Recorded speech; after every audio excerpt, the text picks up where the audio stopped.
How I often think do- that should be discussed on the agenda. Right. The city attorney's eyes go. I'm sitting there going, okay, I'm not saying a word. My first question was, how often do you guys give keys to the city? But that was my first We don't talk about that. question. Yeah. There's an application process and then it goes on to the agenda. Oh, It's a commission decision. Yes, there you go.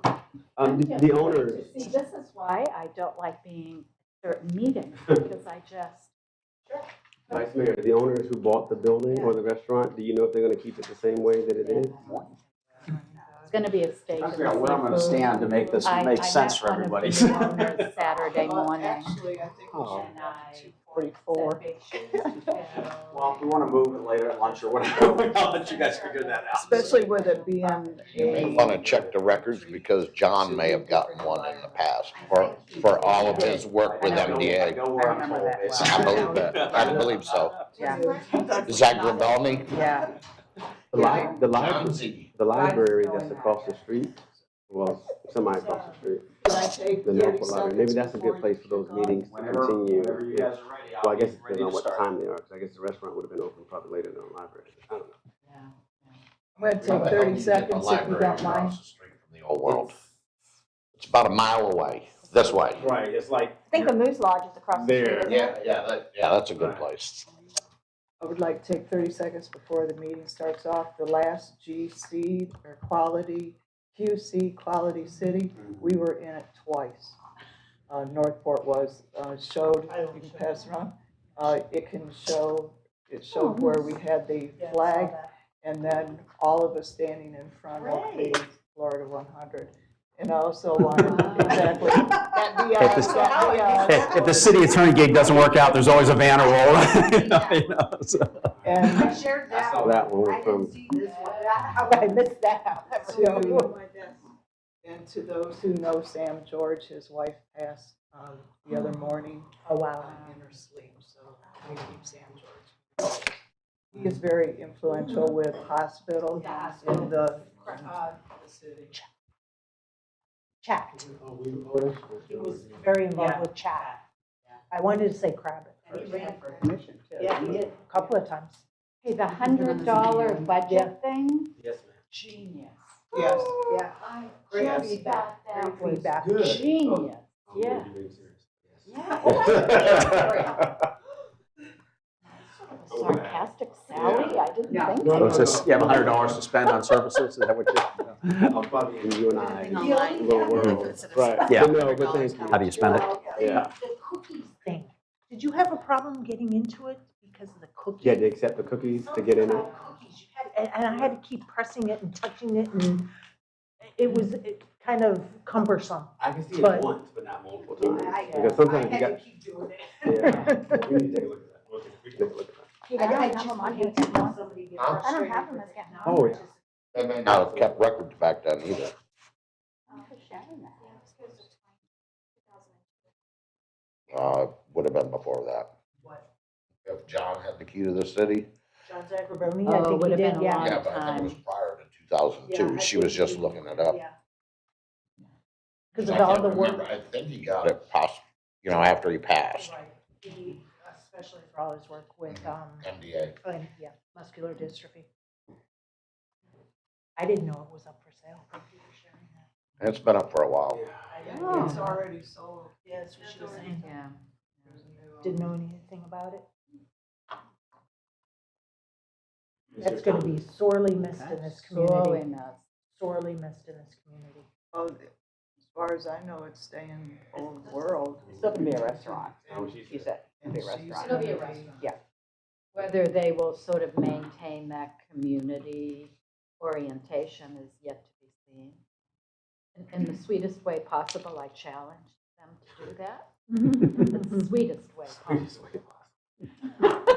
We all know by the time May hits, it's gonna be hot, humid. You will experience your first summer in Florida, Jerome. It's gonna feel like, It's hot August. everywhere in the summer. yeah, I remember when I came to, Yeah. when I came to Lakeland and I got the question when I was interviewing, and they said, well, how do you deal with humidity? And I said, hey, I live in the Washington DC area, June, July, and August, it's 90 degrees, 95% humidity. You go, yeah, it's that way around 10 months a year here. So, yeah, it just goes longer as well. So from there.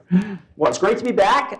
Looking forward to an effective day today. I'm now realizing I don't know where I'm supposed to stand. I apologize. I'll try to move around so somebody isn't always twisting in the back. So I'll just kind of make that happen as well. We'll go through it. But hopefully today you'll find it to be, number one, enlightening, informative. Some of you have seen some of this material in terms of IOPT. Others, it's going to be a brand new exercise for you as well. And then certainly we're going to talk about some governance processes and procedures and things of that nature as well. So this is meant to be an opportunity to really just kind of let your hair down. I say that with my hairline the way it is. I know that doesn't really make a lot of sense. Jerome and I have the same barber, so we appreciate that, right?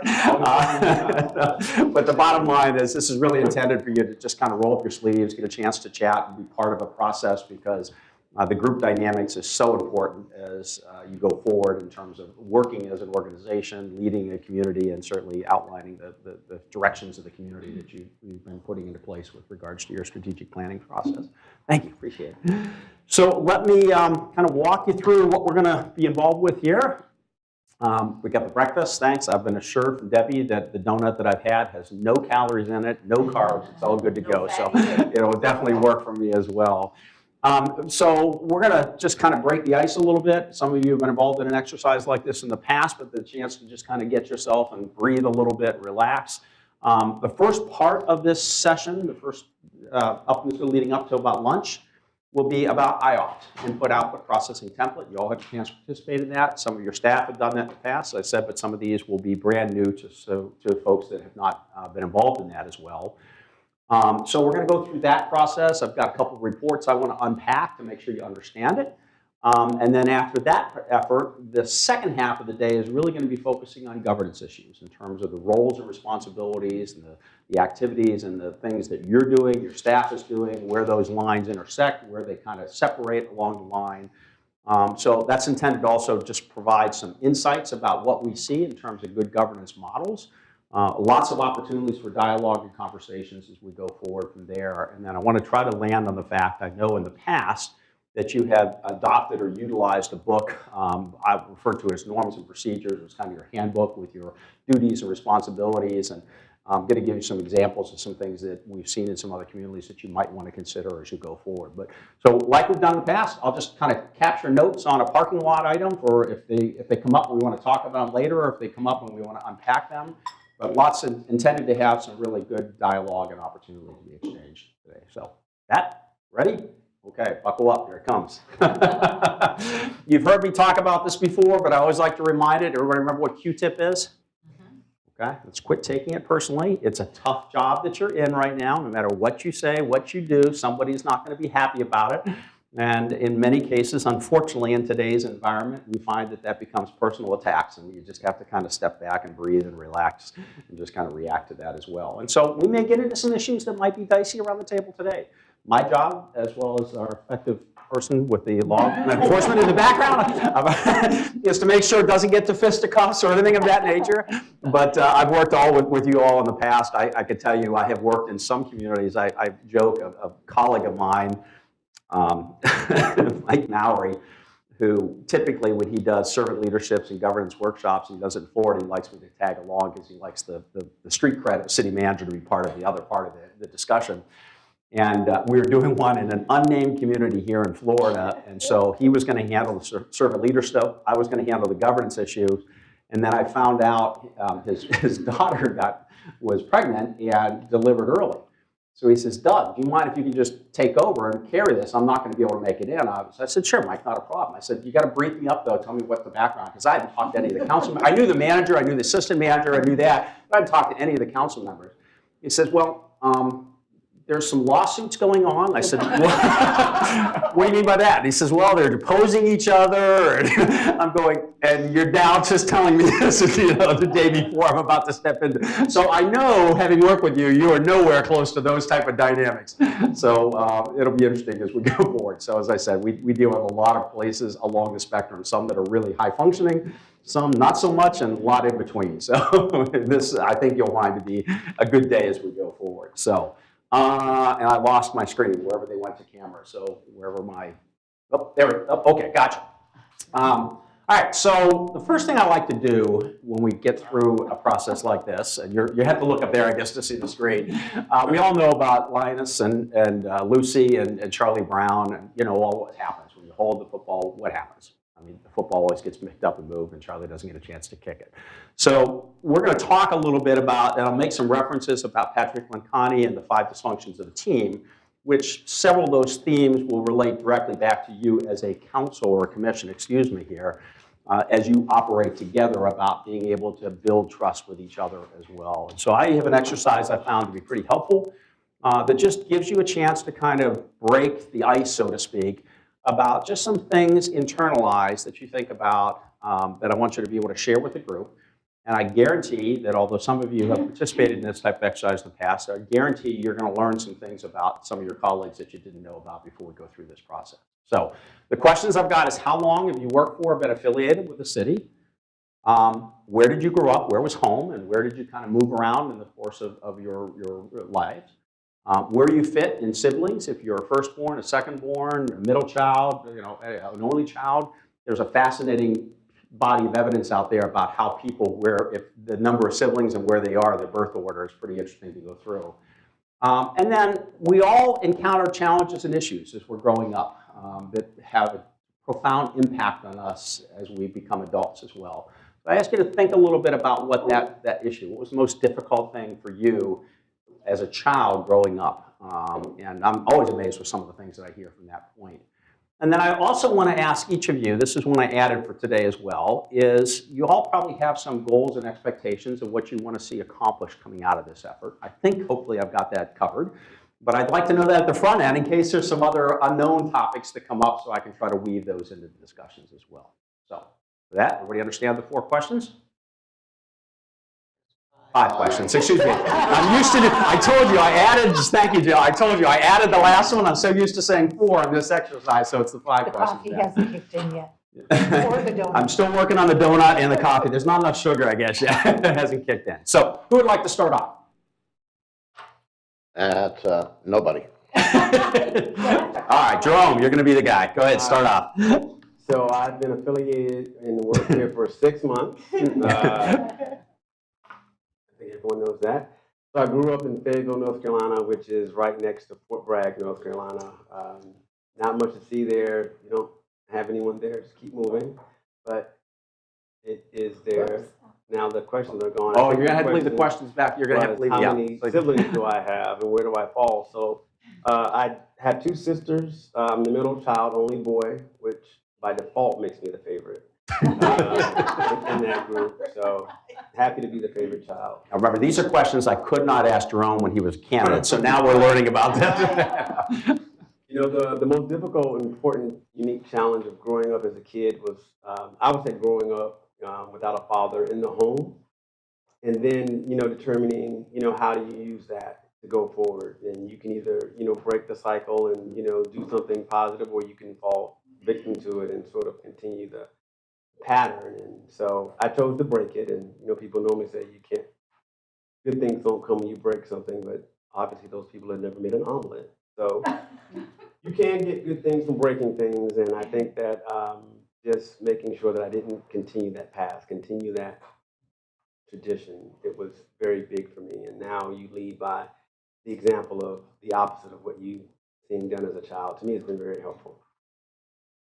What is the most important thing I want to accomplish at this retreat? I would like for all of us to sort of just re-examine how we view our roles and how people see us in our roles.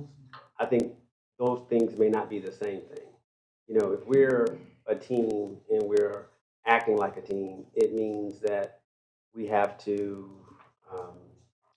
show the community and those who are watching us that we are in some form of unison as much as possible, and being on the same page, and you know how we talk and how we, of course, treat each other, behave, and act respectively. I think it all adds up to the whole. We're all pieces of the whole.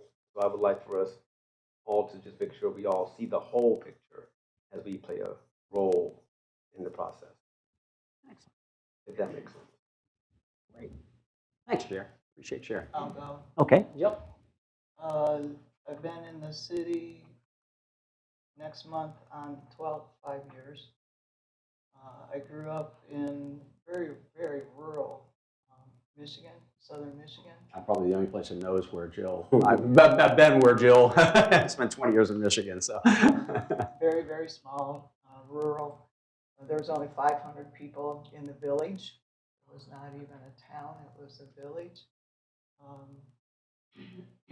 Farming, great place to grow up kids. You play outside, you do. I was a tomboy, still am. How many siblings? I got a brother that's 13 months younger than I am. And that's it. We fought, literally. Get along a lot better now as adults. Most difficult, I think probably the era of growing up when girls and women were not looked upon the way that they are currently in society. And so I was always striving to get my father's attention. I'm a daddy's girl. He made me an overachiever. Trying to gain. He was raised in a very rural religious family, so saying I love you, I was 17 years old before he told me that he loved me. And so trying to get that affection and that father's love kind of paved my path, but nothing broke the barrier of being daddy's girl. What would I like to accomplish today? I would like to see this city and all those things be at the top mark when we're finished. We are so close to being perfect as a city.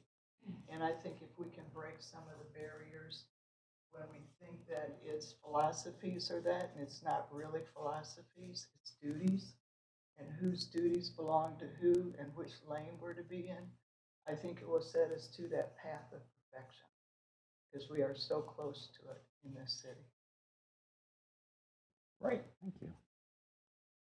Wow, you guys are digging into the deepness already. I appreciate sharing that, though. That's part of what we're trying I'm to get the there. emotional one. I couldn't even congratulate Captain King's nephew the other night without crying for him. Terrible. I love that. Yeah, I'll go. Okay, Debbie? So worked for the city, it'll be about 5.5 years. Been affiliated with the city, I've lived here since '89. This is home. Where did I grow up? I grew up in Chicago. I come from a family of 6, mom, dad, me the oldest, and 3 younger brothers. The most difficult part about my childhood carried over into my teens and into adulthood, and it was these 2 sets of rules. The boys had 1 set of rules, I had another set of rules. Growing up, my brothers were able to stay out to midnight, I had to be in at 10. I'm the oldest, makes no sense to me. Hearing constantly that that's just the way it is was very difficult. And then trying to go into a field that women weren't allowed to go into, those barriers finally got broke. Most of my adult life, I worked in male-dominated fields just because it was easier. I didn't have sisters, so relating with females was like they're so full of drama, and it's just, no, just do your job, do what you got to do, move on, you know. The most important thing I'd like to take away from today is to really get to know my fellow commissioners, my charter officers.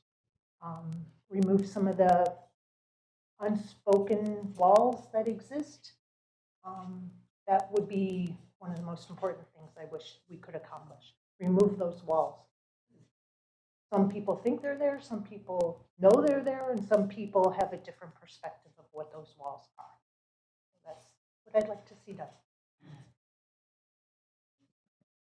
She and I can identify in that era, but have an understanding. She come from Chicago. It's a whole lot different than 500 population village. We are back decades. So, yeah, can identify and even probably trump it is sickening. I did a lot How of women things were that I raised. wasn't allowed to do, and just because I was a girl, I just didn't tell people I was doing it. Because if I told them, I would be told, no, you can't. Taking the subway downtown. My parents knew I did that by myself with my friends. Oh my gosh. I visited my father for 5 days before he passed a few years ago. And in that visit, he apologized to me for holding me back because I was a girl. He said, you could have excelled in sports and blah, blah, blah, blah, blah. It meant the world to me that he saw. I didn't realize Debbie Chicago, White Sox or Cubby fan? Cubs for Okay, sure. it goes either way. I never know. You're north side, south side. In my office. I spent, when I was in Grand Haven, Chicago was our playtown. This is pre-kids. We could be there in 3 hours and pick up an hour because of the time zone. And so we love Chicago. It's a great city as well. You need to come in my office to see how much of a Cubs. Okay, gotcha. All right, there you go. So, Well, okay. I'll go next. Tom and I moved to Northport in 2014, though I didn't really start paying attention, shame on me, to what was going on in the city till 2018. First became affiliated with the city when I joined the Economic Development Advisory Board, and then I decided to run and became a commissioner in 2020. Grew up in the city of Boston and not in a suburb, one of the city neighborhoods, so I think I can sort of share some things with Commissioner McDowell. Don't share that. No horses, pigs, With cows. Jill, no, what's that? Definitely Red Sox. I had one sister. She's older than me by 4 years, but I was also the youngest of all of the first cousins for 4 years. So I was the baby of the family.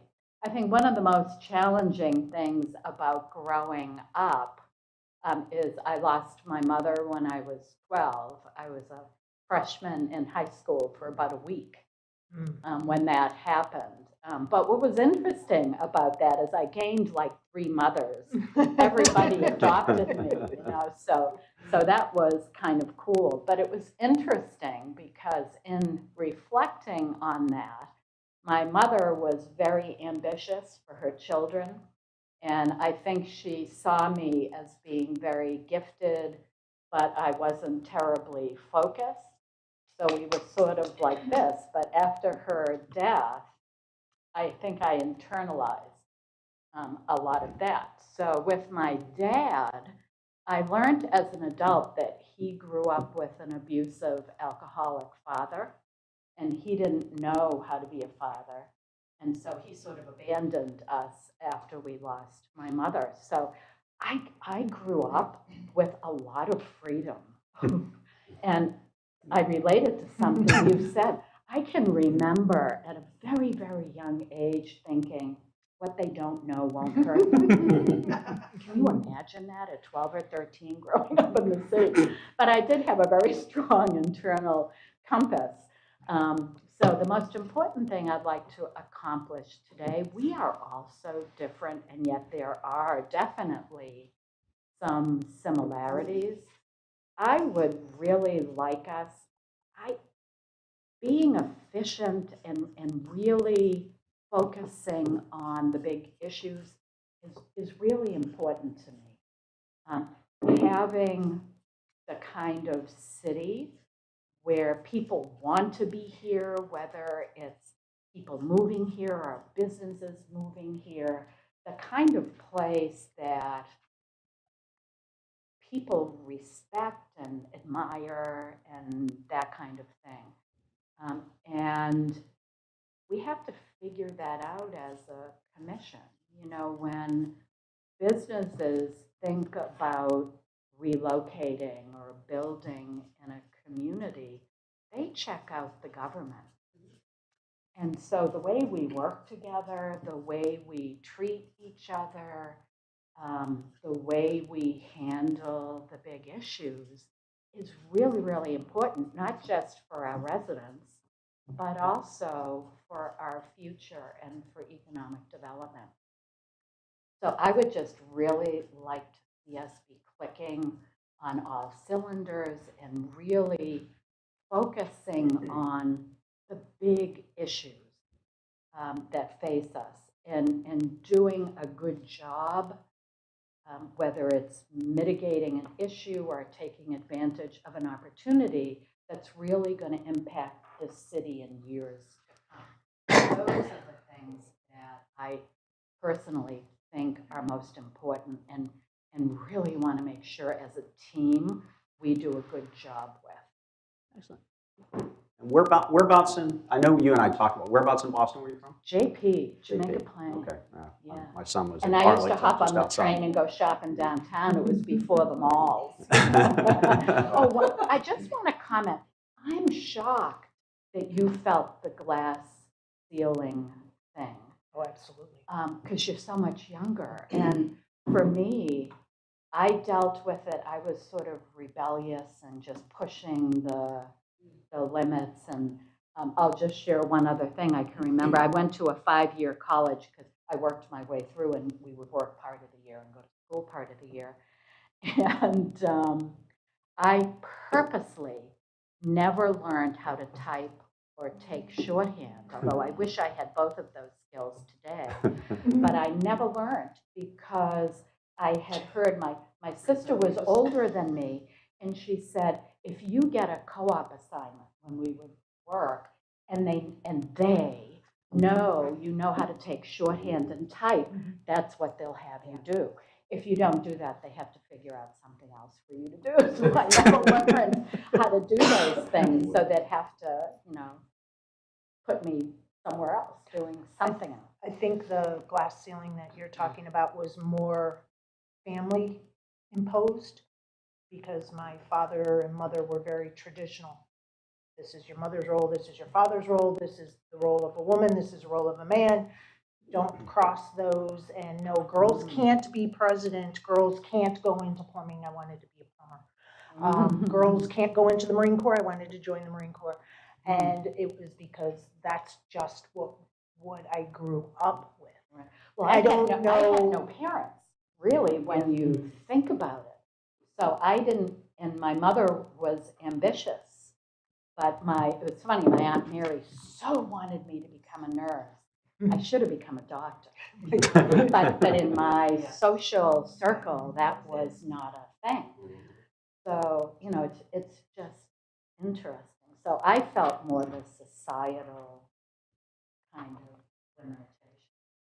After I got done with school, I felt the societal glass ceiling was still there. It was starting to kind of crack. Yeah. Not crack all the way through, just you could start to see those hairline fractures. But I had the advantage, though, of growing up in the late 60s, early 70s, when there was just so much upheaval and chaos. So it was sort of like we ran through that. So interesting. I kind of like my creative process is messy. I just had that insight. I kind of like messy. And I think you're going to like your IOPT profile. You definitely are going to get your things are messy. There was so much chaos when I was growing up that we just kind of slipped through and did kind of things that weren't traditional. Definitely. Interesting. Starting to get kind of we're all, well, with the exception of 2 younger women here, we're all kind of in the same generation, in that area, and I'm starting to get like a madman, kind of, that was the environment that everybody brought up with as well. So, okay, great. Who wants to go next? So offensive. Can we ask that you move your microphones like in between the 2 people? They're having a hard time hearing from that microphone. Oh, this? Amber, yeah, there you go. I don't know. Whoever is It's they. Or An email went out this morning to allow the directors to watch. Gotcha. Yeah. Okay. All right. Who wants to go next? I'll go next. Great. Okay. Thanks. Right. I moved to Northport in 2013, and I've been working for the city. January was 3 years. Yeah, it doesn't seem like 3 years at all. Sometimes it's like dog years, sometimes 3 years. It's really 25 years. I guarantee Jerome's 6 months feels like 18 months, but you know, I'm still here, that's all that matters. I grew up in Pottstown, Pennsylvania. Oh, okay. Not very interesting. There were cows outside, That but was my house. more city-ish inside. Not literally. They weren't outside your bedroom window, you know. I'm one of those people that driving down the road still say, "Ooh, cows." Siblings, I'm the middle child of 2 sisters. I do have 2 stepbrothers and a stepsister that I got later on down the road. My sister is 11 months older than me. So for a little portion of the year, we're the same age. So I got to ask her how old she's going to be so I know how old that I am. Yeah, so middle child, and definitely behave like a middle child. Most difficult, important, or unique challenge, I'm not really sure. My mom was a single mom for very long. So I don't have those gender roles. And listening to the 2 of you, I just do it all. And really don't like getting help from other people. Just do it, because it's just, and I don't think that's a good thing all the time. Because my daughters are kind of the same way, and I'm like seeing this pattern going down. And I'm like, it's good to be independent, but It's funny how being a parent will change your perspective about that. I don't let people in to my little, I just like to get it done. So that is something that I have actually been working on lately. The most important thing that I would want to accomplish in today's retreat goes along with what everybody else said, and it's kind of like a teamwork thing. Did the 21 years in the Army, so it's always the mission, and we all work towards the same mission, despite any conflict or whatever goes along the way. The end result is always what we do, and having each other's back. And I know I've said it to a couple people. I never worked in an environment where I felt I had to be more reserved in what I'm doing to make sure that my back is good. Here I've had to do that, and it's not an environment I prefer to work in. I'm a teamwork type of person. Excellent. So that's me. As I hear you talk, and since I know all your IO profiles, it's a Yeah. validation of what I think you're going to see as you go further. So great, thank you. Okay, Pete, you go next. Been with the city 24 some years working, and been in this area since 1978. So been here for 40 plus years. Did 16 years growing up in upstate New York, cow country, dairy farms. Whereabouts in New York? St. Lawrence River, 100 miles north of Syracuse. Gotcha. I used to live in Syracuse. Yeah. 100 mile little small town called Hammond. There was, we had one school, K through 12. There was 300 students in the whole school. So I would have graduated with about 15 or 16 in 1980. So people would come and go, but that's where I grew up. I have one sibling. She's 3 years younger than me, but what's funny is she followed in my dad's footsteps, and she's a rural mail carrier because that's what he did up north. And I happened to follow in my mom's footsteps because she worked for Charlotte County when she moved down here. So I went city business, she went federal. So sort of different paths, but it's pretty unique. Let's see. I think it wasn't important or anything, but a unique challenge was going to graduate with 16 students that I grew up with to graduating with 500 down at Charlotte High School and having to commute from Englewood to Punta Gorda every single day to go to school. And it wasn't difficult. It was just a new challenge because you'd go down there and it's like, wow, where'd all these kids come from? And I went from milking cows to, going to the beach and seeing bikinis. So that was great. I mean, that was definitely. So it all worked out in the end, right?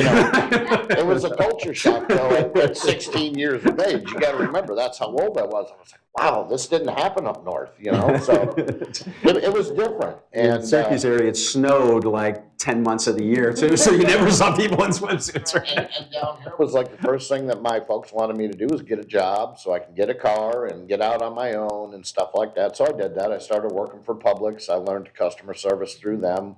Probably one of the best big box store teachers of customer service, you know, was Publix back in the day. And I worked for them off and on when I went into the service, got out of the service, went back to work with them, and then ended up doing construction, and then coming here to the city, and the rest is history. You know, the wife got involved in wanting to change the city, and or seeing needs, not really change it, but seeing needs that needed to be made, and I supported her, and together we've, you know, made some changes and added to some changes, you know, so we were able to get a high school here when there wasn't even one in the foreseeing future. A bunch of us got on a bus and went up to Tallahassee, and within a few years we had a high school.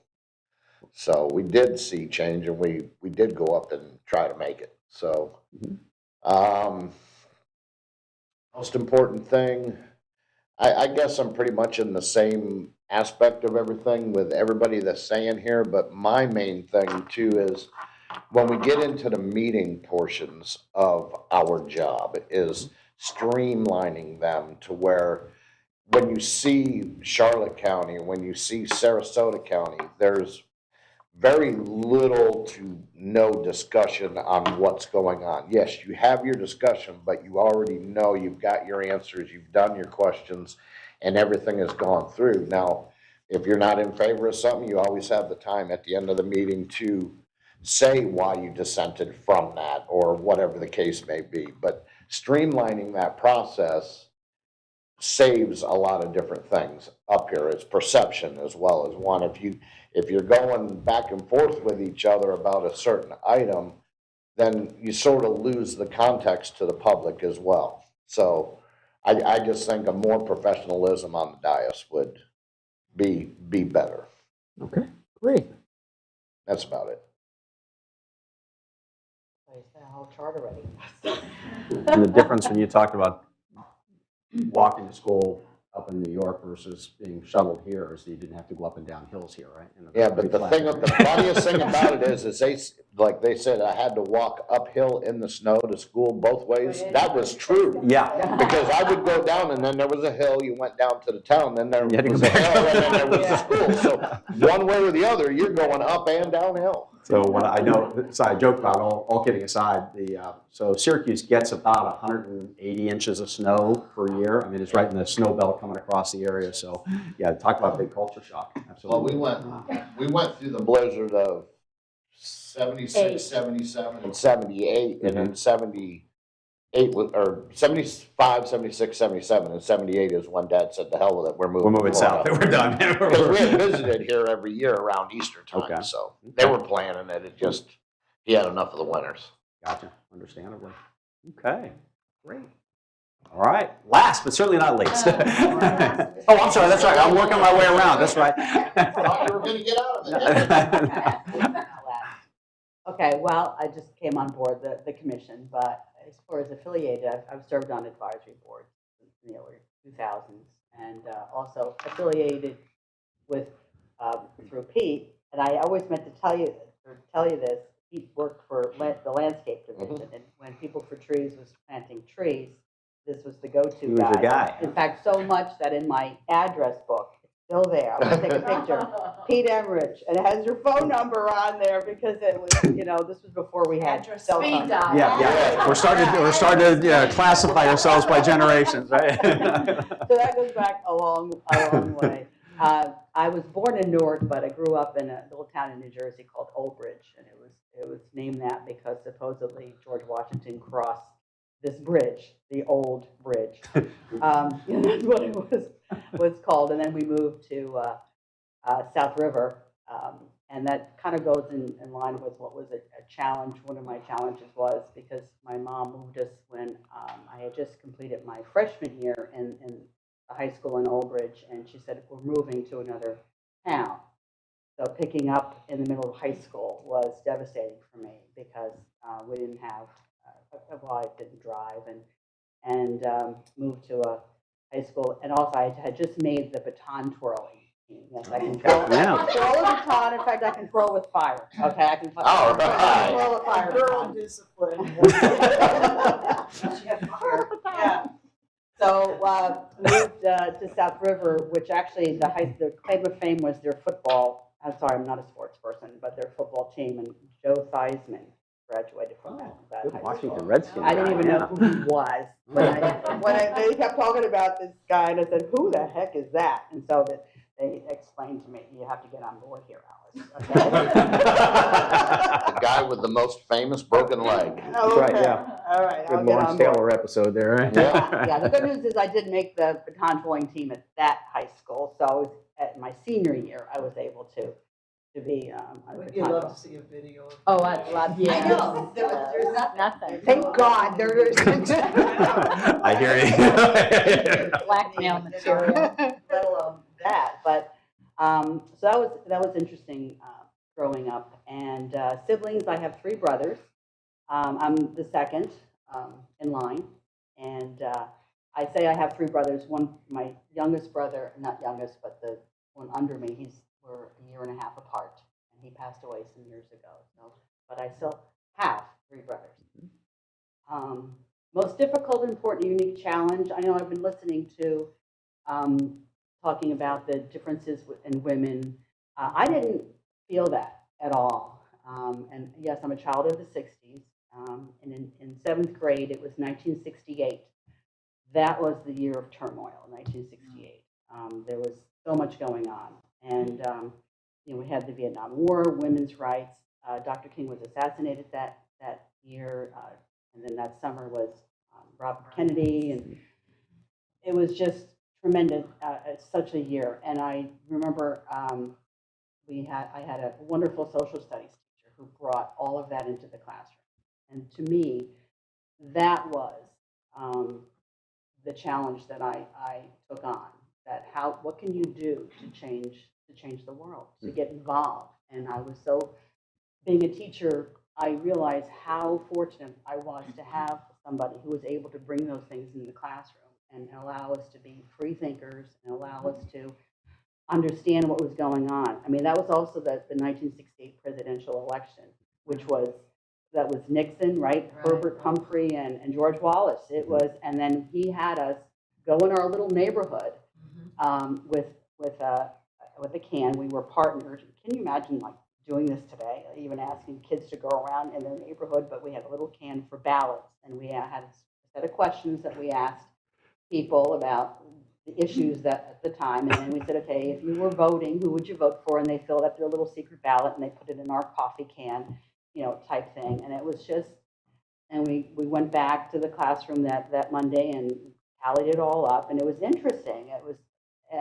That just always stuck with me. Talk about civics. Huh? Yeah. Civics training. Right. Yeah. And of course, that was the whole big environmental part came out too, and that really left such a mark on me. And I saw that as my personal challenge. What can I do to make a difference? And that's what that teacher instilled in me anyway.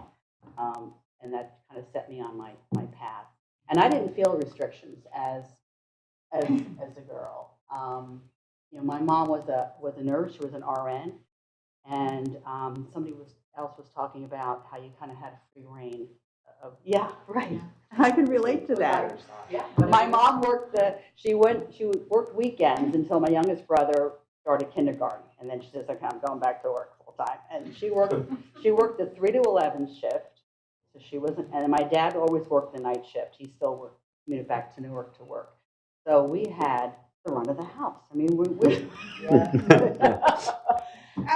that's how it was. We were just by ourselves, and I never thought twice about that. And I never saw my dad until the weekends, because he would get home at 2 o'clock in the morning, and he'd be sleeping when we left for school. But that's the way it was. And even things like my oldest brother took us into New York City to see John Lennon. I go, oh, right. Oh, you love This Lennon. is when he was doing the one-to-one concerts at Madison Square Garden. And we took the bus into the city. And we knew when that last bus was leaving, but we wanted to stay to the end of the concert, so we missed the last bus. So we went back to the Port Authority, and we had to wait until 6 o'clock in the morning. So I called my mom, and it was like maybe an hour drive by car. And I called my mom and said, well, we're in the Port Authority, we have to wait till 6. And it wasn't like, okay, I'll get in my car and come get you. Okay, just stay with your brother. Make sure you all stay together. Okay, so there we were. We were just. It was a different era, right? It was the whole of the world. And so being in the Port Authority and 2 o'clock in the morning or whatever, but it was interesting. And what was I, 14? It was just you can't imagine anybody letting their kids do that today. But There was an assumption of trust and safety that we grew up with that's foreign today, for today's kids. Right. Yeah. Doug, I need to add, even though I only had one brother in that rural setting, grandmother's house was where you grew up. Family, yeah. Exactly. I was the only girl with 10 boys. Every single day growing up, I was the only girl. There were 2 cousins who were older than me, and I'd whip all their butts. I was the first one to the top of the tree, first one down the 100-yard line. A skill that obviously helped you as a council member or commissioner. I was raised with boys. Okay. Yeah. And then relating to you talked about typing and shorthand. I took that in high school because it just, whatever I wanted to do, I knew I would be able to do, but college was not necessarily the thing for girls. So, well, I got to learn how to do something. So yes, I learned how to type, learned how to take shorthand, and right after high school, I didn't go to college, and didn't go until 4 years later. I was 21 when I started college, and that was different because again, you were with those right out of high school, and so, but I was, fast-tracked through and paid for it myself because my parents, I remember the look on my mother's face when I said, I'm going to go to college, because she knew, I mean, she's going to be in the house for 4 more years. She was trying to get us all out of the house. My oldest brother got married, then there was me, then my youngest brother went off to college, my second brother, and I could just look at her face like, I said yes, but I couldn't wait, it was time to go. So. Did your mom work? Or did she stay at home? After I was in high school, my mom started working. And mine was at home. It was a different setting Yeah. from, you probably had an at-home mom. I was at home most when we were up north, because the fact is that she was a teacher aide, so guess who had to go to school with their mom? And I couldn't get away with nothing. I taught at my kid's school, so. She did that at school. I had both of them. My mother was stay-at-home, but my Aunt Mary, who became one of my alternative mothers, always worked. So, and she lived on the first floor with my grandmother. We were a multi-generational home. And so every day she got dressed up and she went out to work and took the train. So I grew up with both. Right. So it was sort of like chaos. Whatever you want to do, do it. Yeah. Don't tell them, it won't hurt them. But I really, when I look back, I'm really thankful that I had that hands off from everything. Just the situation, because in the 8th grade, because again, I'm part of the baby boomers. They couldn't build schools fast enough. Yeah. So, because I went to a K through 8, and then they were like, okay, we have to start doing the middle schools. But it wasn't done in time. So we had to go half session. So in 8th grade, we went from 8 to 12. Wow. And then there was a second shift that went from 12 to 4. But this was great. We got out at 12, and everybody. We didn't go to my house because my dad, even though in later years I realized he really was a softie, I had friends who said, "We're afraid of your dad." Okay, because he was kind of gruff. He didn't talk much. Okay, so we went to my friend's house next door because her parents worked all day, and we would just hang out. I mean, we were just hanging out all day. There was nobody around. And again, we didn't get in trouble. There was a problem, and it was just the way I grew up, and I'm really so thankful I had that. Yeah, that we were able to explore things and do things, and without that, oh, you can't do that, or whatever, somebody stepping in. I was raised with that fear. I mean, that is what you were taught, was Yeah. that fear. My goal in life was to be 180 degrees different. I did not want to raise my family that way. And kind of like breaking that generational pattern, I wanted it broken. My house was where all the kids went to play. I raised my kids far differently than how I was raised. Right. But I know that set the course for how I approached everything. When I saw a need for something, and like I mentioned, when I first moved to Northport, nobody knew I was here. There wasn't a welcome wagon. So I started one, and that just kind of set the course, because that's how it was when I was growing up, that we had to figure out how to do something. Okay, let's do this. Almost like, I know I'm dating myself, but this is even before my time, Judy Garland and Mickey Rooney, it would always be, let's put on a show. They would, I don't know if you ever watched those old movies. I love TCM. I love watching those old movies, but it was like, let's just do this, and that's what I just, had instilled in me. Like, we want to do this, let's just do it. First of all, there's no adult around who's going to say, you can't do that. So let's go out and do it. So that's what we did. Cool. And the most important thing after this retreat, I think I followed what we were saying, that I think how we're perceived by others is really, really important. Again, my parents moved to Venice in '87, and I remember coming down during spring break because my parents were really lonely. As much as they wanted the kids out of the house, it was the first time they really were by themselves without kids. And so my dad would fly me down whenever we had spring break, winter break from school and everything. And I remember reading the newspaper about Northport, the stuff that was going on. And I remember saying, the heck is with it, is with Northport? Because it was just these things going on that were so trippy. The airplanes flying in. Landing on topic here. No, it was the commission. It was what they were talking about and the issues. And I'm like, this is like the big issue? Like, this is, and this was in the 80s, and I thought, move on already. And it's kind of ironic that I ended up moving here, but. Garage sale permits, that was. What's that? Garage sale permits, remember how you had to come Well, that down? was after I moved here. Yeah. But in the 80s, it was just all kinds of things going on with the religious things, because they still had a mayor.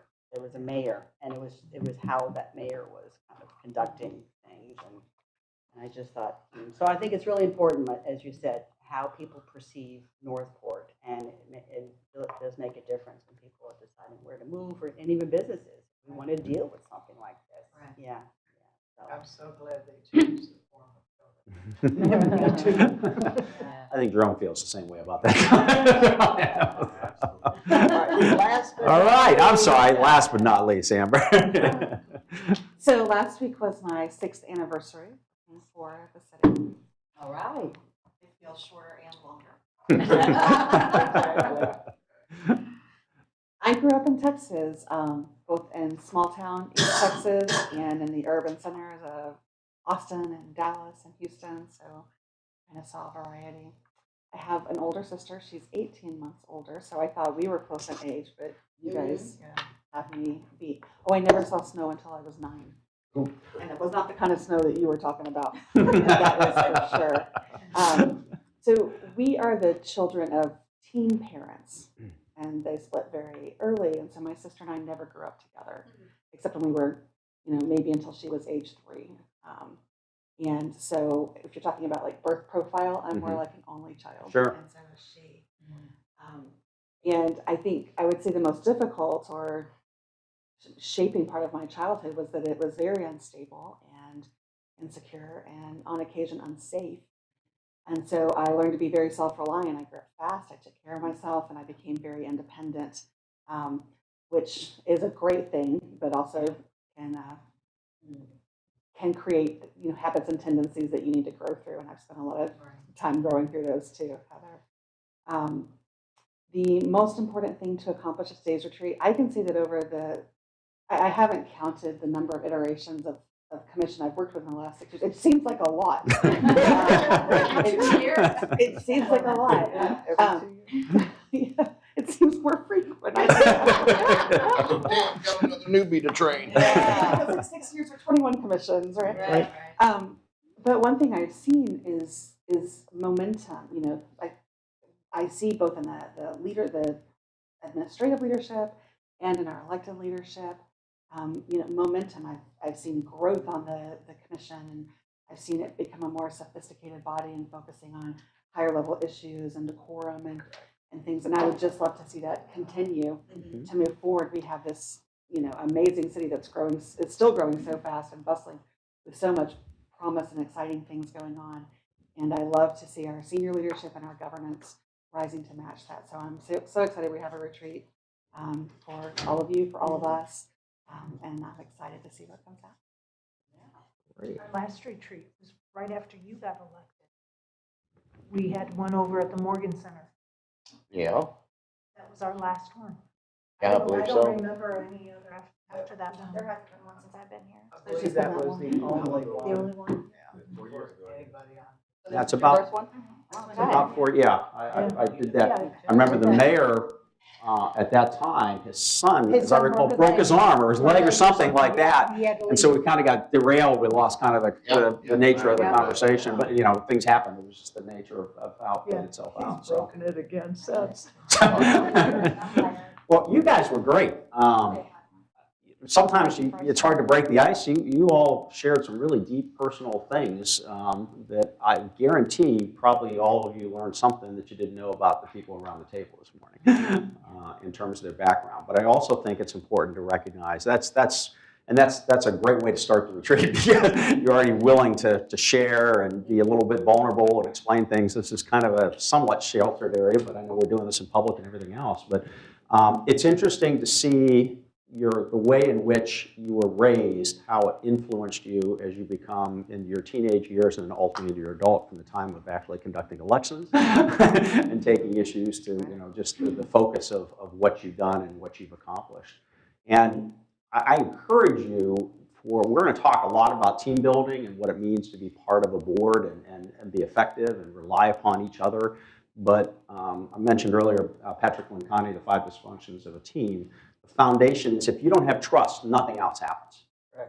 And that doesn't mean that you don't always agree with everybody along the line, but you got to at least trust people.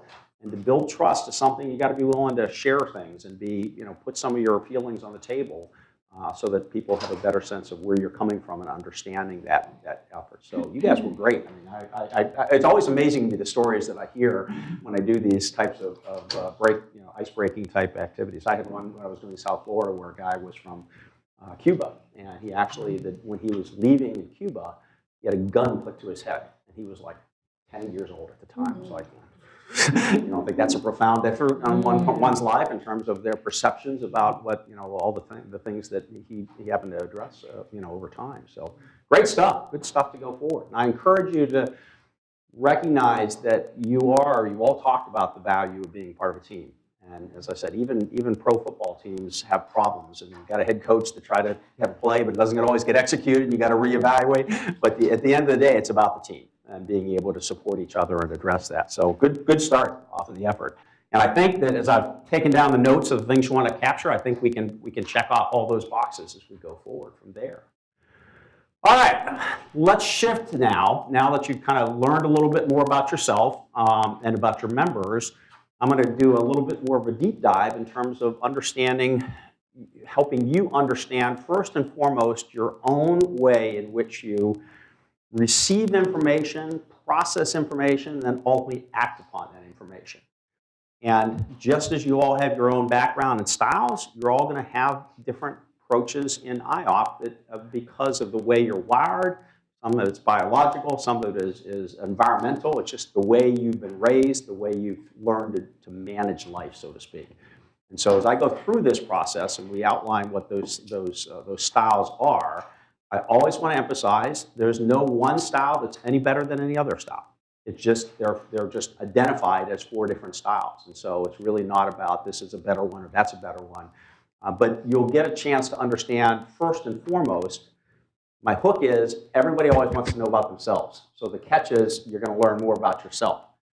If you stop there, you miss the power of what we're about to talk about, because your styles are going to vary amongst yourselves, although there are some similarities, and we'll walk through that. But if you just leave it that I know how I operate and don't think of how Pete operates or Barbara operates, how you communicate with people that process information differently is the real power of this tool. And so my catch is you're going to learn about yourself, and that's going to be fun and exciting. And then I'm really going to push you to say, okay, we're going to do some exercises to understand how other people process things differently and how you might be able to deal with them so that the message you're trying to deliver is best received. Yes? One of the things that I've really gained since being in office and that I appreciate is that team. And everybody is different, and they're bringing all of those ways that they view things from a different direction. Mm-hmm. And you arrive at a far better product if everybody inputs from their different angles. I mean, find it in family units and everything. Mm-hmm. You arrive to a better conclusion when everybody sits down from their direction and puts the input in. Absolutely, absolutely. And that's that goes from diversity, it goes from gender, ethnics, backgrounds, social, economic, because we just inevitably have blinders because of who we are. And we always have to try to say, how does someone else perceive something differently than maybe I do? And that's kind of what this process is about. And appreciate it. Yeah, absolutely. You become a much stronger team. Sometimes we're so centered on who we are and our ways the best that we don't value that other direction that somebody brings to the table. So we need to value all of them. Absolutely, absolutely. Good, okay. Well, this will be a review for some of you. It'll be able to bring back, but for others, it's going to be brand new. So IOPT is the assessment process. It's fully validated. It can overlay any number of other personality tests and things of that nature. This is not a personality test. It's information, how you react to information, think through it, and then act upon that information. So it's really about processing that information. The input, it's called Input-Output Processing Template, i.e. IOPT, IOPT. And it really is not about your intelligence, your values, your personality. It's not a DISC-type personality assessment. It's an information processing type. So this stuff you'll see patterns as you overlay other types of assessment instruments, but this is really about just the way in which you hear and process and react to information before you. And then ultimately, just as you all talked about your background, about how it influenced you in life, you figured out strategies that work for you that allow you to be a normal, functioning, successful adult for the most part, right? make that assumption. We're all functioning and participating members of a society. But over time, between just the way you're wired, but also the way you just learn to live, you develop primary or dominant styles of information processing and secondary styles. And as you'll see, you can process information any number of ways, but your capacity to do it will vary dramatically. And you'll see that as we show the IOP processes. So I always joke, I'm a big Far Side. I don't know, many of you like Gary Larson. I am a huge, I still cry when Gary Larson decided to retire, because I was one of the few guys, and I lived in the Washington, D.C. area. The Washington Post had it, and there were about 4 people in the city of Rockville that I worked with that understood it. Oh my gosh, so I've always loved. So you're going to see a lot of Gary Larson stuff there as well. So remember, as we talk through this, it's not about your intelligence. It's all about how you just are wired and how you process the information. So just like Daryl doesn't realize the spoon can be flipped over, he's processing things a little bit differently than others as well. So when you think about the way you just kind of manage your life as you go about, when you got up this morning, when you got here, as you're working your way through, you're bombarded with information, and you just have a way of figuring out what's important, what isn't important, how do I act upon that. The choices are going to vary based upon each individual, what you're going to decipher, what you're going to react to, and others. And you're also going to react to things at different speeds. Sometimes you're going to want to ponder things, and sometimes people ponder a lot of things, and other people are like, I'm moving on. I'm to 3 or 4 other topics as well. We all know that type of person, and we all know those folks that want to get all the way down into the granular level of a conversation.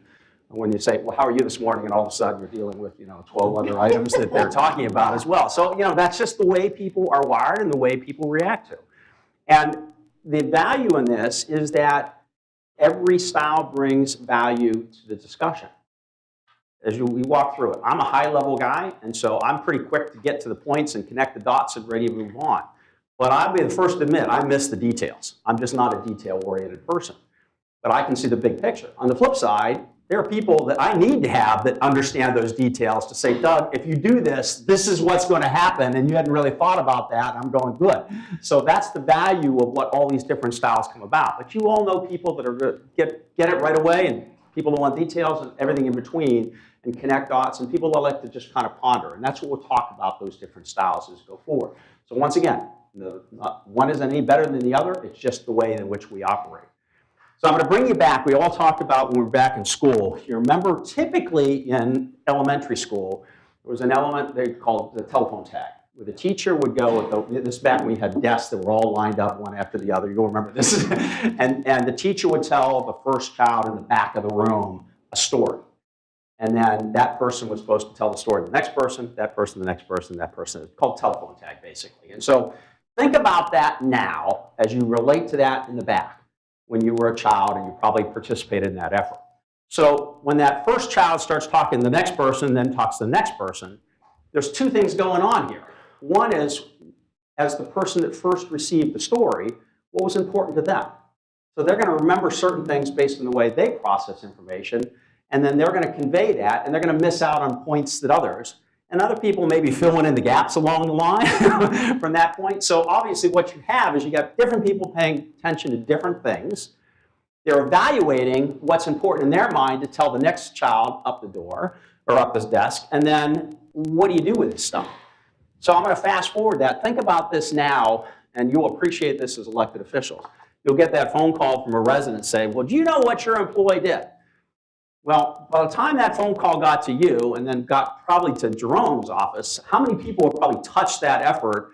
And you got to try to figure out what's, all the different things that have occurred in that effort. So I just described to you that although things may be very clear to the person that's telling you that, remember, they may have already used their filter to determine what they thought was important or not important as they go forward. So this is stuff that will change as you go further. Now the question becomes, just think about this. If you really sit and you think about everything you did just to get to this spot this morning, you got up, you had to shower, you had to go through all the stuff that's kind of hitting you. You listen to the news, you're wondering what's going on in Ukraine, wondering what else is happening here. You had to drive, you had to navigate the car that went in front of you, all those sort of things that take place. If you think about all the stuff that's kind of hitting you, if we literally thought about all that stuff and acted upon everything and not subconsciously, we'd all be that crazy. I mean, we just wouldn't be able to handle it. So what the process is, that process enables us to say, we've got to figure out a way to manage life and manage how we handle things. And that's just a period of time, your DNA, and what works for you. So I'm going to drive this point home. So this may not be the best point because you brought donuts. Yeah, you brought donuts, exactly. So Because the reason why I'm laughing at that is I went there and I picked out donuts and I remembered asking, do you have any gluten-free? Oh, there you go. See, you're going to be, Debbie, you're going to be right here. So I'm going to use that example. you drove the point home. So you got to think about it. So how many people are here? How many donuts do I need? How many, how many actual donuts? How many people are going to be involved? Are they messy? You handed me the right after I picked that low-calorie, chocolate-covered donut, you handed me the napkin. Who's on a diet, sensitivity, all this stuff that you're going around, what do you do in the process? I guarantee the stuff that you're dealing with on that dais is a whole lot harder than picking donuts at the time. But recognizing, you thought through it and it was just what it happened. But I want you to just kind of understand, as you do even the simplest of tasks, your mind is automatically processing input process to make this work. And hopefully you get the right amount of donuts, the right place, and all those sort of things as well. So I just drive that point that this is stuff that happens that really you do subconsciously. And that's the way it's supposed to work through. So, if we're not all confused, I'm sorry. Why aren't we all just, walking around babbling in the woods and trying to figure out how do we manage things? And, there are times we probably do that, even if it's in public as well. We got to figure out what's important, what isn't important, and then how do we differ? Each one of you will make different conscious and subconscious decisions about what that information is and what you're going to act upon from there. So the strategy is there. And it's not going to be the same. We're all going to do this a little bit differently based upon all the things that will have been brought through. So to drive home one other point, Amber's got a computer here in the process. This is very similar to if I'm typing on a computer and I send something to either do a calculation or I'm sending it ultimately to the printer, the CPU has to figure out, okay, I'm getting some information here. What do I do with that? And that really is the method and the mode. So you got to figure out what is sought, and then what am I supposed to do with it? And then ultimately, I shoot it out and act upon it. Okay, so it's very similar to typing on a computer, sending it to your, say, hit print or hit calculate or whatever. They got to figure it out, what's important, what isn't important, and then ultimately the output is the effort there. So the 4 styles we're going to talk about today in IOPT are the reactive stimulator at the very top. It's called RS. We're going to get into lexicons here as well. To the right, if you follow this like a clock, the logical processor. That's an LP style. At the bottom is the hypothetical analyzer style, HA. And to the left is the relational innovator style, or the RI. They're all meant to be not, they're neutral terms, so to speak. So don't feel one is better than the other, as we say before. So I'm going to unpack what this process looks like. So the folks in Ann Arbor that developed this model, they actually have some cartoons that give you kind of a quick way of grasping the different styles as you go forward. So I'm going to start the clock at the top, like at 12 o'clock, and just work my way clockwise around.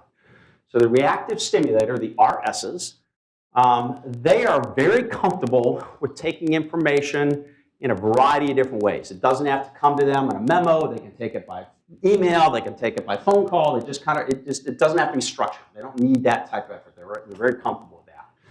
The RSs are very quick oriented, just like you'll see in this effort. You know, he who hesitates is lost. They've got to move. They're constantly going forward, want to get to the next step, whatever they effort. Speed is important. Action is important. They will go nuts if you just don't do it and just talk, and there's no outcome from that effort. So the types of behaviors you see in these RS individuals, fast execution. They really don't like to be bound by rules and norms and procedures. They like to have some flexibility in that effort. They are intensely focused. Once they know what you're asking them to react to, they're typically pretty excited. These are folks that like to be engaged and are willing to engage other people in conversations. Their action orientation breeds them to their focus on when is it due? What's the timeline that I need to get something done? They do hate routine. So if you're asking them to do accounting procedures, for example, that are by GAAP standards, these are not your folks. They want to be able to do it differently, whatever feels right to them at the time. And once again, this whole issue of fast resolution. Get it done, move on to the next topic. Done, next topic. Action-oriented there. So, and you're all going to see different parts of yourselves in these conversations, but you'll see more of you in certain areas than other areas as well. Whispered over to her, messy. So if I'm putting this person in a work environment, they want to see a lot of quick movement activity going on around them. They like a lot of different things happening. Don't ask them to do the same thing over and over and over. These aren't your permit clerks. These are just not the people that are going to do that type of work over and over. They'll go crazy.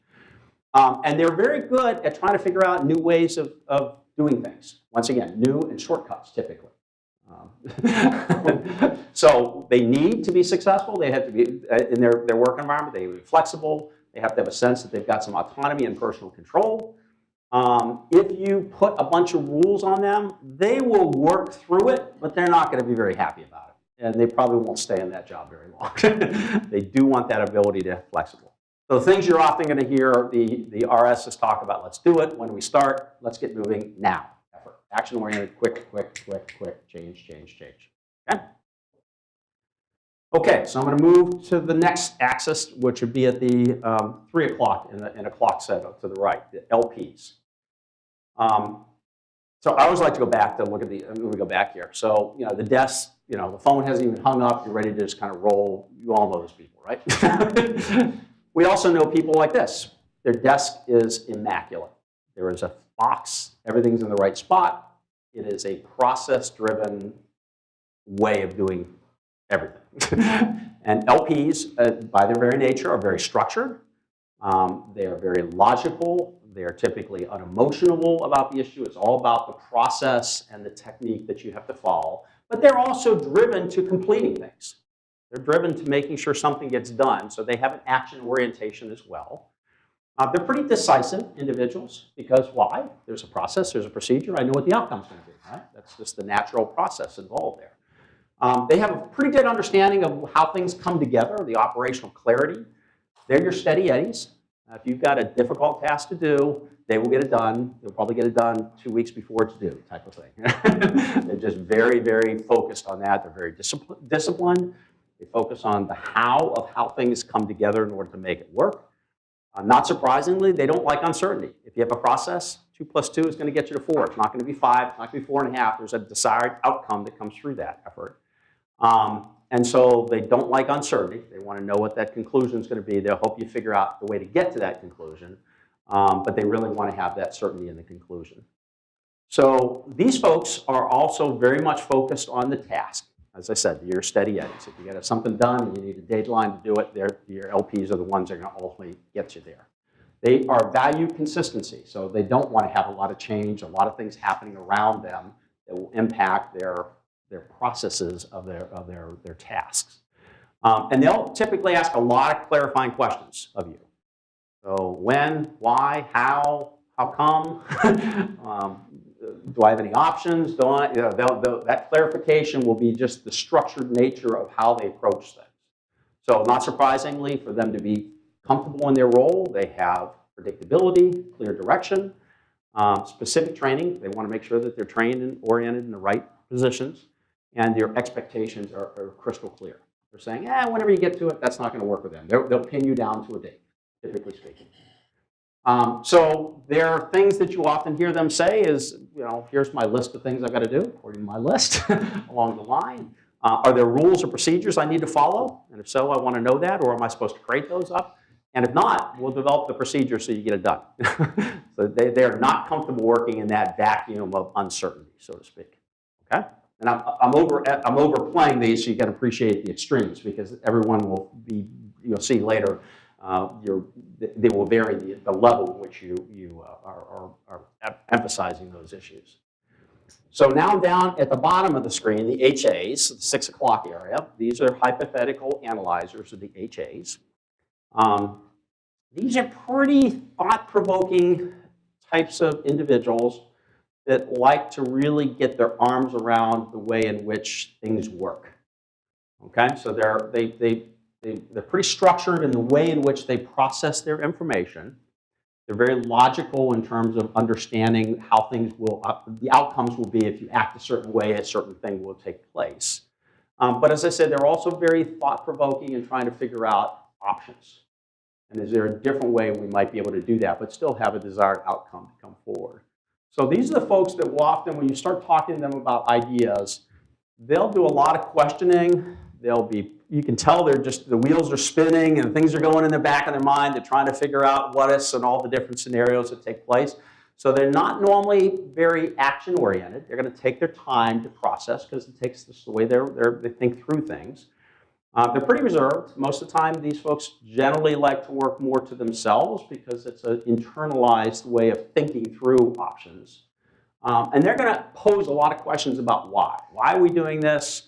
Why are we doing it this way? Are there different ways to get to this way? They will come up with a gazillion different ideas on how to get to that point. They're very just self-introspective individuals thinking through the issue and the challenge. So when you put them in a job site, they're going to be focused on the project that you have, because if you give them that task, they'll start working through the options and the issues and things along those lines. They like a lot of complexity. So if you throw a lot of things at them, the more the better. They don't like simple tasks. They like to really kind of think through all the different dots that are out there to go forward. And as I say, they will generally come up with a variety of options for you to consider. Now, not surprisingly, for them to be successful, you've got to give them some goals and directions, because left to their own devices, they will just think and think and think and think and come through. You got to be able to drive it and land the plane, as some of you have said in my conversations with you as well. Not surprisingly, they don't like to be structured. They want to have the freedom to come up with new ideas, new thoughts, new approaches along the line. But these are not your steady eddies in terms of implementation. Their juice that gets them fired up is the analysis and here, let's try this. But they don't want to be dealing with the details of it. Somebody else has to hand that off to be able to handle that work. So the things that you often hear HAs talk about is, can we think about that differently? Maybe we can do a different approach. They'll ask, why are we doing things the way we do it? Because for them to understand why helps them come up with different ideas and thoughts. And then they'll come up with, how about this as a different way of approaching it? Or how about these ways more than just one way to consider? And then hand it off to somebody that can actually run that stuff down to the core. Okay? So the last profile is the RIs. This is at the 9 o'clock level if you're looking at the face of the clock here. Anybody see an office that looks like this? Not really. So you got old ideas, very old ideas, possible ideas, idea fragments. These are folks that are thinking about a lot of different things. Obviously, an RI is very comfortable with a lot of information coming at them from all sorts of different angles. They got 3 different TVs going on, they've got telephones going, they got emails going, they got the text messages going, and they're multitasking. That's just the way they operate. Very quick orientation, spontaneous. Their output's very thoughtful. They were always thinking about things similar to the HA in that regard, but they're really always looking at, and they generate thoughts and fragments of ideas, and that may sit on their desk for 6 months until it comes back to something else. So yeah, I remembered I did something about that. Let me pull that out and figure out under what how that may be along the line. So they are focused on mission about what you're trying to accomplish. They do like the ability to come up with new ideas, novel approaches, different ways of handling things. These are folks that are these are fun people to have at parties. They're the ones that will get things going. They'll bring the playlist and really they're enthusiastic, they're energetic because that's the energy that they give off. And you'll start to see, we'll talk a little bit about how these folks in different styles are viewed sometimes very positively, but also sometimes very negatively by people that may have an opposing style as well. So that'll be part of the conversation. So these are individuals that, not surprisingly, like a lot of creativity, a lot of different options that they're going to come up with as well. And they will connect dots. They will take random pieces of information and say, have you ever thought about why that relates to this, and this is why we're doing it this way? And you go, I hadn't thought about that. That's what an RI does. They take these random pieces and then can make connections for you. So they focus on what we're trying to accomplish, the job here. They clearly like to have the ability to think and work independently. They don't like to be regimented by rules and regulations and processes. These are individuals that when all of a sudden you come to a conclusion, you're going to make a change, they say, great. No sooner you start that process, they're going to want to change that process again. They're always looking for a new and different way. And you got to watch with RIs, and I can say this because I'm one of them. We don't always think 3, 4 steps down the road. That's going to be a challenge because the problems that I've just solved, I've now created some other ones, and then we'll just deal with that problem. We'll solve that problem when we get to that point. So that's an issue you got to be sensitive to. For folks to be successful in the work environment, the RIs, because they relate to different thoughts, different people, and all that, they got to trust the people they're working around to be highly effective. They don't like flexibility. They certainly have to have flexible goals. They want to explore alternatives, different thoughts and opinions. And they're typically often the ones that will bring the donuts to the party because they want to have that team or that camaraderie. They feed off other people's energies and want to be able to get that out of other people so they can understand where they're coming from and make those connections as well. So the things you're going to hear, got an idea, how about this? Oh, I thought about that. Let me get that fragment of an idea I had 6 months ago and bring it back to the table because I think, I just thought about that, but it really wasn't important then, but it is now. A lot of different movement, a lot of different energy and activities. So those are the quickly 4 styles, and I obviously emphasize the extremes of those styles so you get a feel for what that looks like as well. And what we're going to do next is explain how IOPT analyzes that. So all of you either just recently or in the past have participated in the IOPT survey. There were, I think, 24 questions as I recall. And based upon the way in which you answered those questions, and some of them may seem similar, so there's some cross-checks and pollination that's taking place there. Basically, the responses of that will give you a sense of the way you responded. Everyone will have what's called a dominant style, which is your primary style in which you process information. You also have a secondary style, which is kind of your backup. And they may be very similar, they may be diametrically opposed. It all depends on how you respond to those issues. And so the dominant style is when I'm going to get the donuts, I'm going to use that primary style when I use that. But if for some reason that doesn't work, I'm going to quickly pivot to the secondary style. Make sense? Now, many of these are short run. The styles themselves, what we refer to as the kite charts and where you land on your unique kite chart is going to be kind of your primary and secondary. But you're going to see you have, just in this area, you have the capacity to think. This particular chart is obviously stronger in the RIs and the RSs. But has a little bit of the LP, but not as much of the LP to the far right. That doesn't mean they can't do it. It's just that's not their preferred style of processing information. So when you think of this process going forward, what you're going to do is you're going to connect your primary style to your secondary style. And in most cases, about 85% of the cases, they're going to be adjacent styles. Where there are sometimes, I don't think we have any in this group, there are sometimes we have split styles where you can be diametrically opposed. And that creates a bit of a challenge, but we can talk through what that looks like as well. But I want you to understand that the styles, as they relate, your primary and secondary, your dominant and secondary styles, are going to generally be adjacent to each other, and the way in which those relate to each other is very similar. So in the case of this, the folks that are between the RIs and the RSs are going to be unpatterned type of processes, and we'll talk about they're typically called changers. Between the RS, the LPs are going to be action-oriented. Between the HAs and the LPs will be structure-oriented, and then the efforts between the HAs and the RIs are going to be thought-provoking type process. And you'll get some material here. And those are more of that longer-run strategy. So your primary and your secondary style are going to be your kind of go-to, but the way in which you relate to each other on longer-term issues, bigger projects, are going to be basically built upon structure, thought, action, efforts, and they'll generally be adjacent in the way in which you approach things. So when you think about the RSs are talking about when it's due, the LPs are generally thinking about how things are done, the HAs are generally focused on why we do the things we do and what other options may be, and the RIs are typically focused on what is it that we're trying to accomplish here. Okay? So these are all just kind of do that. So if you think about it, if you're an RI, RS, your focus is what and when. If you're an RS, LP, it's when and how. If you're an LP, HA, it's why and how. And if you're an RI, HA, you're a what and why. Okay? Kind of the nature of which you approach things as well. And those are kind of your strategies. So when you go through your answers, you'll get plotted, and that's the report we'll do here next. You're going to get a plot that shows your kite chart. And they look like a kite, although some of them look really like funny kites when you see this as well. This is like an upside-down kite in the process. So obviously this individual has a real strong reactive RS style, and almost a split style between their LP and their RI. They're pretty similar in terms of their effort, but not much in the HA.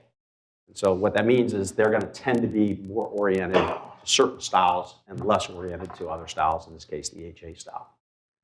So when you go through this and you start to understand yourself, my question becomes, why does this stuff matter?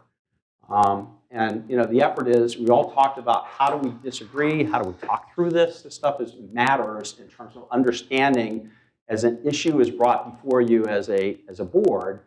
You're all going to react to it in different ways, and you're all going to figure out what you think makes sense in your own way as well. And that, I guarantee you, will look different to each one of you.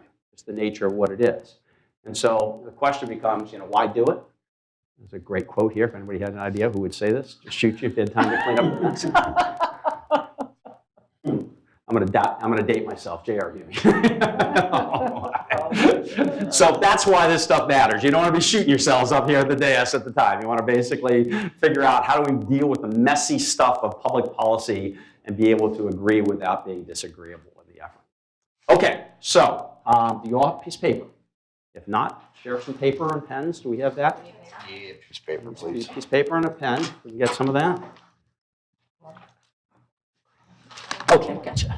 I remember before. I have paper, anyone needs it? All right. So now, those of you that have been this before, you may remember your primary or your dominant and your secondary style. If you do, that's okay. If you don't, that's okay as well, because I'm going to ask you to think back about based on the description of what I just outlined for you, where you think your two styles are. whether a primary or secondary stop. Well, okay, so Heather's going to go ahead, and I'm going to put these back up here. Oh, I took it like 4 years ago. Yeah, you may not remember it. That's what I said. Oh, you do remember it, okay. But I bet it's changed a little bit. Well, I haven't. I used your other one, so I haven't. Most of the time, if you answer them correctly, your primary and secondary style won't change by the time you're an adult. We are doing some analysis of people that are taking this like in high school and then taking it later to get a sense as they become more mature and have more life experiences. But by the time you're at this table, you've probably pretty much settled into your respective styles. All right, so I put the 4 styles up there. First and foremost, I want you to write down where you think you are. If you think you're an RS, an LP, an HA, or an RI in terms of your primary and secondary. I'm not as concerned about whether you think primary or secondary. I just want the 2 styles that you think are likely to be your go-to. All right.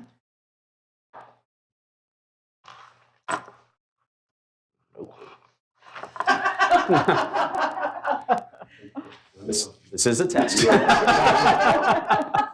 just getting ourselves. I haven't had this done by.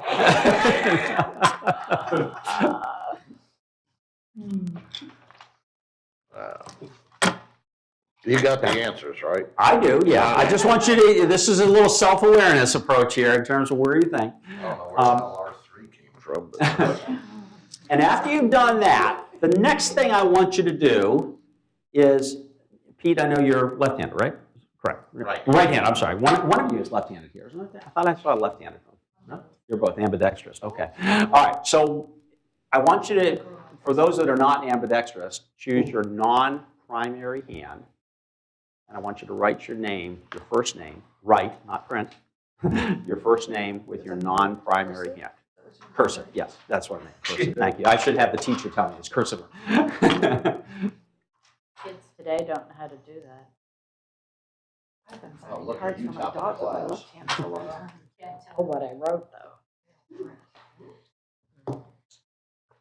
whole bunch of loops. Everybody done that? Now, think of how many times in the course of a day, we don't do as much now as we used to because we don't write checks and all that stuff like we did in the past, and we don't sign everything we have now. It's a lot electronically. But think of how quickly it is to write your name with your primary hand and how hard it is to write with your non-primary hand. That struggle that you have is something I want you to think through as we talk about styles and things where you're not as strong in a particular IOPT style. It means you can do it. It may not look pretty, but you have to be consciously thinking about doing it. It's not something that comes naturally to you. And that's a good analogy when you think about when you look at these IOPT styles, especially when you have little capacity for certain styles. I guarantee it's like really writing that you can't even recognize what your name is, and you just wrote it. That's that type of ability. You have the capacity if push comes to shove, but it just isn't natural to you. And that's what we're going to talk about going forward. Okay. So, I'm going to hand out a report to each of you. Break time. I might have to go to the ladies' room. All right, well, you're going to have a chance to kind of look through this stuff. So, if do you need a biological break? Yeah. Okay. I tell you what, why don't we do that? Let's break here and use a bathroom break. When you come back, before you leave, though, Debbie, this is yours. Can't look at it yet. No, well, See, you don't know the answer. no, I do. I wasn't anticipating a break, so that was where my effort was going to be. So She's looking. it's okay. You can. All right. She's not a real phone. Yeah, she's not a rules person. That's right. And What I'm not rule? sure how she meant her, I might need to take a break. I'm not sure how she meant that, so. I was right, absolutely. I'm so predictable. So predictable. Yeah. Although I reversed them. I can see your triangle. Oh, it's ugly. No, from the back page there. Take Okay. that. Okay. Yeah. All right. So before I go next, do we need to take a quick break? Absolutely. We do. Okay. All right. Let's take. What do I got? It's 10:25. Take 10 minutes. All right. When you come back. No, you can. If you want to look at it now, it's fine. when you come back, I want you to just spend a little bit of time after you use the restroom, whatever, spend a little time going through the report, because I'm going to kind of walk you through what's in the report, and then we're going to go through an exercise about it, okay? All right? Lovely. Got it? Okay, got it. Holy shit, mine's an upside down kite.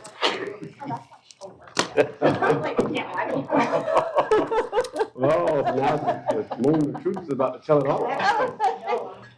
All right. So how far over are you? Let's see. Can you hear me, though? Another few more minutes. You're kind of half an hour. I think it's wrong. Oh, that's true. But, yeah, as far as that, oh, yeah, you're like. Oh straight my across God! When he's like, you know, talking about like, why, or maybe there are different ways we could do it, I mean, that is like, yeah. That's me to the T. Your approach. There are 10 different ways to get I thought it was a little bit more. Yeah, lower right. I noticed on your first slide, you had the date on there, Yeah? and you have Oh, 2020. you're balanced, oh, look at you, you're Holy crap, I missed So that. I was looking at that, I said, wait a minute. Oh, You know what I probably did? I probably, no, you know what, I probably took the title slide from the previous retreat, and I didn't update it, even though I messed with the graphics, I missed the title. Remember I told you, I'm not the LP, I'm gonna miss those. I'll clean that up though. good job. No, that's probably, as I said, I'm not the detail guy. I am not the detail guy. You are correct. This is not, this is 2022. Thank you for catching that.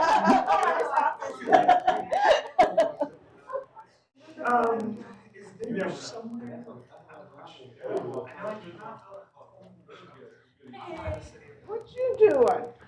All right. I was supposed to have a dentist appointment, but I didn't go. And we have to get shots for dress for decon. So what are you guys doing here? Oh, we were supposed to get my permit today. D&D, but Oh. they made it for the wrong day. Oh, no. Did Anna get you guys your reports? Yeah, I was gonna say, you guys got, do you have both of yours? I've got mine. Okay, gotcha. I want to make sure you got it. Okay. I want to do the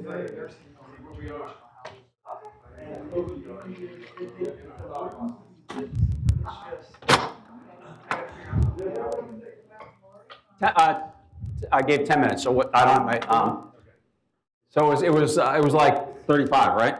Yeah, 35 now. So around 42. Okay. Yep.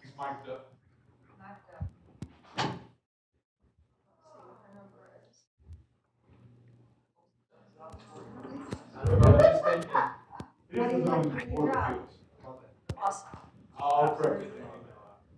But, I mean, the notifications are the same. Except for whenever I was selling houses, they It's were different stuff. because they knew the Fees, rules. yeah. Whenever I come across these CBA. ones, and I'm like, I'm sorry, you have to handle this now. People get very mad.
You can check by the date on the front page. Because mine says 22.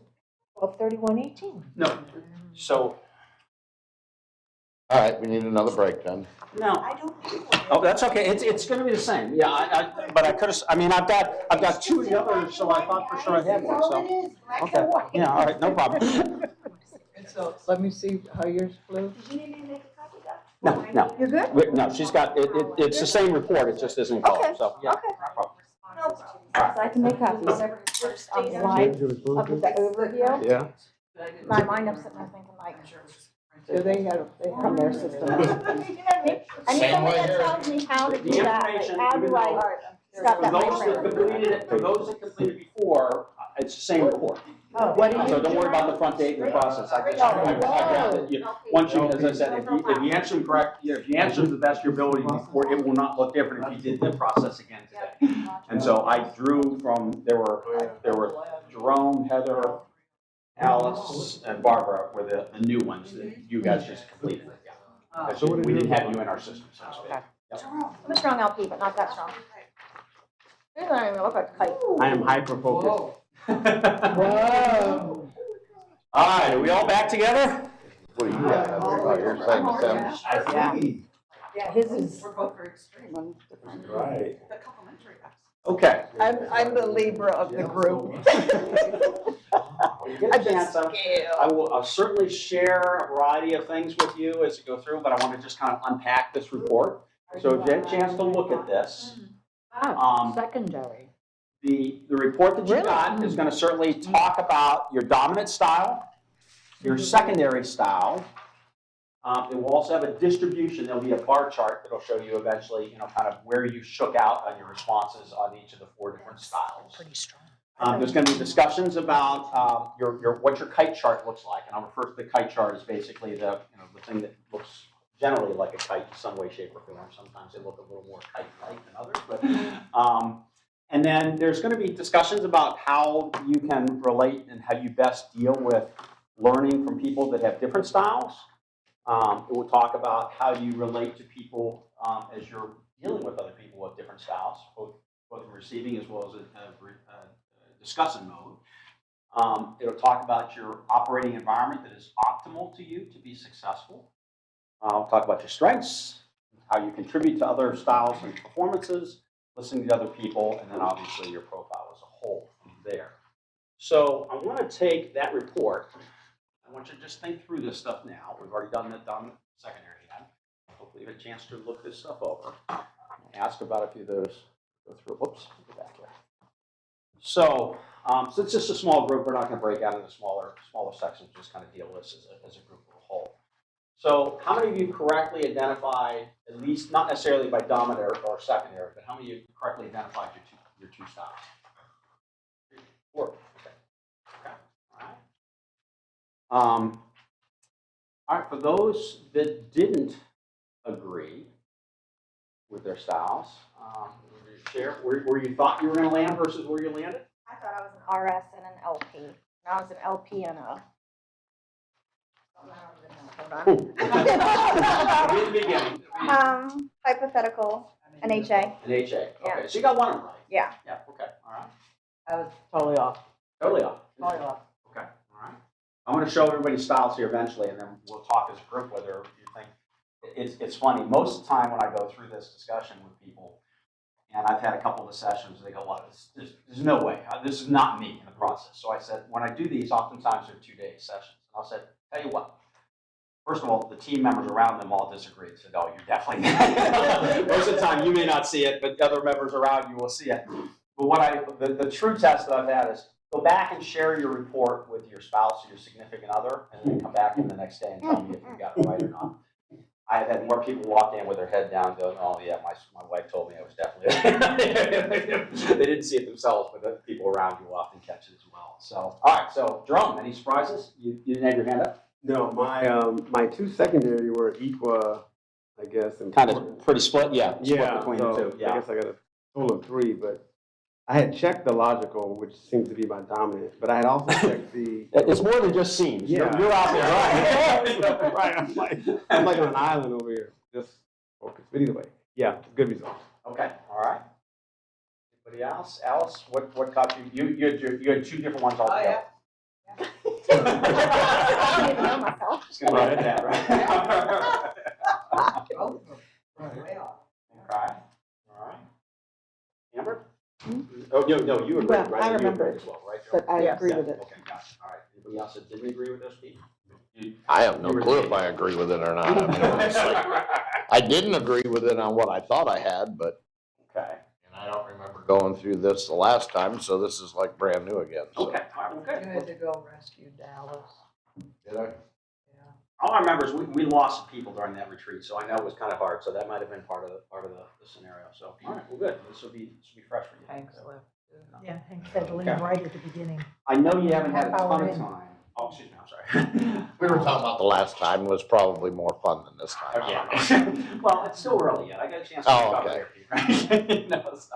All right, so I know you've only had a chance to quickly look at this, but questions, because you've got to get this model correct from the start for us to go deeper. So I want to make sure you understand how the model works or what the information that you're seeing here for. You get a general pretty good feel? Styles? Could I ask you to comment on something, because though I have dominant, I have three that are so close to each other. Yeah. Can you comment on that? Sure. So to the extent, what that means is you're pretty comfortable using those different processing styles on a regular basis. To the extent that they're, so I'll describe an effort here. So if I can just share this. So what Jill's saying is she's got obviously two that are related pretty similar. They're adjacent, obviously a little more down on the HA side. What this means is that in some cases you're pretty good with pondering and thought-provoking, looking at this, and then that is a different style than the relational innovator, which is action-oriented. And so sometimes you're down here thinking through things, and then you'll pivot and you'll say, all right, now I'm ready for an action. And the people around you are kind of used to you thinking about being your primary HA style. And then you pivot, and if they don't realize why you pivoted, then it's kind of like we'll throw them off in the process. So those are called split styles, and you've got a little bit of split between the RI and the HA, which are opposing styles, but you're comfortable in managing both ones. And what you've got to be sensitive to is after you're done analyzing, you just got to be conscious that people are still thinking you're in the analyzing mode, and now you're ready to act upon things. So that's a split style. And split styles, now that's not a true split. A true split is when you literally are, your primary and your secondary are opposite of each other, and that occurs in about 15% of the population. It doesn't mean, once again, it's not right or wrong, it's just the nature of the game. Most people have adjoining styles.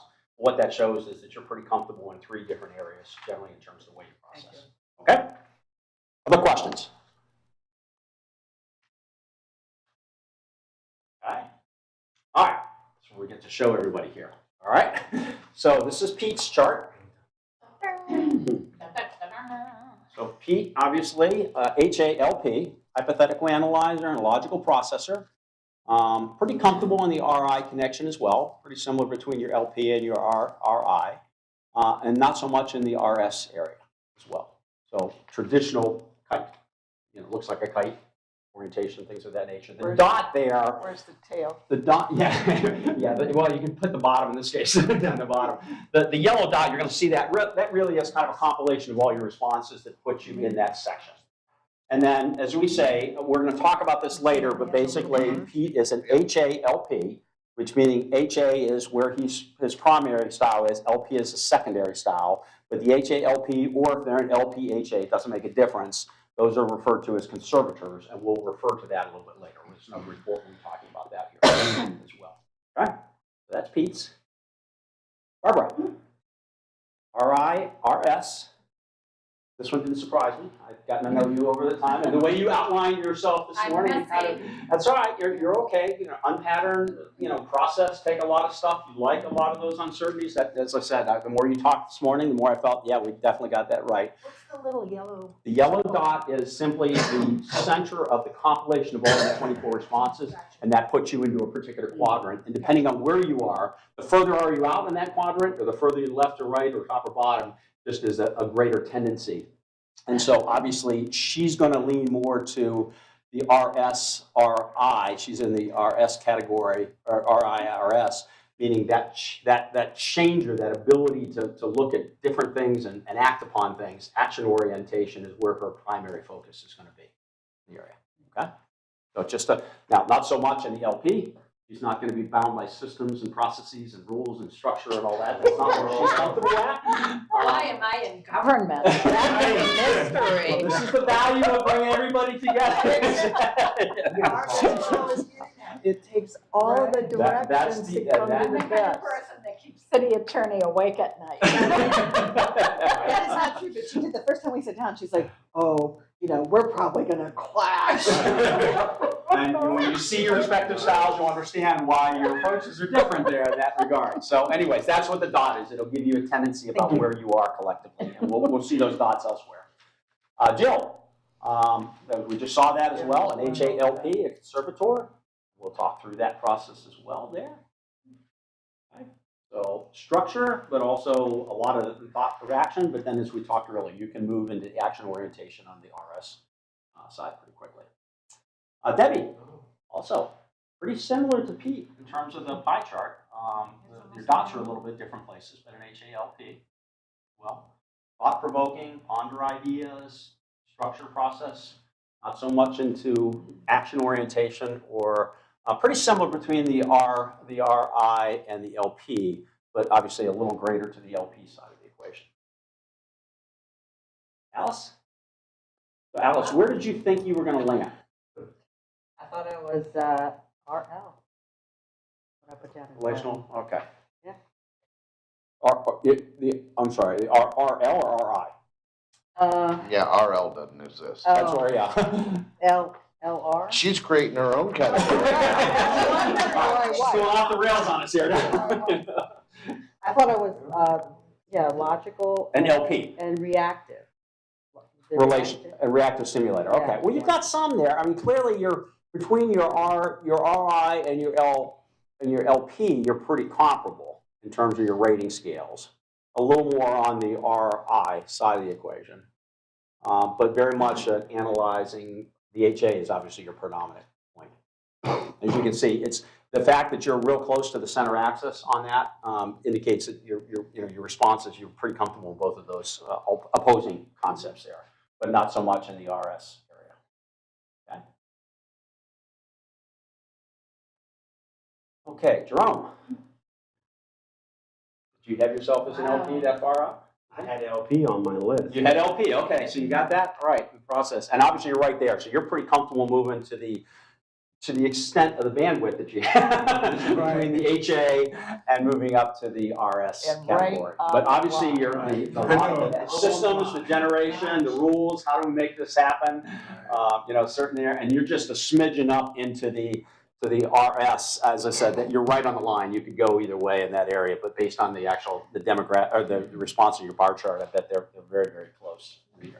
Actually, his would read very similar to mine, but the secondary in the other direction. He will go with that one, but comfortable working in the others evenly.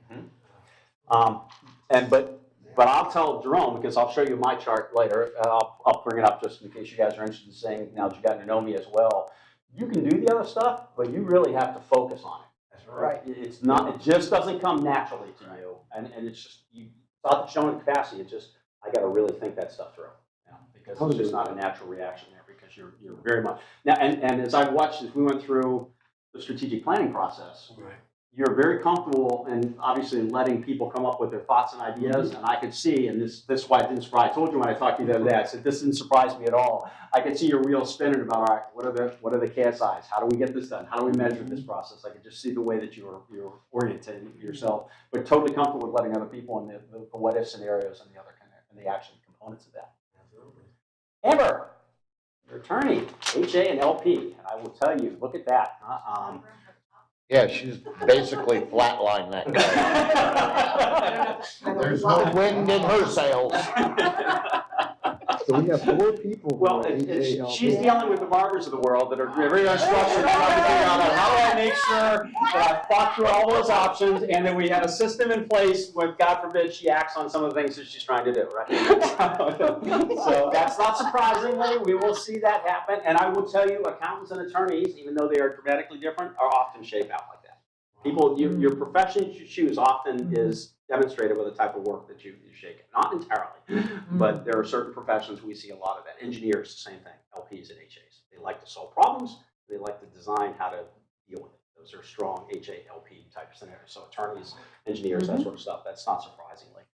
But not the capacity in terms of the action orientation up in the RSs and a little bit to the RIs, and not as much. That's it. Not right or wrong. But yeah, she's a good counterpart to you in that regard. You're up in the left, she's in the bottom right. So. Heather, a kite that's sideways, but pretty well shaped there. Also stronger in the LP, leaning more to the HAs, the thoughts and the processes around, but pretty comfortable up in the action orientation. A little less to the ascent on the relational innovation side of the equation. Okay. And you thought yours were going to be, you got the LP right. What was the one that you thought you were going to shake out to be? RS, okay, gotcha. All right. Well, you got some there. As I said, you're pretty close there. That's an understandable, you've got capacity and comfort level there. Jason, in the back, there he is. Jason stole all my RS. Right.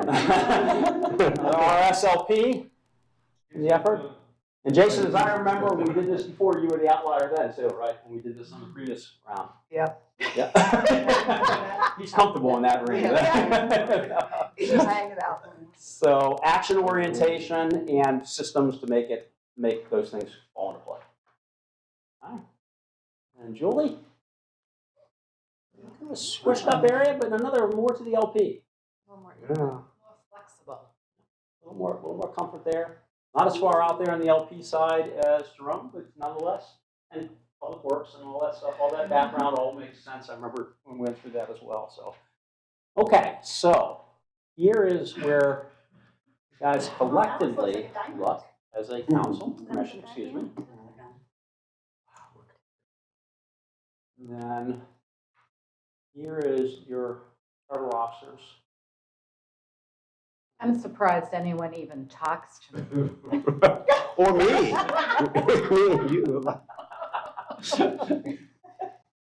We embrace who you are. Don't change. Okay, so first session, this is me. Just so you have an idea. Oh. There's your partner right there. Consulting, that makes sense. Yeah, I mean, how do you come up with new ways? How do you connect dots, new concepts? I've almost a split between the RSs and the HAs. I like to come up with those ideas, but look at that low capacity for LP. Now, this is what I tell about, my dad was a mechanical engineer, so I always tell the story about when we were gonna build something in the shop, my dad was designing and drafting and doing all this. I'm grabbing the saw and saying, what do I cut next? Where do I go? I'm ready to hit the ground. I don't want to worry about the detail of the process. So, and it's interesting, as a city manager, obviously, and one that ran electric utilities, you can imagine the number of engineers I had around me. And so when I'm dealing with engineers, I have to really focus about how I talk to them. And I got to slow down my path. I got to let them kind of have their area. And that's just what I said. It's just not natural to me. I grew up with it, and I'm just not wired that way. Now, see, I would have thought that you were a former city manager, correct? Mm-hmm. I would have thought that the majority of city managers would be like Jerome is, very process-oriented, very analytical. And It's interesting. And So how opposite you guys are. it's interesting because the city managers are all over the lots. They're different styles because of the nature of the area. But what we find is there are certain places that will hire, like if you want me to blow something up, I'm the guy. If you want me to say, you're good with the status quo, I'll go nuts. It's just not my nature. And so I gravitate to organizations that are change-oriented, that want to look at new ideas and do that effort. But if you're saying you're going to hire me and I don't want to make all that changes, I'm not your guy. And so that's the nature. Consultant now. So, and every community has different needs at different times of their organization. And so that's what I said. So I can get there as well, but that's not my area, just like Jerome has struggles on the RI side of the equation. And it doesn't mean you can't think, it really takes a conscious effort. So, okay. So Let's talk next about the next report we have. Oh, I'm sorry, let me go back here, this. Oh. So does anything there strike you of interest? You see any trends, you see any issues, what do you see when you see that chart and you look at the composition of your team? A lovely variety of diamonds. Almost everyone is south of the. Uh-huh. Yep.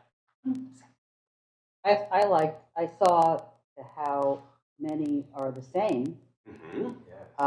And then I thought it was interesting looking at Jerome's and Jason's.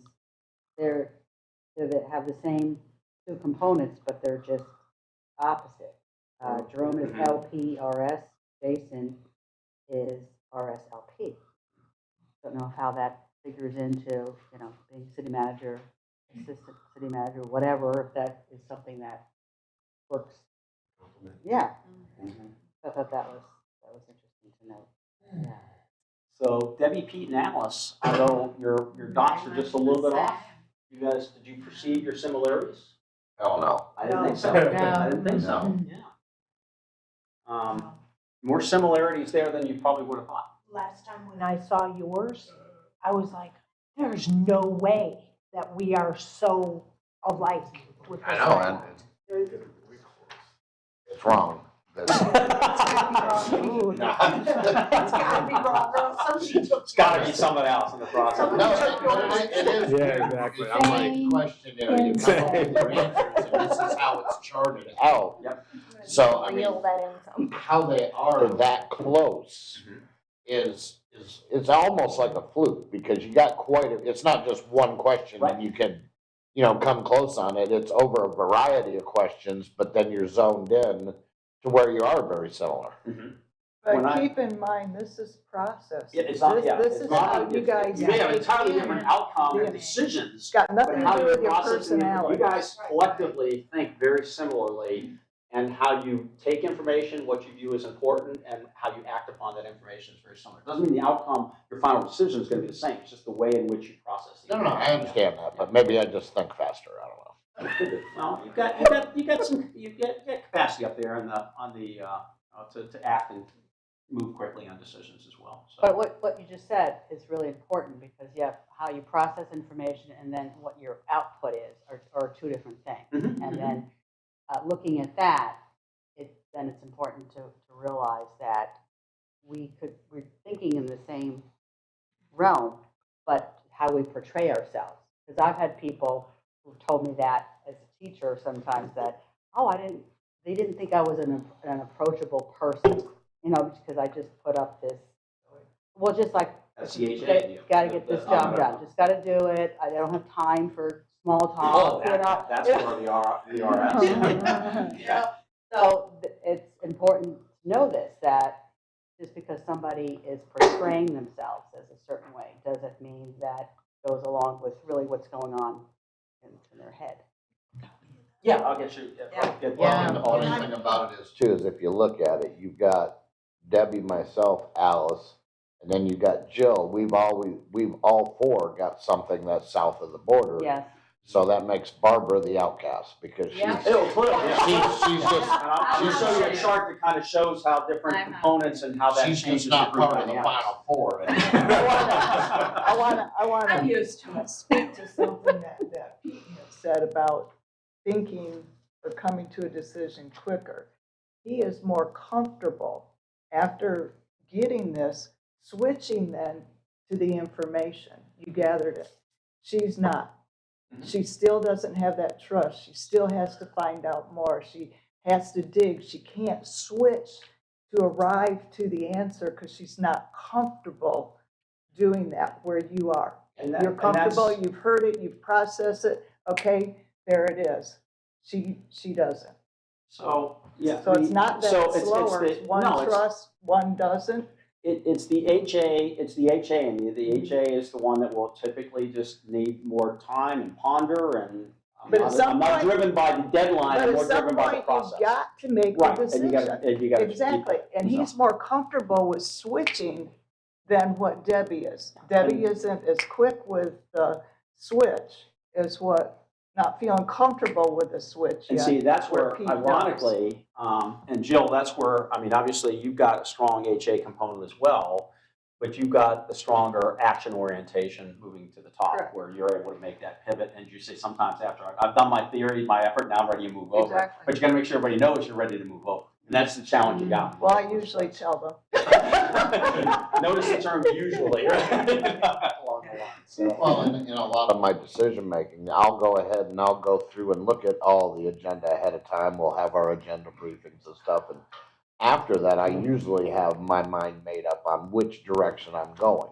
But I always leave a kicker in there to listen to public comment. And I can change my mind in an instant depending on public comment and what.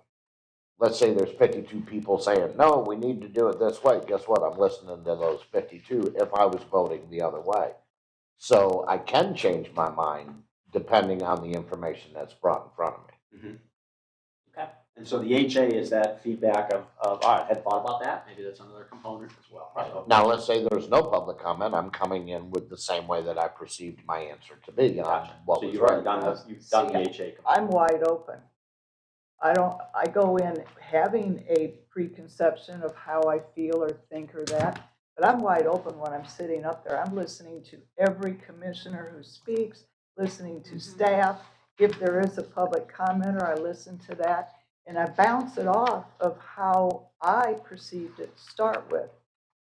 Majority of the time, it doesn't change, but there are times I will 180 change because I didn't think of it in that way. That's why I think it's so important, all of us being different and viewing from different directions, speak, because I will change my mind and have changed my mind several times, 180-degree turn because of what somebody stated.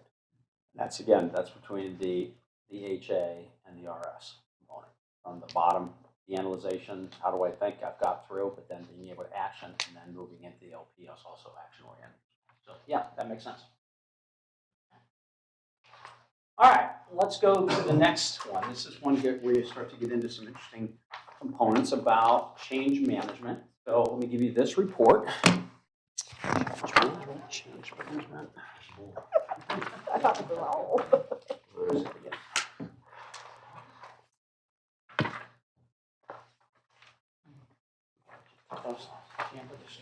Oh, thank you. Chance to. So the report you're about to get, change management report, this is going to talk, obviously it's going to bring you back to the point. We take the same types of information, it's reshuffled based upon what we're trying to get as far as teaching and instruction for you. So it's going to give you your primary, your secondary styles, it's going to give you the common characteristics and the responses that as a result of your style that you're likely to be feeling and reacting to. For example, you know, if I'm an RS or if I'm an RI versus an LP, those are diametrically opposed, and so the RIs are going to react. The LPs are going to react differently to the RIs, just like as a strong RI, I'm going to react differently to the engineers and the LPs of the world in terms of structure and process. It's just not the way I'm wired as well. So it'll give you strengths and capacities, and we'll talk about change in your dominant style and how you can best try to deal with changes that take place. So there's a lot of kind of personal stuff involved with this, and then give you some ideas about how you can kind of deal with that going forward. Because at the end of the day, we don't all get what we want. We don't all get the same. We got to be able to deal with this. So this will give you some strategies in the change management report about how you can best deal with that and how you can best react to people who have a different style to you as you're trying to implement types of changes as well. Okay. So this is one that's kind of a post-reading document to go through. Other efforts that come forward, we'll talk about your culture, your style, the fact that you typically are going to be making decisions in context of group individuals and their reactions to your type of efforts. I just want to reiterate the fact there's no one good style. It's just you are who you are, and the people you work with are the people you work with. You just have to understand where they're coming from. And you may have to flex a little bit as you're dealing with them as you're trying to address changes and issues, not how you want to receive information, but how to best maybe deliver information to them as well. And this is where we talk a little bit about the split style profiles. You don't have any that are true splits where you've got diametrically opposing positions on your primary and secondary in this group, but you do have some splits in your secondary styles that are available. And just recognize that you may be totally ready to move from an HA to an RI, but you got to make sure people understand that you've made that shift. We generally tell people that because they won't necessarily understand it. They'll have you kind of boxed in that HA arena. Once you're ready to move on, you say, I think we've analyzed this enough now. And when I said I generally do, it's because I'm outspoken enough and I'm usually quite transparent. I will make the statement. But there has been confusion in the past because somebody who's more typical to stand firm to how they, and I change my mind or I'm ready to react or whatever, they become confused with me because they're here and I have moved away. So and that's what we're talking about as part of this effort. How do you bring everybody, wherever that may be, to the sector where you as a group are ready? Or allow everybody to be who they are. Because they've got it, no matter where you're at in style, you're going to have boxes you're going to want to check off to make sure you're comfortable with where you go to the next level. And so at some point you have to manage those different styles amongst yourselves to get to the next level so that you can bring the team along collectively. This next report we're going to spend some detail with. It's called the Emotional Impact Management Report. And so when you think about things, your emotions are really triggered. It's a biological chemical response that takes place as you have something happen. And generally speaking, you're going to feel positively about something or negatively about something. I just cry. I'm so happy. I do that too. Yeah, tears don't always mean sadness. It can be tears of joy as well. So the point is the fact that as you're having to react to information and your systems are working about what do I do with this stuff, it will trigger a biological, physiological change in you as a person. And that's kind of your feelings. So if somebody makes a harsh statement about you, that whole fight-flight mentality gets in, the hair on the back of your neck stands up, you react. That's what I'm getting at. So something has come to you, you perceive it as a threat, your biological responses are starting to kick in, how you posture, how you react, fight, flight, instant, all that stuff comes to play. And so this happens as it relates to things that aren't necessarily a physical issue, but maybe there's a topic that comes up that if you're an LP and you've been doing a job for 10 years a certain way, and all of a sudden the director says, we're going to change this, I guarantee that's going to drive a physiological change in an LP because guess what? LPs like systems and processes and outcomes and all that. And so that's what I'm getting at, and that's what this report deals with, is that regardless of the information we get, depending on your profile style, you're going to react to information and it will affect you in ways that may not even be natural to you. It'll manifest itself in a variety of ways. And so the Emotional Impact Report really is going to talk about your style and how you can work collectively with other people of different styles. And we'll also talk to you about what you have to be sensitive with as an individual dealing with people with different styles, because you may think all the positive attributes about a given style are great, and you're pumping your chest and ready to go. I guarantee people on the other side of the table are going to have an entirely different perspective if they're way off on the other side of the table, especially. And the things you feel really strongly about, they think really negative about. So it is what it is. We have to recognize that. And this is when I talk about the power of this tool. Once you understand your own style, that's great. How you interact with people that have differing styles will make you a stronger team because you're talking to them and relating to their needs, not necessarily just your needs, okay, or how you provide it. This is the real power. So, yes, so let's hand these out as well, because we are going to work on this one for a while. Oops, this is the change. No one likes change. Did we do this before? Did we What's do that? this component before? Yeah, I think so. I don't remember this one at all. There's the guy. Everybody got it? It looks nice. Yeah. It looks Oh, strong. Looks strong. The symmetry, look, the symmetry is undeniable. It's just Just go the lower half. Your street sign. Come on. Right. That is laser focused. Absolutely focused, absolutely. That's a spear. We've moved to the. Somewhere in there. Okay, man. so I want to give you a chance to just kind of poke through this a little bit, because we're going to talk through this effort as well, and then I'm going to go through some kite charts here. But let me give you a chance to just briefly kind of skim through the report, and we'll unpack it to a greater extent.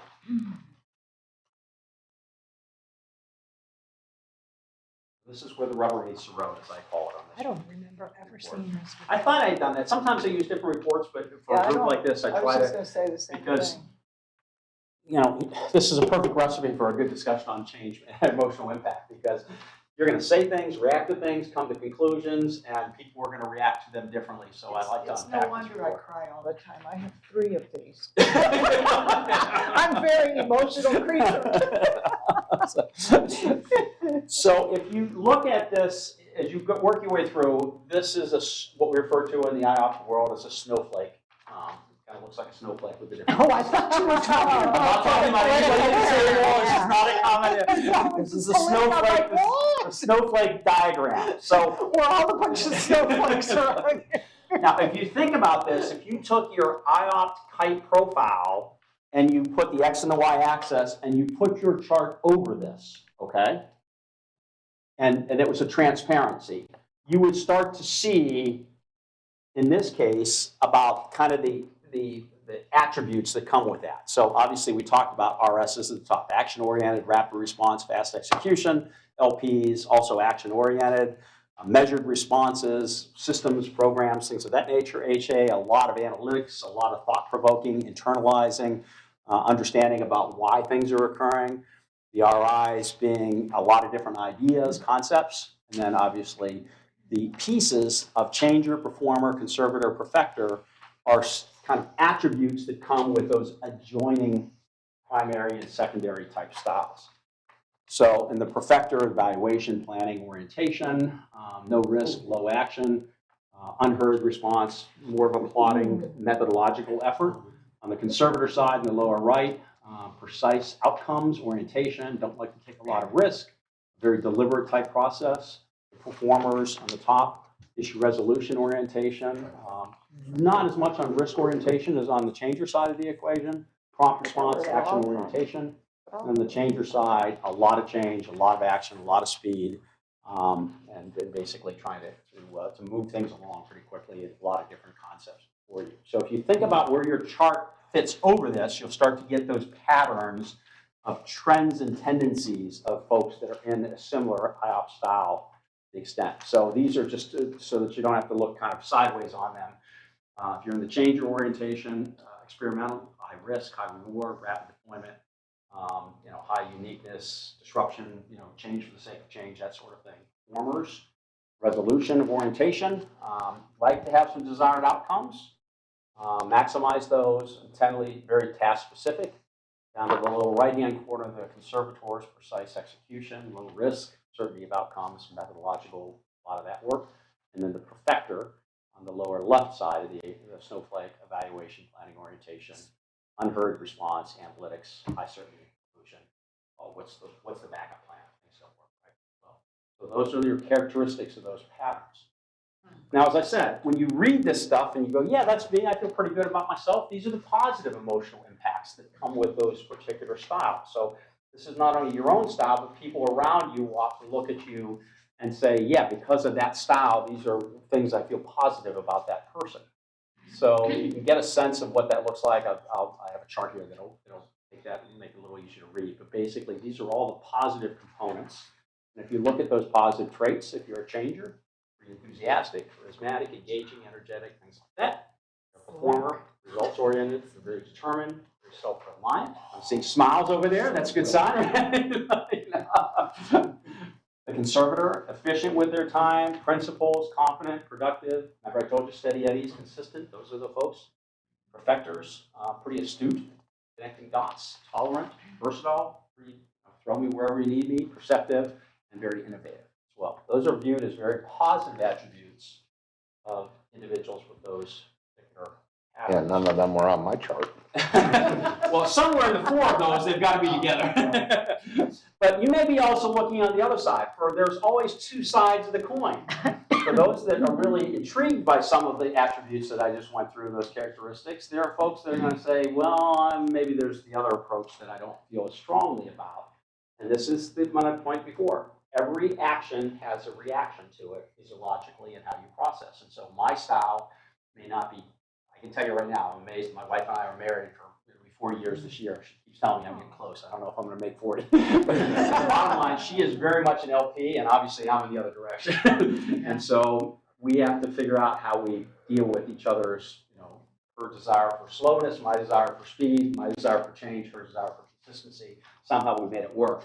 But recognizing, your spouse is obviously your most brutally honest person when they're looking at these reports. They go, oh yeah, that's definitely you. So these are the negative components that come forward. So once again, if you put your kite chart over this document, so to speak, and just kind of visualize where you land, the further off you are in any of those areas, the greater that tendency is likely to manifest itself in how you process them. Okay. So the negative attributes, if you're a changer, you can be overbearing, viewed as disruptive, impulsive. And once again, change. That doesn't always suit people. Some people are very comfortable with change. Other people will go, God, it's not me. So recognizing that change orientation will be viewed as very, very negative. If you're in the performer area, in the upper right-hand quadrant, you can be domineering. You're so focused on the task and element of getting the job done that you can become impatient, you can become arbitrary. We've got to get the task completed in the process. If you're a conservator on the lower right-hand quadrant in the area, plotting, obstinate, defensive. Why do we have to change the rules? We've done it this way, those sort of things. Not willing to take that chance in the program. So once again, if you're a changer to a conservator, those are dramatically different ways of processing and dealing with information. And then in the lower left-hand quadrant, the perfecter. Because they're always thinking about new ideas, they don't want to be nailed down to a final decision. They can be viewed as evasive, hesitant, because same thing, they don't want to land on a decision. They're still processing information. They can see detached. They tend to process things oftentimes by themselves. And because you can't get an answer out of HAs very quickly unless you continuously ask them. Because why? They're always thinking about new ideas. And so that's viewed as procrastination by other people because they just haven't landed on a decision in their mind yet because they're still thinking of those options. So once again, positive attributes, negative attributes, and how those things are perceived will impact you and impact your group. So now once I think about that and you look and kind of process that information both from a positive standpoint and a negative standpoint, I'd like to think about, we talked a little bit about your different styles and quite frankly some of your similarities of your styles. But I want you to think back now over the last probably year or so and think about, are there any examples of issues that you dealt with as a board that now knowing a little bit more about how you all collectively process information and come to conclusions and decisions that reach there, that knowing what you now know, number one, any issues come to mind that created challenges or now that you appreciate the fact that some of you are thinking differently and processing information differently. Is there a particular issue that comes to mind that presented a challenge that was particularly difficult for you to come to a conclusion with as a board? Now we get to the juicy stuff. Oh, and I lost my cop. This is where I never know where it's going to go. It could go any direction in the area. But yeah, just think back about those and let's kind of talk through, if there's a particular issue that it may be a controversial issue, it may not have been controversial, but the way that you arrived at the decision was kind of bumpy, to say the least. I'm going to start it off. I'm not somebody, I don't know why, but when something is done and it's over, it's complete, I'm done with it. Mm-hmm. So I cannot honestly give you an item or an issue that we may have struggled on. I can tell you how I felt. That's my personality. Okay. I don't grasp hold of that detail, but I know how I felt. And I know that there were times that there was uncomfortableness. There was being frustrated. And hopefully this helps us to understand one another so we can eliminate some of that frustration. But we can't, just like My personality doesn't pick up on the detail. I could never do the officer's job, could not. But I can't say, that's my personality, that's the way I do it, and not look at myself, reflect upon myself, and change so I can build that team to be better. That's what I'm hoping to get out of this process. And if you're there already, that's great. Because what I hope to give you through this, and there's some more stuff that we'll unpack here as we go deeper, is to recognize that if nothing else, you all are going to come to conclusions in different ways and different times and steps. And so the goal of this is to recognize that how do you make sure that all the decision makers are involved in that and that they can get comfortable. They may not come to the same conclusion. And great teams will disagree on outcomes, but they can agree to disagree and move forward. That's kind of making a decision and going forward from there. But what I'm trying to instill upon this is recognizing that you now know more about the way you're kind of wired and thinking through issues. Don't attribute decisions and outcomes that's not based on now what hopefully you've got accredited scientific type data as to why you come to those ways or how you are just wired. Just like I said earlier, I'm not an LP. I can get there. Oh boy, yeah, I know. but yeah, I need LPs because that's not me. Alice was great. She said, she noticed in your first slide, you had the right day but the wrong year. That's the lack of an LP on me. I'm moving on. I got the date the 20 and I forgot it was 2022, not 2020. She's the one that picked it up. So that doesn't shock me that I would miss that. I'm just not detail oriented. I'm at the high level. I connect dots. I'm doubting myself. I said, wait a minute, what year is this? It should not be a shock to you now that you see my profile. I'm always doubting myself. That's why No, as I said, and that's where I know when I'm doing things, I need people that are dramatically different than me, and they make me better, and they make our process better because I respect their thoughts and opinions. I can't live in their world just like they can't live in my world, so to speak, but collectively, we're much better as a team. The point you raised before, the diversity and the processing. I guarantee, although it sometimes will drive each other crazy about, if you're an HA or an RI and we got to land a plane or I still need more time to think about that, it will drive you crazy. But you got to understand that that's who you are as a group and how you deal with that and come to those conclusions and recognizing the more I push on the one side, the less I'm getting the positive attributes and the negative attributes are now being manifesting themselves in those decisions, and it creates that stress. So the goal here is to understand those differences and say, okay, if, for example, an HA wants more time to deliberate, you got to provide some of that in order to make that work. But at some point, the RI, the RSs have to make a decision to go, to the next step. Process. Does that make sense? Yeah. Now, where you draw that line is going to vary based upon the complexities of the issue and the dynamics there. But the point is, if you're dealing with it just from your own style and not recognizing the style of the five of you as you're dealing with an issue, you're going to miss the point. And you're going to create tensions and stresses that you can now manage having this type of information before you.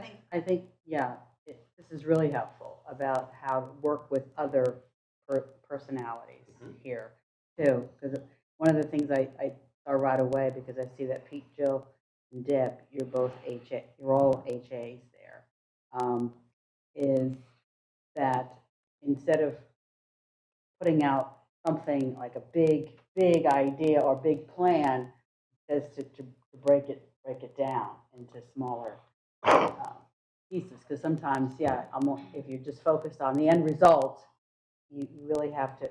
I have to remember I'm talking to people haven't been in my head to know what I was thinking. So you have to go back to the details and the beginning there, which is what it's saying here, of defining a narrow goal and confined to the boundaries of that first, and before you're just keep putting out. It makes perfect sense to you based on your background. Why can't the four of you see the same thing I see? And the reason is because they're arriving at it and processing information differently than the style that you've got. And so the challenge you face is, how do I provide safe space for people to have those conversations so Yeah. they can get to wherever they need, not the way I do it, but the way they do it. Because just as I'll ask you to sign your name with your other hand, Yes. I guarantee if that's not their primary or secondary style, it's harder and harder to get there. Right. And simply saying, we gotta land the plane, we gotta do this, is gonna drive an HA nuts. And an HA, similarly, saying, I'm not ready to make a decision, I can't get to this point, is gonna drive that RI nuts and the LP nuts because they're not ready to react on anything. So you gotta land in a spot where you all can feel comfortable that you get a chance to exercise your systems. And as I say, you may not all come to the same conclusion, but you gotta eventually, for a teamwork to work better, respect the fact that they're bringing a different skill. And that's okay. Just like I said, I missed the 2022 because I'm not an LP. I need those people to do that. And my product is a better product as a result of that. So it's okay to give that space is what I'm trying to say. Right. It reminds me of again, I always go back to the 7 habits, of how effective. Seek first to understand. Seek first to understand. That if this helps for me to understand where people are coming from. So I know what questions to ask and I know where they're coming from then, because that's what I've seen as some of our conflicts when I'm listening to conversations, that people seem to be on different pages completely, but this will give us the tool, how can we get to the same page?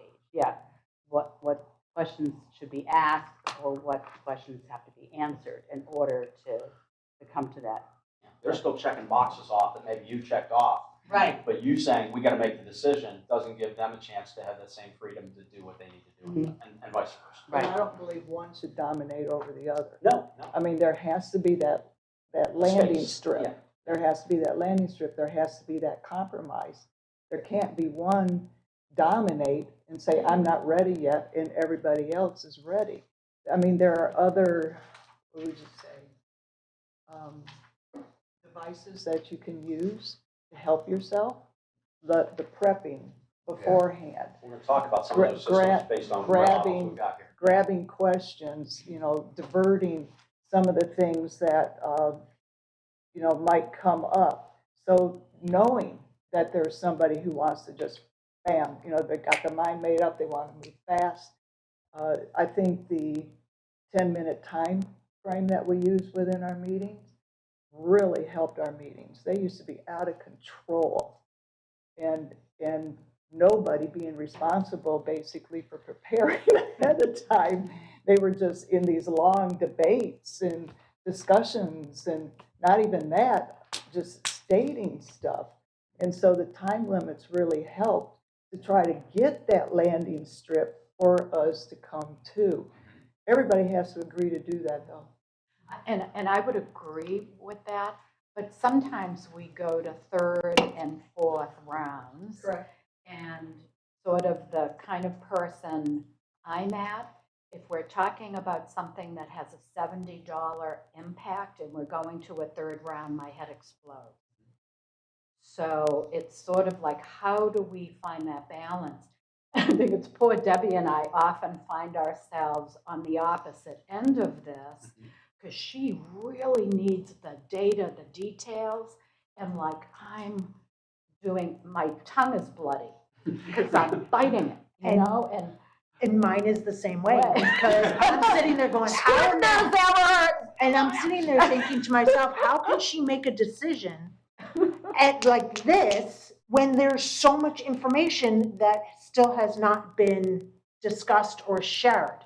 And I know it infuriates the city manager too when I'm asking questions, but it wasn't shared. Many times there's new things that come to light based on what Commissioner Luke is saying, or Commissioner White, or the mayor, or even yourself.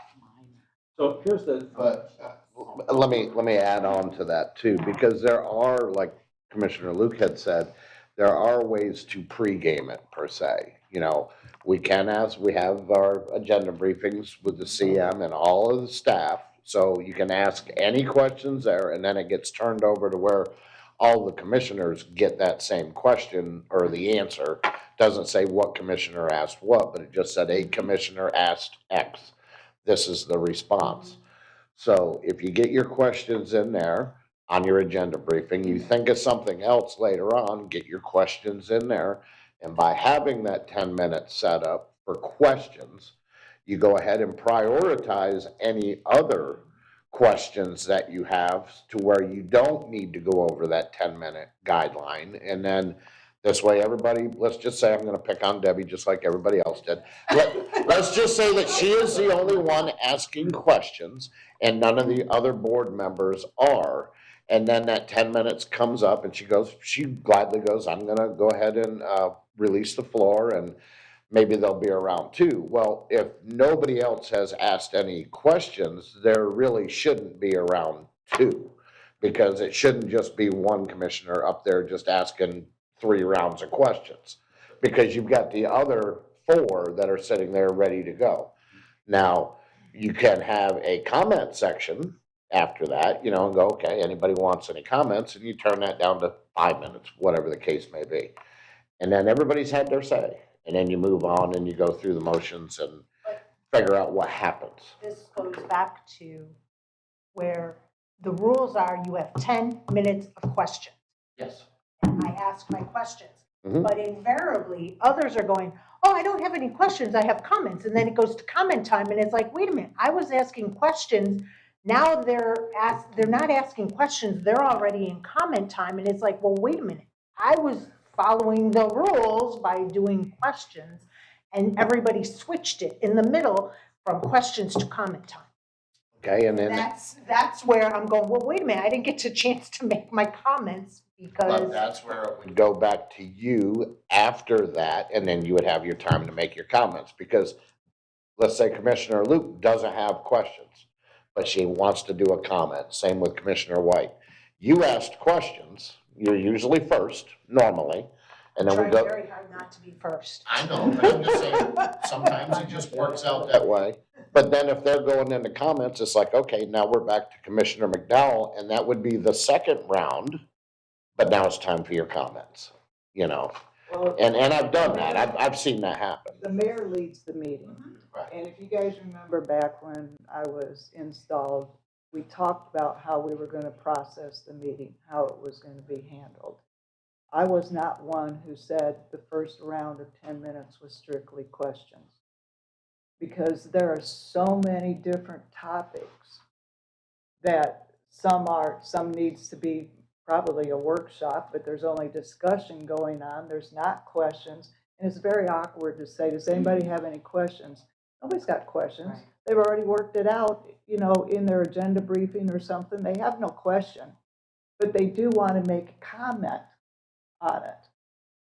That's why I didn't state questions only, unless it was quasi-judicial or something.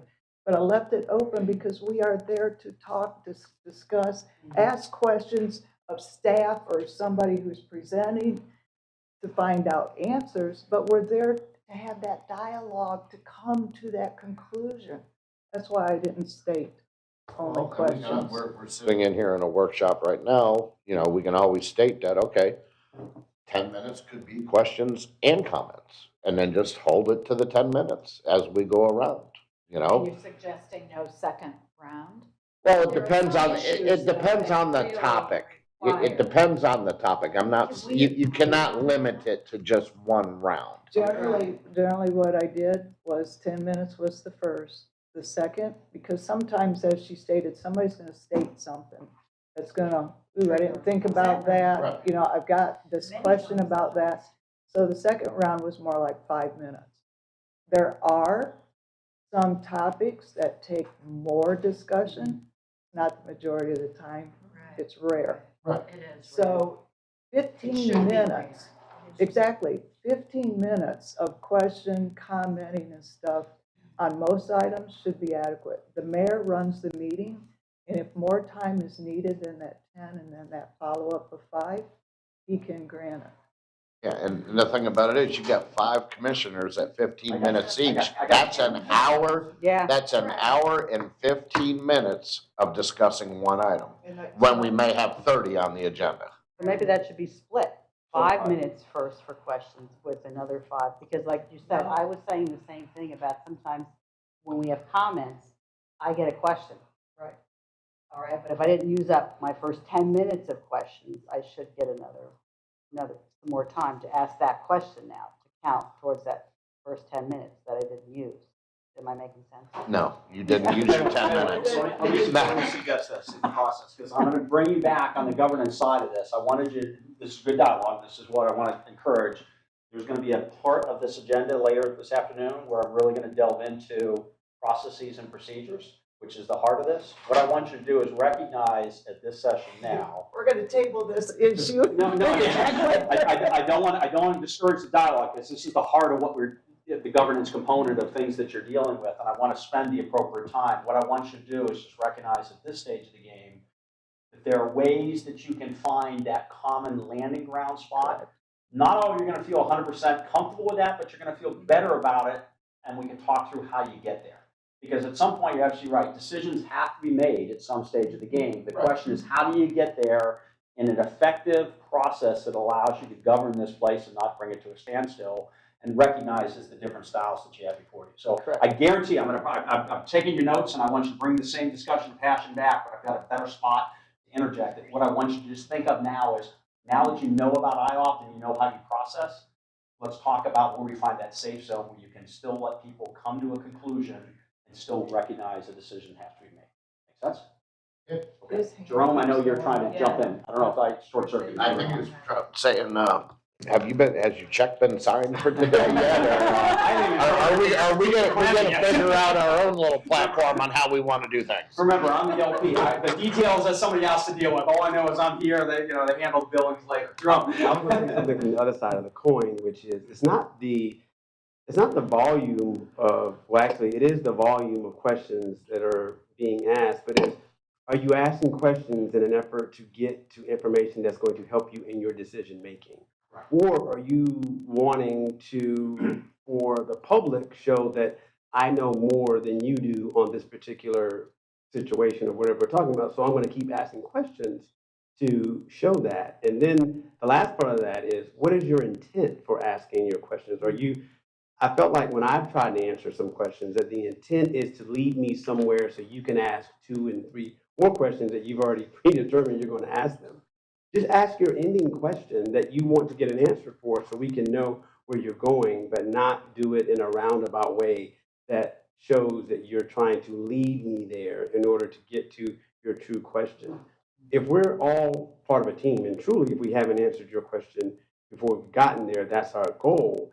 But if you have an end goal question, just tell us what it is so we can answer it. Maybe we will have the answer that day, maybe we won't, or maybe we will have to acknowledge that we've missed a mark on something or not. But the roundabout way to try to lead someone to an answer, it reduces our trust in the process of you asking questions in the first place. It feels manipulative. So, all right, so there's a lot in that statement. So let me See, we didn't leave that, did we? No,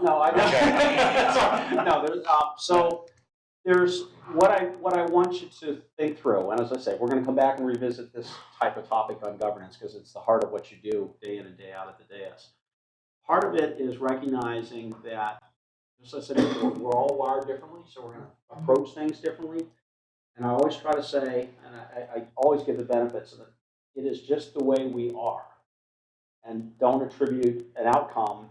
Just like, when I deal with engineers, I really have to say that's just the way they are, and I'm going to respect that they are going to approach it differently than I do, and not attribute any malice to that approach, unless proven different. But generally speaking, it's just the way they're wired. And I can talk the more I want, and it's not going to convince them differently. They've got to check off some boxes. But at the same token, I say, at some point, guys, we have to make the decision, and here's the date we have to make it. You want to spend the HA time and analyzing and coming up with all those ideas? Great. I'll be glad to look into it. But at this date certain, we're going to make a decision. And at some point, you have to stop rethinking. In HA, and I'm a strong HA as well. It's not my primary or secondary, but it's very close on a secondary style. I'm always thinking about what's a different way of going forward. But left to that device, I'll never make a decision. And so I've got to get comfortable to the fact that we've got to get to it. And so where I'm going to try to get you to is, how do you get a process that gets you that effort to say, okay, if it's 10 minutes, if it's 50, whatever that shakes out to be, whatever, every place will do that differently.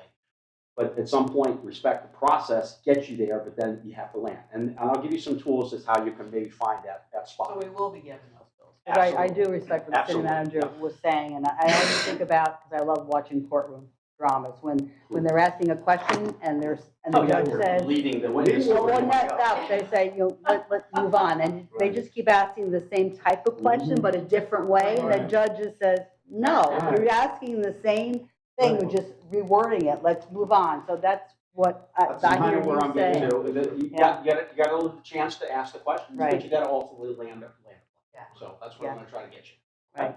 All right. I appreciate what he said about why are you asking the question, the mission. It's been stated by several sitting here in the beginning that that's the outcome that they wanted, was a mission. And our questions need to be focused on that topic that we are discussing. And so many other times, there's other topics come up, or even the process of what goes on in that job or that topic comes up. And it has nothing to do with the relevance of what's the topic on the agenda. Mm-hmm. And that is You have to way, have the discipline to keep that process in play. exactly. Yeah. And Okay. to add a little bit to that too, there's the what and the how. So questions around what are we going to do, what path are we going to take, in my opinion, is the job of the commission. How it's going to get done is staff's job. And I'm guilty of this too. I'm looking in the mirror. It can be very tempting to want to know how something is going to happen. But I think as a group, we could spend a day on the how of any one topic, but it's not our job. That's certainly something that we're going to So talk I about, think roles and responsibilities. that's another buffer with that. area. We're already in the. I'm there. I know you're there. All right, let me quickly We're get just you. moving you along quickly. Yeah, I know. Let me get you a We want couple to get that action going. So here's where I told you I was going to help give you some ideas of understanding how you kind of land where it comes together. This is another looking at the chicken. We call it a chicken pox graph because it looks like you got chicken pox. But basically, those little dots are the yellow dots of where, in this case, the city commission is, of where you are in that area. So these make you look like, generally you're kind of clustered in the bottom. And Barbara, obviously, you're the outlier. We've already described that. And so that's why collectively, the red, let me kind of show the boundaries, obviously the individual team members, the group boundaries are the red. So I've taken each one of your kite charts and then put them together, and that becomes the outward boundaries of the capacities in which you as a group will process information, okay? So the other pieces, and this is what I was trying to get to, is to help you there. If you kind of process information in a similar fashion, that's the consensus. All of you can generally process information in a kite chart that looks pretty similar to the three of your styles, if you think about the gray area. But the area in the white is where all of you can get, if you push comes to shove and you say, if I got to make a decision, I can make some comfort and I've checked off the box. So that becomes a smaller area as well. That's kind of the landing spot of what I'm trying to say.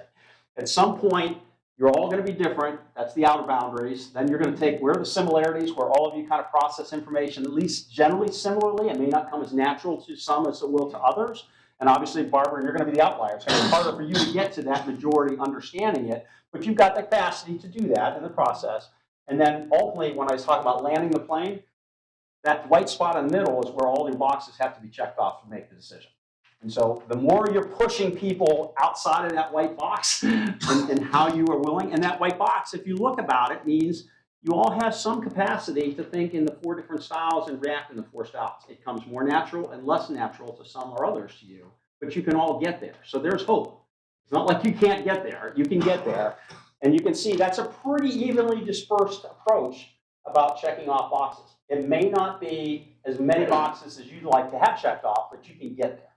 Okay, so that's what I'm trying to say. There is hope for you to have that landing spot go forward. Now, if I throw the city manager into the equation, obviously the boundaries look a little different, not surprisingly. But the box now starts to get a little broader up in the upper quadrant. So once again, between you as a group and your city manager helping you lead in that conversation, you can find a little more comfort level because he's going to bring you into some thoughts and approaches and ideas and systems that maybe aren't naturally coming to the rest of you as well. Okay? So, with that in mind, Gary Larson picture, at some point we all are leaders, but there are certain roles and responsibilities where somebody is in charge. Jill mentioned the mayor obviously controls the meeting, so the mayor's got some effort there, and whoever's in that seat is going to have some capacity because they're ready to take the controls of the jet or whatever the plane, and they're going to help bring the rest of the group along. Just like the city manager will do that relative to his staff and the organization as well. So Fifi has controlled it in this case. So what I've done in this slide then is I've taken your chart, which is in the middle, and yours reflect in blue where they differ from the rest of the city commission, okay? So what this means is that because of your chart, when you're processing the information and how you're ready to move the organization or move the decision along, you've got an 88.5% pool down in the perfecter area and a little less in the conservator, because remember, most of the dots were in the conservator area. So, but you were a little further out in terms of your boundaries than the rest of them, but your bigger change is in the perfecter area. So basically what you're going to be doing is, as you're going through the process, you're going to tend to pool that conversation because you're in the mayor's role in controlling the dialogue that's happening out there. I don't mean control in a negative way, but you're ready to pool. That's the leadership pool that you're going to bring on your group, okay? And that's because of the nature of you being the mayor. Okay, make sense? Mm-hmm. Now, you're not going to have the same level because obviously you have negative pool. Barbara's already got that quadrant taken care of, so you don't have much influence in that area. She's going to bring that to the discussion, and certainly not in the performer area either, because you've got other members that are doing that. So they're already there. So basically, it's your style being influencing on the rest of the group. When you throw the city manager into the equation, obviously because of the strong LP side of the equation, he's going to tend to pull the group over, but a number of you are LPs. So even though he's further out there, you can see the performer area, he's going to have a pretty strong element because he's picking up that RS component, a 301%, almost 302% pull, because of the ability that he's going to, his focus and his processing is going to bring the group over. And obviously less to the other quadrants, but 301% is a pretty good pull. Thank you. Yeah, that's just the nature of it. And so, and recognizing that, you know, obviously that's going to pull you all into an area to a less comfort zone. But as we talked before, I need LPs to help me as an RIRS because that's the system. So this is where you help each other come to good ideas, thoughts, conclusions, and actions. So on a similar vein, I didn't want Amber to feel taken out of the equation here because another charter officer that deals with a lot of the things you're dealing with as well. Her kite chart is obviously in blue here as well. You can see that although she is going to have negative pulls in the areas that all of you are already stronger in, she is going to generally pull you back into the LPHA or the conservator area, which makes sense. You rarely want a city attorney that is willing to blaze, I'll throw caution to the wind and all that. So that all makes sense.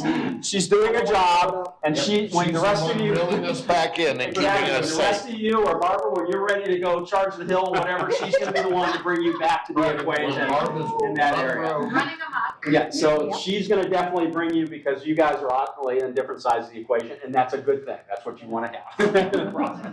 Okay, so make some sense there in terms of the styles. So this is just so you can look at them collectively side by side in terms of the mayor's pool and the city manager's pool. You can see different directions, different quadrants. That makes you a stronger team. I think when I did this several years back, most, if not all of you, were, or the composition of the council, with the exception, I think Jason was the wild card out there. Everybody was in the conservator area. And so when I put up that chart and I said, anything come to mind? Everybody goes, oh crap, we're all doing the same thing. There were no other folks representing the other dynamics. And so what that means is, I've seen this when we've done studies of that where we're doing team retreats. And I've seen long-term managers that have literally hired their entirety of their team. And I've done these chicken pox graphs, and the managers hire themselves over and over and over and over. Which really, they're comfortable with that, but they really have not covered the basis in terms of different styles and different thoughts. It also limits what you're going to You're be able to going to have present. tunnel vision. Yeah. And to some extent, when I looked at this, when we did this several years ago, the commission and your leadership staff and the manager at the time, all of you were in that conservative arena. I'm going, I looked at Jason. I said, "Man, you got to help pull this group along because he was the outlier in that case." Yeah. And that's probably why our meetings were so long and we had so much conversation and we had so much dialogue and trying to find that middle ground, because none of us had the capacity to land the plane. We need Barbara to say, come on, guys. We need city manager, come on, guys. Whereas before, we only had Jason, and Jason's role was not to say, let's go. Right. He was the assistant at that time. Yeah, there was a lot of the HA component that came through in that, with some LP on the side, obviously, but there was a lot of HA. Yeah, we Which were would like, not oh. surprise me that you would go on, because what HAs given to their own devices, they will think and think and think and think talk and and think talk and and think talk and think. Just come up with that's other just what they ideas are. And you needed some of the folks to land the plane. yeah, it was. And so that's a distinction. So your marks look different now than we did. So So, okay. And I've talked about years. So let's go back. I understand. Obviously, you can see the chickenpox graphs there, same sort of things, just so you can see them side by side. This is looking at the city manager's office, Jerome, this is looking at the charter officers and the commission. I just want to say, I think you should think of another term other than chicken pox. Yeah, I could come up with something, but it's not my motto. How about pimples? This is, so a smaller, this is a chickenpox graph. Yeah, after we're coming through a pandemic, you're right, chickenpox is probably not the best terminology to deal with. But so this is looking at the three leaders in the manager's office, Jerome and the two assistants. Obviously smaller groups, so the charts, individuals have a way of impacting versus, 10 folks or 5 folks with just 3 folks. But you can see, obviously, their consensus and where their majority rules are going to be. Julie's kind of more in the middle of that capacity with Jerome. Julie wants to say something. I don't mean to correct you, but I don't know if this affects your results, but mine, the work you gave me is different. What are you? Oh, imagine that. I'm a logical processor and relational innovator. To my. Is in your kite chart, well, that's weird, because it should be grabbing the same data. I wasn't gonna say anything, but I thought maybe it better. I'll check that, because I think I only had 1 report for you, so there should be, and all I do is enter your name and process, and so, all right, we'll come back to that then. This is more on focus. I just wanted, this is a double, so I'll make a note on that to see what happened. So we've seen this process. That's a definite split right there. Can I ask you, when you're looking at a group like that, when you have people that are working like in the same field, at the same profession, do you see more homogeneous results, or would you, would the right team still be kind of like all over the Look, for example, Jerome's and my styles are entirely different. We're both have been managers. So it doesn't always. Now, I will say there are certain professions I mentioned about attorneys, I've mentioned about engineers, accountants. Those are typically LPs, although you will have some creative accounting. It doesn't always work, and sometimes they end up in prison, but there's reasons you have systems in play there. And some managers are very they're risk adverse and going, I'm not going to go there. Others are like, let's throw caution to the wind. We'll figure it out along the way. So it depends on where you're at as a style. Well, some professions don't lend themselves. Exactly. Like Exactly. If you're a computer programmer, it's just like You've got a system to deal with. Yeah. And I was thinking that too, about the marketing and the High business tech. plus the creativity plus Yep. the. Okay, so we talked about the leader pool. So IOPT, just the goal here is to recognize that you're all going to approach things differently. That's okay.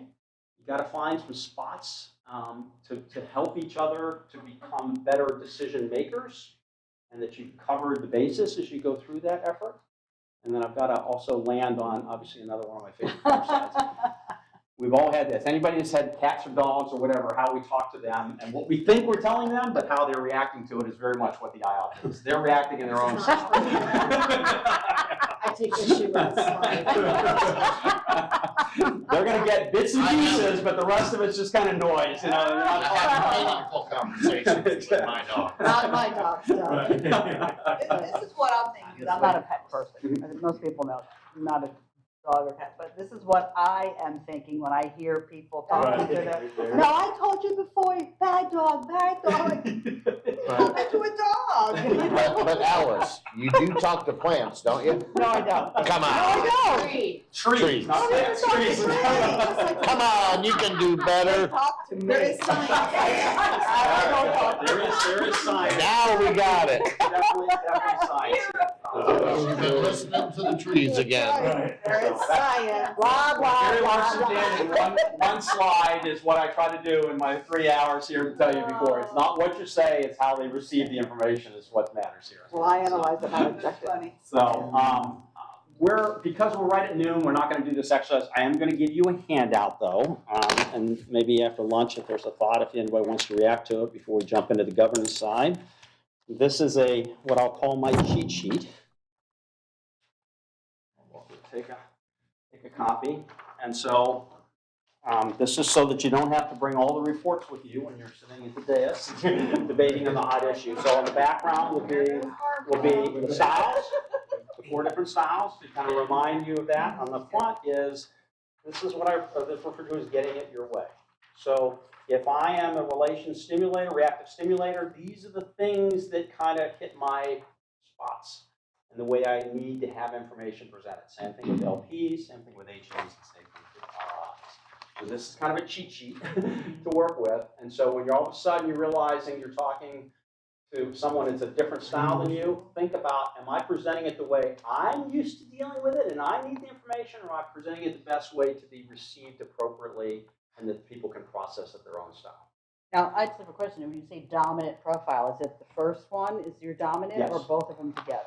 The dominant is when you look at it, the graph is your highest score. So that's where that's the way you're typically going to be wired to go to. Your secondary style is if dominant doesn't work as well, you've got a real good capacity to use your secondary style to do it. But remember, Alice, all your styles work. It's just you have to be a little more conscious depending upon what your kite chart looks like. Yeah, your dominant, but collectively your dominant and secondary will generally be your long-term strategies. If you're faced to make a decision quickly, you're probably going to use your dominant style. When you get time to deliberate and go through it, you're going to blend those styles together, come up with it. But once again, you always have, everybody has capacity, some to a greater extent than others, to think and process information in all 4 quadrants. Make sense? Yep. Okay. All right, I'm right at noon. That's a great break. That was my break for lunch. So There's questions? lunch upstairs, in the room next to 302, and 302 is open if you want to sit in there. It's Mo's. 302 room. Yep, you're right. So before we break, one last Larson one then? Oh, yeah. There's, everybody got this? I know we've given you a lot of stuff. Tried to describe what a posse looks like. Didn't always work out. Everybody got a pretty good handle of what we've worked through? Any other last questions? These answers. Gotcha, okay, I'll get them afterwards, so. Okay. All right, great. All right, let's break for lunch then, and 30, 4 hours? 40 minutes. You want to get to the governance stuff. That's the next stuff we're going to talk about, so that's equally important. So now that you know each other, now we're going to talk about a group dynamic. So, 40 minutes, sound right? Yeah. Okay, let's shoot for 12:40 then, okay? All right, great.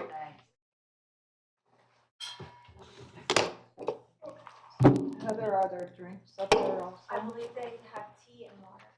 Iced tea and water. Thank you.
So much stuff that goes on the boat.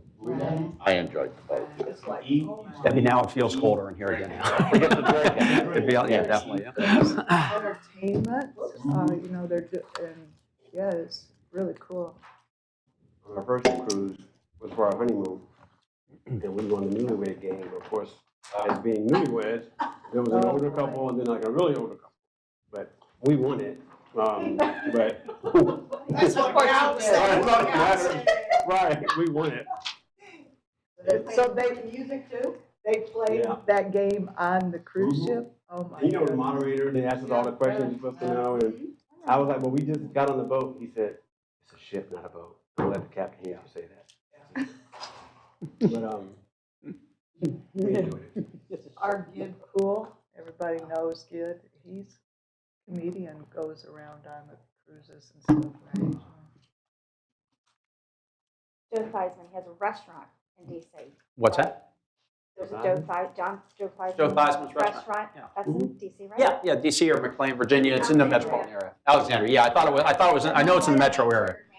You know, you got it. Definitely. I don't know who he is, but I know where the food is. Alexandria? That's a different part of it. Yeah, that's right. I'm a big Walking Dead fan. I remember, it was funny, Jonathan Lewis and I were both speaking in, where were we at? We were somewhere in Southwest Florida. We were asked to both speak on a panel for FCCMA, or for FCCMA, and it was about leadership and dynamics or something. I'm a big Walking Dead fan. I like science fiction, all that. But I remember we were ready to break for lunch, and I was having this conversation and driving home the point about The Walking Dead really isn't about zombies and all that. It's about the human experience, and it's about people being put in impossible situations and how they grow individually or fail to grow individually, and leadership and that. So I've got this whole book in my head about what to do about The Walking Dead. And I remember explaining that, and the people were bringing in the lunches, and Jonathan says, he looks up, he says, dude, he says, the wait staff that's coming in now are hearing you talking about zombies and why they have no idea what you're trying to get at the time. But yeah, so there's a book in my mind. At some point, I'm going to talk about the management of The Walking Dead as it goes forward. So, all right, so we're talking about history. We're talking upstairs. Anybody see anything unique, not between the minions in the middle, but between the top and the bottom picture? This is to check to see how observant you are. It's taken at a different location because you have more to the right. It's a little different perspective, but similar. There's something else there that looks different, though. I'm just checking There's here. somebody in the picture on the bottom. It's less cloudy in the first one. Yeah. All right. Yeah. So, all right. So the guy with the mittens is Bernie Sanders. Remember all the memes during the election when he had the, the inauguration and that. So I often throw that in. Sometimes people will notice it when I throw it up there, but if it doesn't come to the process, and I threw the minions in because my grandson loves the minions, so I had to throw that in the equation as well. So, but yeah, all right. Okay, Howard, we ready to rock and roll? Second part of the equation? We are. Good. Okay. Well, let's talk about politics and leadership and governance and the things that you deal with. So I'll start first then when you talk about the concept of politics and the concept of governance. And so when people ask you about what that is, what do you normally do? You go to the Webster's dictionary. So if you look up the term politics, what comes up? Activities that relate, influencing the actions or policies of a government, or getting or keeping power in a government. Sounds reasonable. The work or job of people, such as those around the table, who are part of the government process as well. So also have the other side of the table, opinions that someone has about what should or should not necessarily be done, or their respective political thoughts. That all seems to make sense of the effort. So when I also go back, many of you know that the Greeks and their form of governments ultimately landed and became a cornerstone of the process here in the United States as we went through our efforts. And so the Greeks start to talk about, you look at the term poly, which is many, obviously, the group overall. And then when you also look at the term ticks, you recognize they're talking about blood-sucking insects. So you're in a full-body contact sport here called politics that take place as well. So recognize that it's a challenging operating environment. Another different approach on governance from Groucho Marx. Looking at trouble, finding it everywhere, diagnosing it incorrectly, and applying the wrong remedy. Does that sound like a recent council or commission meeting to you that came forward? Sometimes that's the perception of governance and politics as you go forward.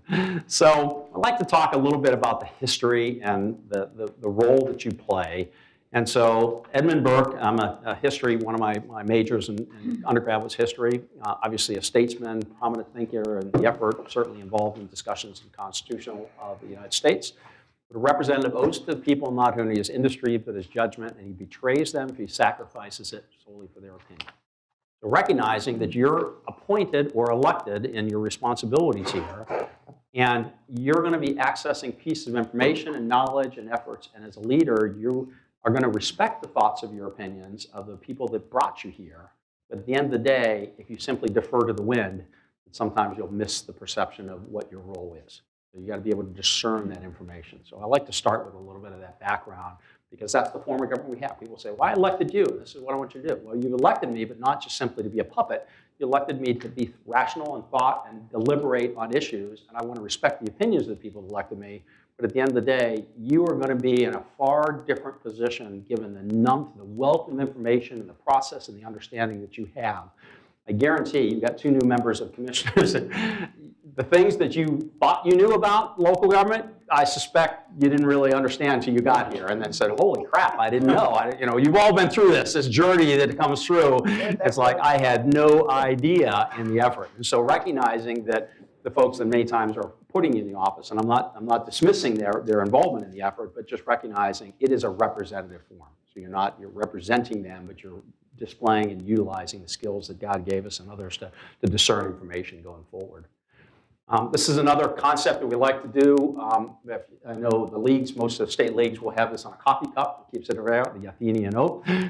Never bring disgrace on our city, acting dishonestly or cowardice, fight the ideals of the sacred things of the city, both alone and with many, revere and obey the city's laws, do our best to incite and reverence and respect to those above us who are prone to annul them, to set them at naught. We strive unnecessarily to quicken the public sense of civic duty. And in these ways, we'll transmit the city not only not less, but greater and more beautiful than it was transmitted to us. So you leave a footprint and a legacy. I want to talk a little bit about your thoughts of the legacies that you want to leave. But the bottom line is you're in this role, in this case, because you've got term limits, you're in here for two full terms, basically. And then, or less. That's right, Joe. We did talk about that, or less. And you get a window and a snapshot of time. And so those of you that are coming through term limitations realize how quickly that goes. And so you recognize that you have a short time to really leave a lasting impression and the legacy that you want to provide. In this case, obviously, hopefully transmitting a city that's better, more beautiful, more responsive, all those things that you've outlined in your strategic plan. Those are good stuff. But I will tell you, 8 years will go by very, very fast. And so you have a window of time to try to do it, which is why governance matters. Because if you want to get stuff done, you got to work together to figure out a way to make this work.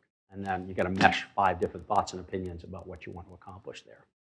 So as I typically do when I'm preparing for these types of sessions with councils and commissions and elected bodies and teams, I like to have some background conversations just to get a sense of it, of where you are at individually. And as you all know, in Florida, you don't get a chance to do this unless you're all together. So this is the first time you're going to kind of hear and see some of the questions or responses there. And I never say that I identify who says what, where, and how. It's certainly yours to own if you want to, but the concepts are really just to be thought-provoking. You want to react or unpack any of the items that we identify here in the series of questions, that's great. It will lead to, and I think you'll find some themes here that will lead us into some conversations when I spend time talking about governance models, governance processes, and helping you deal with the messiness of public policy in a way that makes sense, especially utilizing the stuff that we just had in the first part of the effort as well. So going back to the Athenian oath that we talked about, what's the legacy? What's the footprint that you want to make sure stays beyond your term? First one's mine. Some of these, when you told me this, I'm going, I think you're going to be able to figure out where some of you are coming from in the process, but that's fine. I never said who said what or where. If you want to own it, that's fine. A couple of you talked about the preservation of warm mineral springs. There's some caveats on that we'll discuss later. One of those is the development around warm mineral springs. Now that you've got that preserved, what can you do to help development, encouragement, and development and activity that happens there? A concept of, at the end of the day, and this was raised actually on some of your things you want to do when I ask at the front end of this session, the professionalism of Northport's municipal government, the stature, how you view and how the city and the organization is viewed.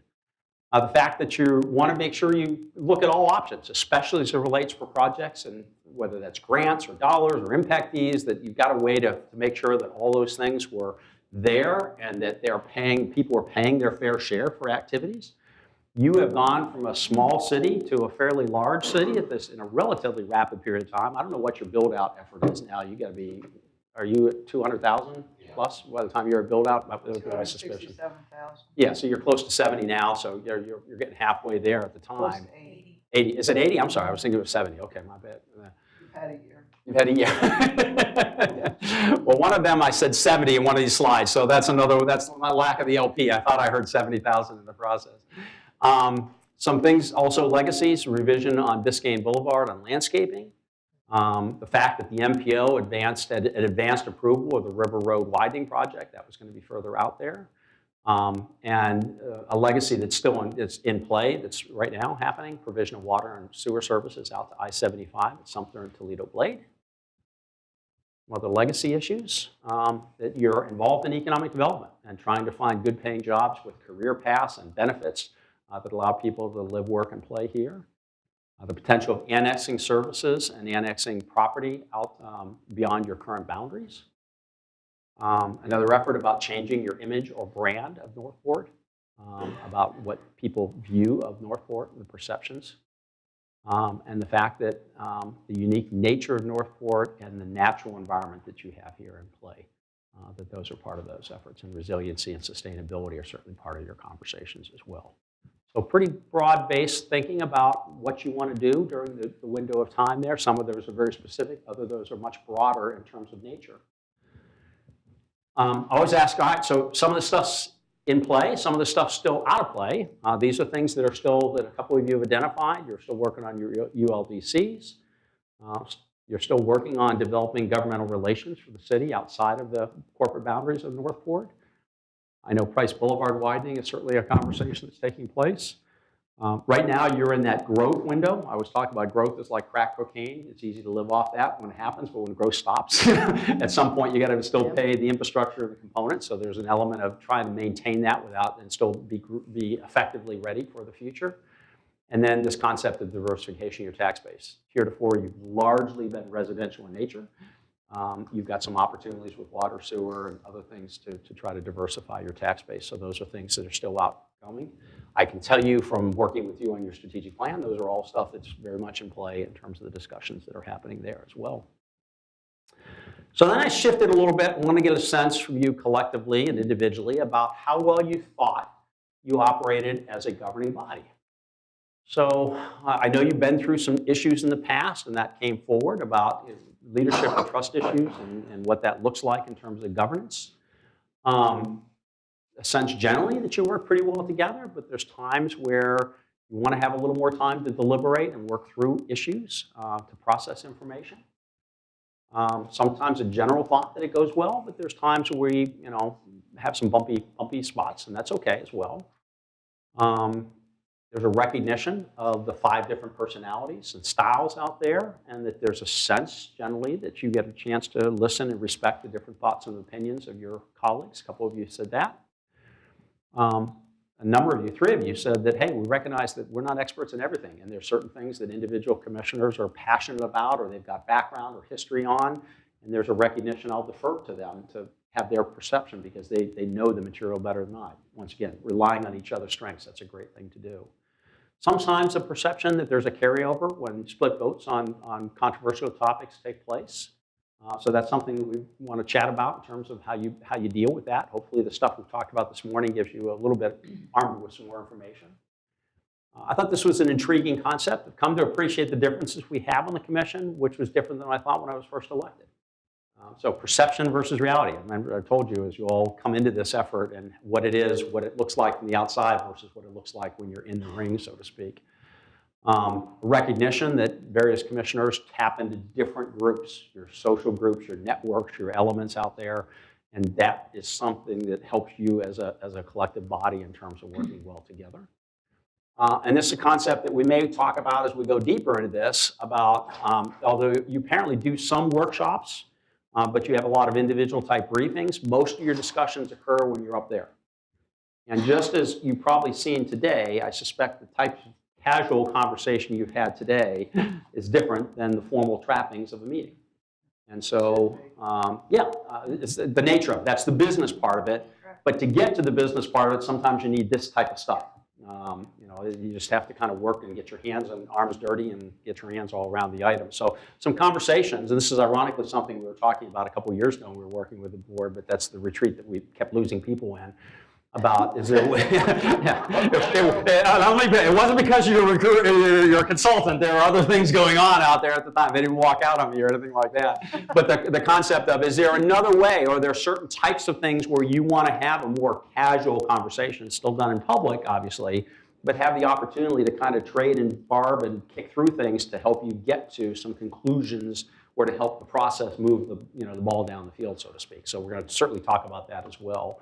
And doing that in a session like this, where it's not in the formal trappings. It still has a meeting process. It's still done in public, but it really is a chance for you to kind of do your stuff and talk through and get a sense of it. Because in Florida in particular, it's so much different in Florida than other states.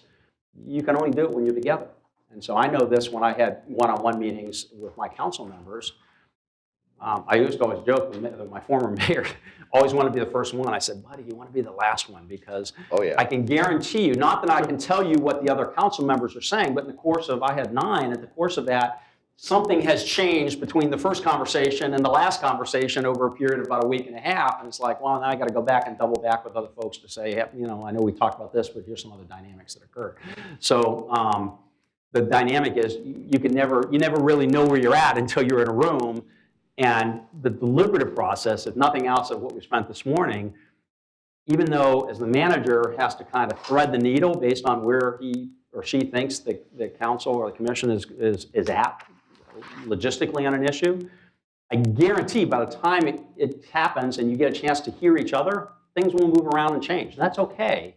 But that process, if that happens on the night the decision is supposed to take place versus at a workshop where you're still working through the messiness of it, it's a lot easier to kind of work through it that way. So there are a couple of you that want to talk about the possibility of doing that as well.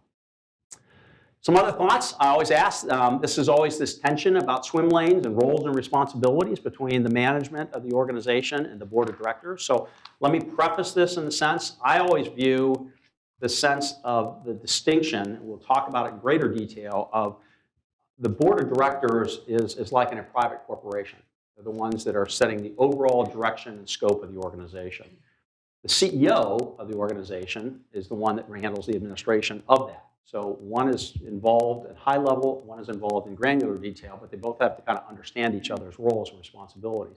The other elements, you talked about cruise ships. Sometimes you say, okay, the council or the commission owns the boat and say, we're going to go to Greece. But they're going to defer to the manager, or in this case, the captain, how they're going to navigate it. And sometimes the captain's going to say, hey, we got bad weather here, we're going to have to reroute here, I'm going to get you to that destination, but that's the skill set that you're having that effort go. So this council-manager relationship about saying, well, I want to be here, that's fine. How you do it is another part of the role of responsibility. So as it relates to commission administration relationships, improvement over time, sense of the role of the manager and respectfully pushing back when there's a sense that there may be an attack or challenging of staff. There may be a lack of trust. There may be an understanding the commission manager form of government that the commissioners is not to micromanage staff. You need to allow the manager to be chief operations officer of the organization. A recognition that you're no longer a small place. You're a pretty sophisticated organization, and this is something that every organization, especially fast-growing organizations, challenge and struggle with. We do it even as a company. I think I mentioned even with SGRs, we've blown up in terms of our business. The stuff we used to do when we were 10 or 15 people, now with 30 or 40 people in the staff, it looks a whole lot different. We got to put systems in place, and we got to have efforts because it's a more complex place to run. And the ebb and flow that comes from that in terms of the role of council, the role of staff, and what that looks like is recognizing that you're no longer dealing with the one-offs. You have to have some policies and procedures in place to make that happen. And that's where I said 70,000. I thought I heard that, but I apologize for that's 80 now. Generally speaking, as it relates to your constitutional officer, your charter officers, clerk and city attorney have kind of a little less focus in their responsibilities, and not surprising, the manager, a little more engagement, a little more kind of kicking the tires because of the focus and responsibilities that are all under the control of that office. concept of, generally things work, ups and downs, but maybe what we can do to help is to provide different, not just recommendations on issues that come forward, but pros and cons. And let me make sure I understand the things you went through and why you selected the issue that you did or the recommendation that you have in terms of helping the process. Some good thoughts. Your charter officers should all feel pretty positive about this. Best people in their respective roles as charter officers, responsiveness. Jerome's gotten up to speed in 6 months, improved staff camaraderie.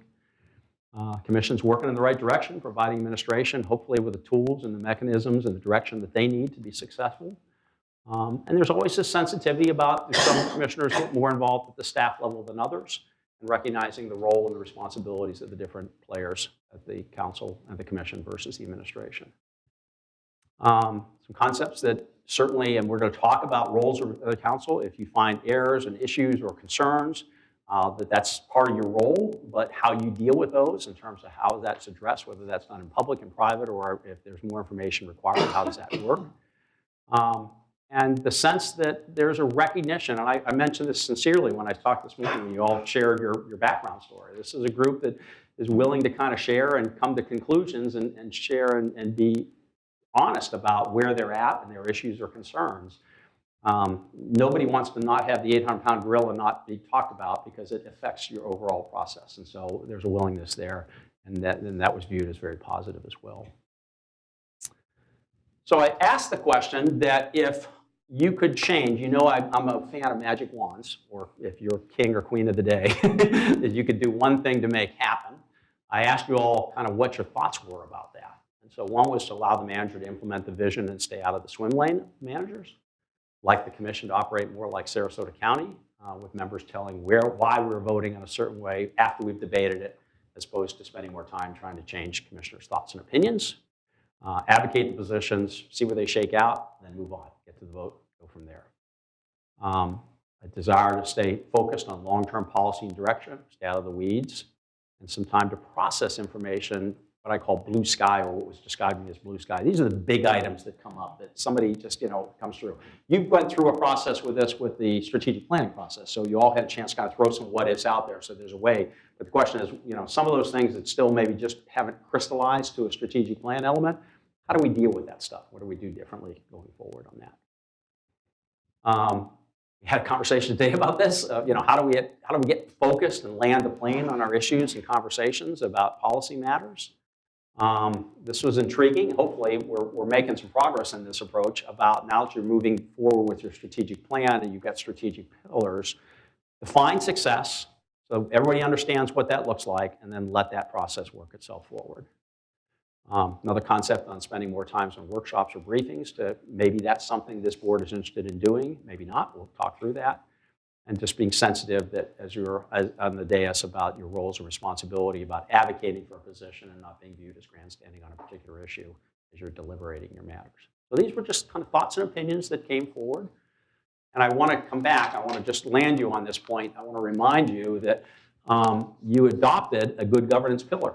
And I know we're waiting for the ICMA leadership group to come up with some of your final key success measurements, but that was the language that we landed on when we finished up the strategic planning discussions. So I just thought it'd be helpful to bring that back to you. Develop and promote transparent city governance. Major policy decisions are considered by the city commission. Fosters trust and community engagement, utilizing departmental strengths and innovation approaches to facilitate effective and efficient delivery of municipal services and programs. So pretty good goal there. The relationship between policy and administration is certainly part of that governance discussion. You each have your responsibilities there. But those were things that you all agreed to, you thought were important enough, and especially to the point that you put it as part of your strategic pillar as well. So before I kind of move into kind of the next perspectives, any reactions to any of those items? Yes, Rob? I had one question. I saw on one of your bullets it said something like we put aside our cultural differences in order to, what does that mean? There, we are bringing our cultural differences to the table. What does that mean? That was the word that was provided to me, and I interpret it to be just the differences of backgrounds and perspectives there. I don't want to, my recollection, I'm not going to call out. Alice, does this ring a bell with you? Yeah. I thought it was you. That was my recollection there. So I don't want to speak. I don't want to put words in your mouth. But yeah, do you want to unpack that one more? Yeah, what you started to say, just our backgrounds and experiences and coming from different parts of the country. And we talked about where we were raised, where we were brought up, from city to Country. a little farm somewhere, no man's land. And I consider those cultural differences because it does really define who you are as a person, your background. And you can change that so much, but eventually it just comes back to that's going to be who you are. So that's what I was talking about. And then also cultural differences as far as what we experience. Like I know Jill, is anything that has art to it, she's going to be there, Right, I thought you were going to say cows at first. But I consider that too a cultural different, experiences like here and now too. That what we do with our outside time, I think that's really important because you bring that to the table and helps you make decisions, and it also helps me understand why that person is taking that position because of this. I know this is his or her interest. This is what they do or don't do. So maybe that helps me say I have to further explain this because I know they don't do this type of thing. And that goes along with your little thing here. If you know more about know more about where people are coming from, you can address that in a better way. And I gotta appreciate that too, especially when Alice brings her pies to the table. Yeah, we were talking about the rhubarb pies today. Yeah, amazing. So I'm serious. They are. Those pies I promote all over the place. I've told 1,000 people I love her pies. I really do. Thank you, ma'am. Thanks. Oh, yeah, that's fine. Thank you. Gotcha. Okay. I thought that was kind of where you were coming from, but wanted to, I promised I wouldn't call you out, but I called you out. I'm sorry. Nobody else is owning it. Yeah, it's one of those where they say, well, I didn't say that. I'm looking around going, I didn't write this myself. Somebody said it along the line. So now, are you going to back up and go? You've got a lot of these pages. Yeah, here. I wanted that to set the table for the conversation we're having. I can come back to it later because some of the things that we're going to talk about are going to bring us back to some of the points here. So my intent was really just to let you hear kind of where you all were collectively, and then we're going to talk about some concepts that I think will relate to some of the things you've identified here. But I promise if you want, I'll come back to them at the end to make sure we've checked off the right boxes. There was just some things that were brought up that, we probably do need to have some conversations on, and I don't want to skip over them. Okay. I'm not saying we go point by point by point. Well, let me do this then. So, but I don't know where you're going in the future, so maybe we can go through what you're spieling and then go back. That's kind of where I was going to go with it. If you're comfortable with that, but I promise I'll come back to this and say, did we check the boxes? Yeah, I don't want to dismiss all of those different items there. Gotcha. I think there's some important ones up there. So the things I'm going to really start to focus on is about the governance component. How you work as a body, your council administration relationships. The reason I start with legacy is that if none of that stuff works, you never get to the legacy parts. That's the prize at the end. If you do it right, you can get there. And as I remember I said earlier, if you're going to serve 2 full terms, that's 8 years. And that may seem like an eternity, but it will go by very, very quickly. And so there's all of you, when you were elected, when you came on board, had passions and issues you wanted to have things done. In order to get that done, in the harsh reality, it takes at least 3 votes. So how you get there is important if you want to leave that legacy that you want to leave. I've had council members that I have worked with that have always voted negative on everything that's come before them. And I've had conversations with them to say, is the legacy you want to be is be the outlier, or do you want to actually accomplish something? I'm okay either way, wherever you're going to be. But this particular council member never voted for a budget, never voted for a fee increase, wanted to get the results of things that happened to it there, but never wanted to be on record as supporting those elements. And so I said, well, at the end of the day, what do you want to stand for, and what do you want to accomplish? Because as a manager, I can help you and help frame the discussions to at least have a conversation with your colleagues. But if your legacy is, I want to be the outlier and I'm comfortable, I can't do much with that. But if you want to accomplish something, I can at least help set the table for those conversations. And as a manager, you can sometimes find ways where there's common grounds. And so that's the point I leave you when I start with legacy. You all want to do something.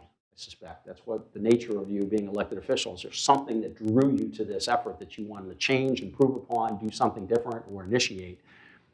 But because you don't get to be the king or queen of the day and make that happen in a council manager form of government, you do that collaboratively. And so to get to the legacy, you got to work through the politics and the policies and the administration and the governance of making that stuff happen.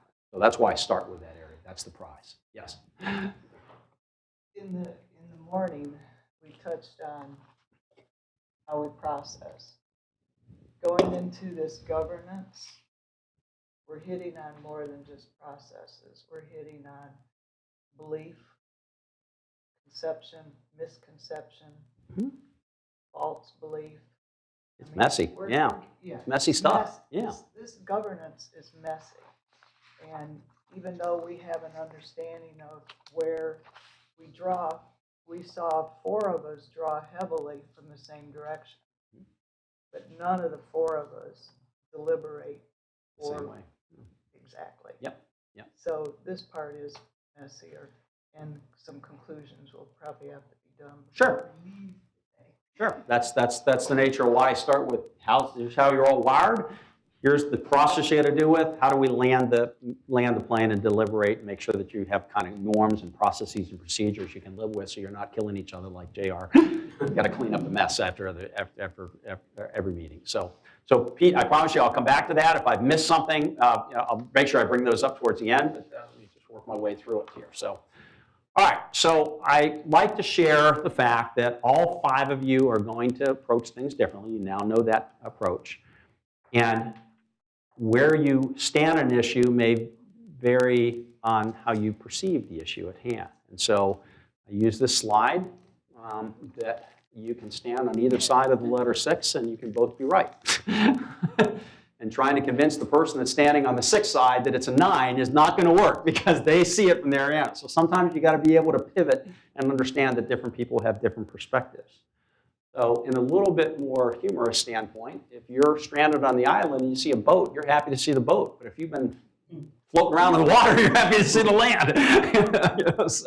So your perspectives are going to matter on how you view things in terms of how you ultimately solve your problems and solve your policy matters as well.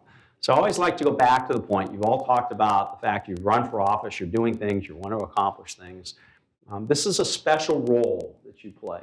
And it's a very unique role that very, very few people that are not in the game, and I mean that positively, understand. They think it's an easier job. They think the decisions are clear. The outcomes should be very well known.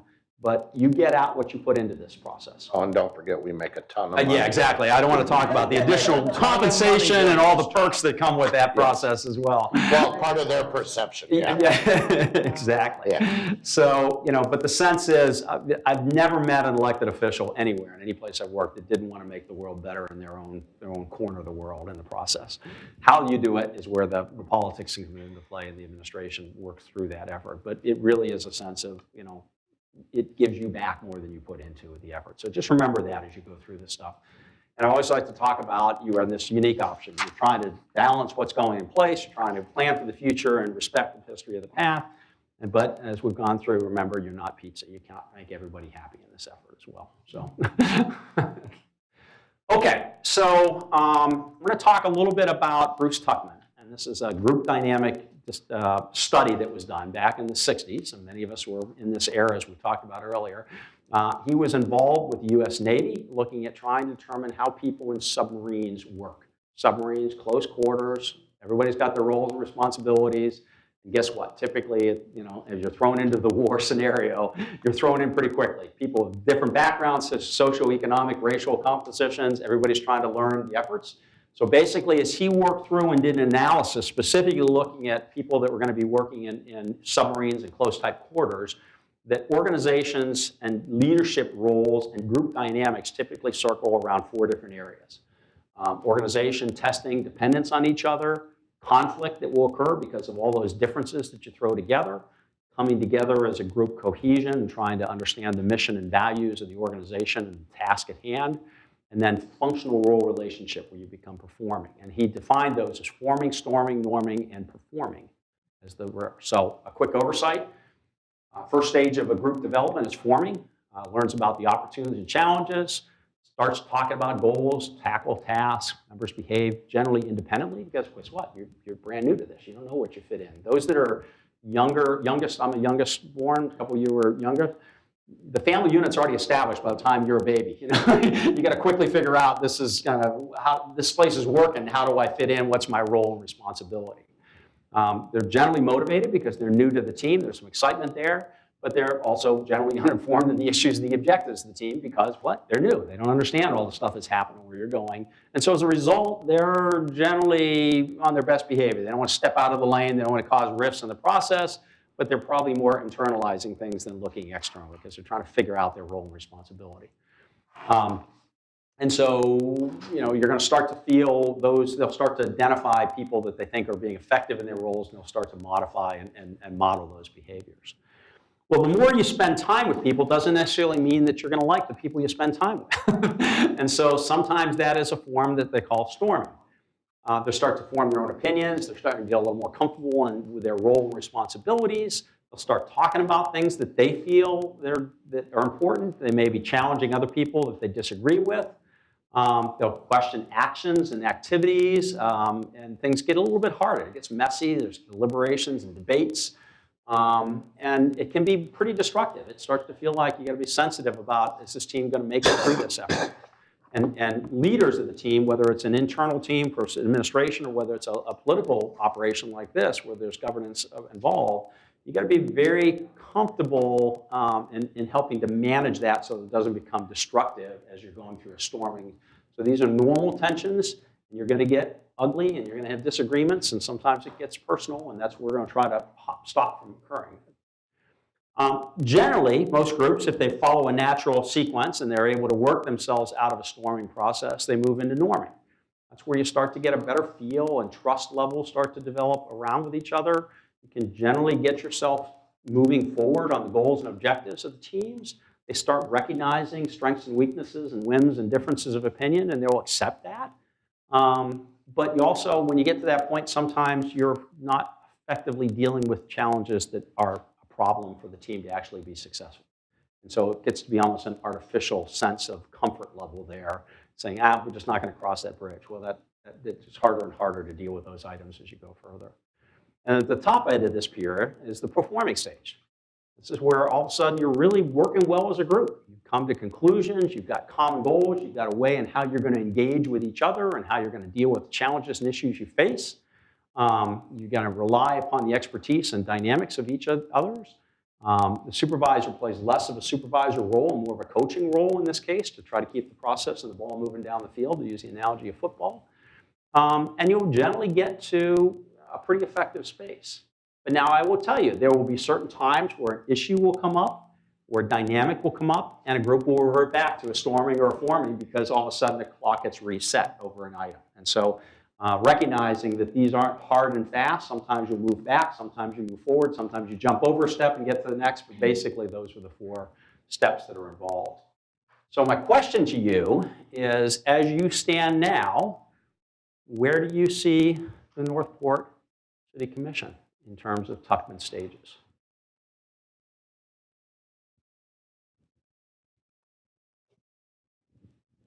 I'll throw it out. I think the 4 of us on the commission. 5. I'm sorry. No, the 4 of us on the commission, I think we're into the norming, into performing for the most part. I still feel, and I think it's because we're so different, I feel that I storm sometimes with Debbie. And I think it's just because we're so different in our thought process and how we see the roles. So that's sort of where I think we are as a team. I think I'd agree with that. I see us more in the norming. I appreciate that you look at yourself the way you do. We all need to self-examine ourselves as people as you are right now. Really, truly, each of us. So I appreciate that, but I wouldn't be as harsh on you as as you are yourself. I think, as I stated in the very beginning, I think we're very close to being perfect. We're right there at that performing. We just need to go through this day, come up with the lanes, know our lanes, agree to the lanes. Even if we have to remind each other what the lanes are in the future and that we agree. And then we can hit that performance. I truly believe. I'm going to talk about accountability because later today as well, because you as elected officials can only hold yourselves accountable for whatever you ultimately land on as well. It's not something the manager can do. It's not something the city attorney can do, because ultimately you have to do that yourselves as a group. So, okay. Other thoughts? I agree. I think that from my own experience, I thought I got through the first two pretty quickly, just because of, I was late to the party. So you guys already had it established. Which reminds me of, when you form lab groups, in college, that either you found very quickly, this isn't going to work, okay? And then you had to bow out, or you had to also realize yourself that I'm not contributing to this group, at all, that they are beyond what I can do. So that is an important part of knowing here, because we don't have that option to say, okay, I'm just going to bow out. You don't get to check out here. I was going to say, you're here because of the one that did. I'm just going to walk away. Remember, this is the one that actually did an election when she was a youngster in her neighborhood, right? So, it's bowing out doesn't sound like the right thing there, Alan. So, but yeah, I think that we are definitely performing on some issues that we've taken on. And I've been really happy with that the conversation. To think that all of it's going to be at that level, no, because it depends, I think, on the issue. If you feel really strongly about something and there's a certain way you want to see it done, you're going to go back to maybe storming again. But, and then you have to bring it forward and to norming. Mm-hmm. Okay, let's find, again, using this, how to meet in the middle there, okay, and then to get it to form. Yeah. Yeah, I agree with that, that statement. And I think, a lot of the different atmospheres up here is we're trying to get the job done. We're trying to move through things quickly, as efficiently as possible. But then we have instances to where it's like, well, this is for public consumption. This is for this, that, and the other. There are tons of avenues for public consumption, emails, Facebook.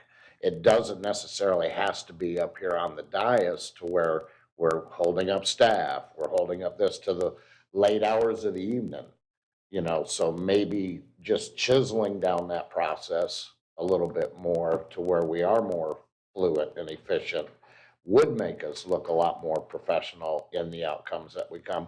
You're still going to have your 3-2s, your 4-1s, your 5-0s. Sure. You're going to have all those different types of votes depending on the subject matter. But holding in, this is where it falls on me, that like in the last meeting, I just kept us trudging through, just keep going. Let's move on to the next one. So we had a friggin' book that we had to go through, and everybody thought that we were going to be staying after dinner that night. But we actually ended up getting done at about 4 o'clock in the afternoon, just by holding ground and moving forward that way, and just staying on task and not try to deviate into different conversations.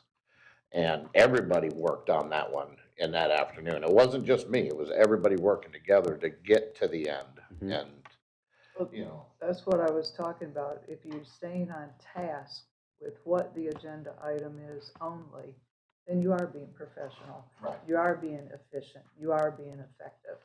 Once you start chasing squirrels and going down other paths, talking other ways, rehashing or redoing, yeah, that's when it ends up looking unprofessional and using other people's time when you shouldn't be.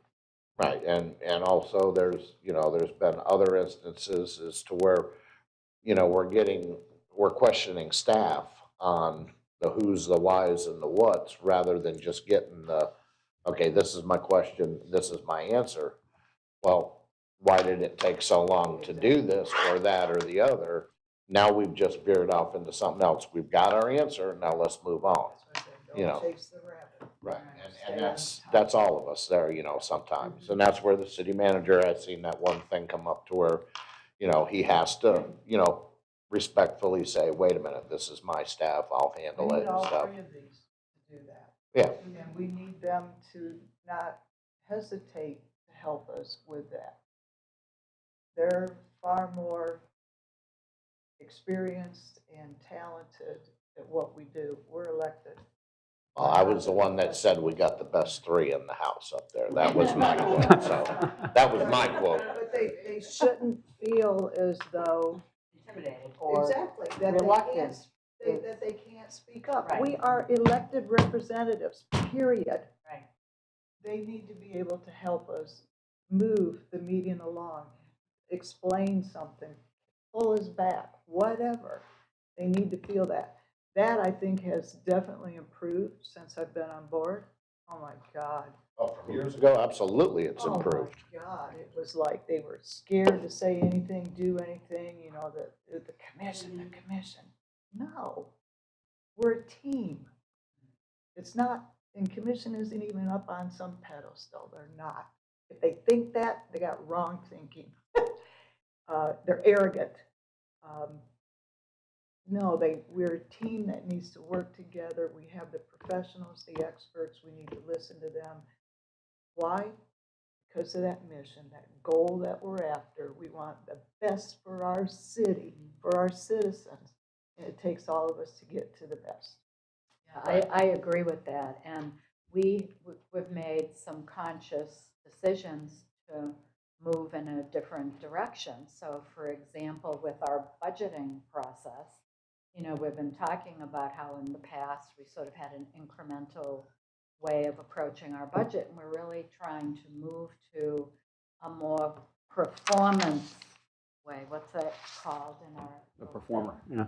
Oh, the performer? Yeah, the performer. We're trying to move in a more performance-based way. And when you're changing, when we're asking staff to come up with more efficient ways of doing things or ways to improve the result of some of the programs or initiatives that we're delivering to the residents, when you're changing, you're not going to get it right out of the gate. And so I think it's really important for the commission to be supportive of staff when they make a mistake.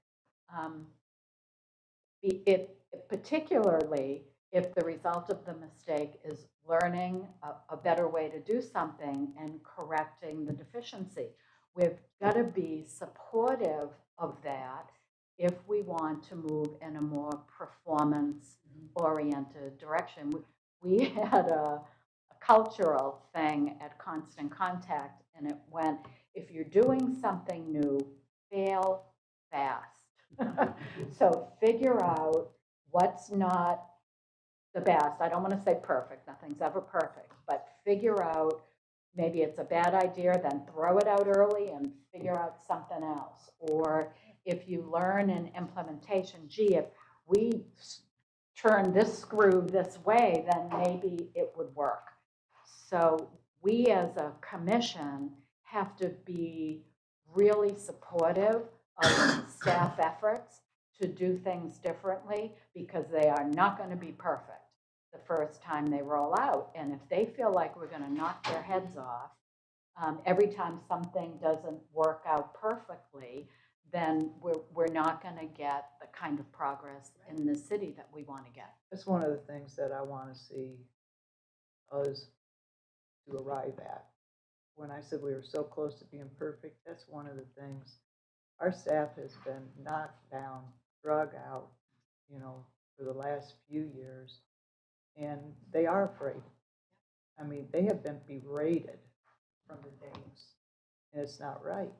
And I want them to be able to approach and articulate just as much and as importantly as any of the five of us articulate and talk. And I don't want them to be afraid. I want them to feel as though they're a teammate and their voice has value. And none of us should be putting the other down at all. Well, and we're not the professionals either. They are in each of their fields. So if we instruct them to do something and they fail, maybe the instructions were wrong. You know, seriously, you know, from us, maybe that's just something that's unachievable because of what they're doing. You know, I'm not an engineer. Right. You know, I'm not a park or rec attendant or director or anything. I don't know all the ins and outs on that job. I know how to mow grass, you know, but that's what I'm saying. That's a very minor part of the wheel in the city. We come from all sorts of different backgrounds, you know, from teaching to landscaping to economic development, you know, business and, Jill of all trades. yeah, you know, and everything like that. So we may know very little, but compared to the professionals, especially when it comes down to when we're overseeing a document or this, that, and the other, and the engineers have put their time in and staff has put their time in, and then you've gone to a PZAB, they've put their time in. Everything's been approved down to X. Why are we still questioning stuff up here to a longer, you know, forever and ever and ever? There may be some questions, but we're not the engineers. So if everything's been approved to that point, we should be going, okay, there might be a reason there. Okay. You know, I'm sitting back and I'm listening to my colleagues talk. And it's hard for me sometimes to find my voice when there's some conflict or if there's discrepancies in thought processes. And what you had just said, Mayor, there's many times where we have documents with differing opinions from engineers, vastly different. And yes, we have heard from staff. And yes, we have heard from PZAB. And yes, we've heard from our charter officers. And we've heard from each other. There is no right or wrong answer. I don't see black and white. I see gray. And I know that is a huge disconnect with everybody else. But that's what I see. I want to ask questions. I want to throw out different ideas. I want to throw out different options and opinions, because then it kind of gets everybody's input. I cannot, and I know this drives all of you crazy, I cannot blindly trust everything that is being presented to me. And why not? Because that is an issue. That belief and that lack of trust is we've got to work on. So part of this is dialogue. So I'm sorry, go ahead and continue, Debbie. So I understand. See, and this is part of it is because I already explained why I can't. We have engineers that give us this opinion, and for me to blindly trust something that's coming before us without asking those questions is, why is this engineer saying this differently and that engineer saying that differently? Or why is this staff saying this, but I'm not seeing what they're presenting? I feel it's part of my role as a commissioner to sit there and ask the questions. And I know you guys don't like me asking questions, but I am not going to sit up there representing the citizens and just saying, okay, staff said it's okay. They get my stamp of approval. I question things not to be difficult, but to try and find other ways of accomplishing another goal or adding input to another outcome that we're trying to get to. I hate conflict. I hate it with a passion. And 9 times out of 10, I don't see that I get the support from my fellow commissioners of the value I can bring to this dais. I don't see that. I don't get that from all of you. So then I kind of revert back to, okay, this is what Debbie does. She asks questions. You don't like the questions? Well, I'm going to ask them anyways, and then I'm going to vote. And it's just my 2 cents. So I appreciate that. Thank you for sharing that. So and this is getting back, I'm going to step back to the process of our IOPT models. And Debbie is an HA, a hypothetical analyzer. Remember a lot of thought, a lot of deliberations in the effort. I'm not trying to inject malice. It's the way she's reacting to, and it's different than some of you. And that's okay, because your styles equally will probably upset her as her style may be upsetting you in the process. So that's what I'm trying to say, is that we all arrive at things differently, and we're going to use our primary or dominant style most of the time. And not surprising in what you've just articulated. You are an HA, and you want to understand all those things, and is there a common ground? And if I can add, I appreciate everybody's feedback. I appreciate hearing each of you and what you're saying. I take that all in. But where I shut down is when I hear disparaging remarks towards me or unrespectful actions from my fellow commissioners up on the dais. It's like, what the hell am I here for? You know, I want to respect all of you and your points of view, but I don't feel that in return. And that's what I need to fill my cup, just like each of you have something that you need to fill your cup. And I truly don't want to be difficult. I love our staff. I defend our staff to the hilt in every way I possibly can. And just because I'm asking questions, it's not because I don't trust them, or it's not that I don't trust what they're saying. I'm asking a question. And I don't know when it became so bad and negative of asking a question. That's all. Well, we all ask questions. Of course. And there are a lot of HAs at this table. I was going to say And yet there's we're four only, of us, I think, Mhm. four of Yeah. us are HAs. But to me, it boils down to that trust issue, because you stated you don't trust. How can you trust? And then you turned around and said, I do trust. So there is an issue with trust within you that the rest of us obviously don't have. Because even if there is two different reports, and that doesn't happen every time a topic comes up. I mean, there might be occasionally that happen. We then work out, where's the issue at? You know, what comes of that? But we don't. So that we find that landing strip. And we don't keep questioning in order to put somebody down because their report was wrong, such as Vice Mayor was talking about. Especially on the dais, you don't try to find the fault with the one who had the error. That's his job, that to take care of. When I hear of something that goes on or there's an issue, he's the one that deals with the staff. Not me.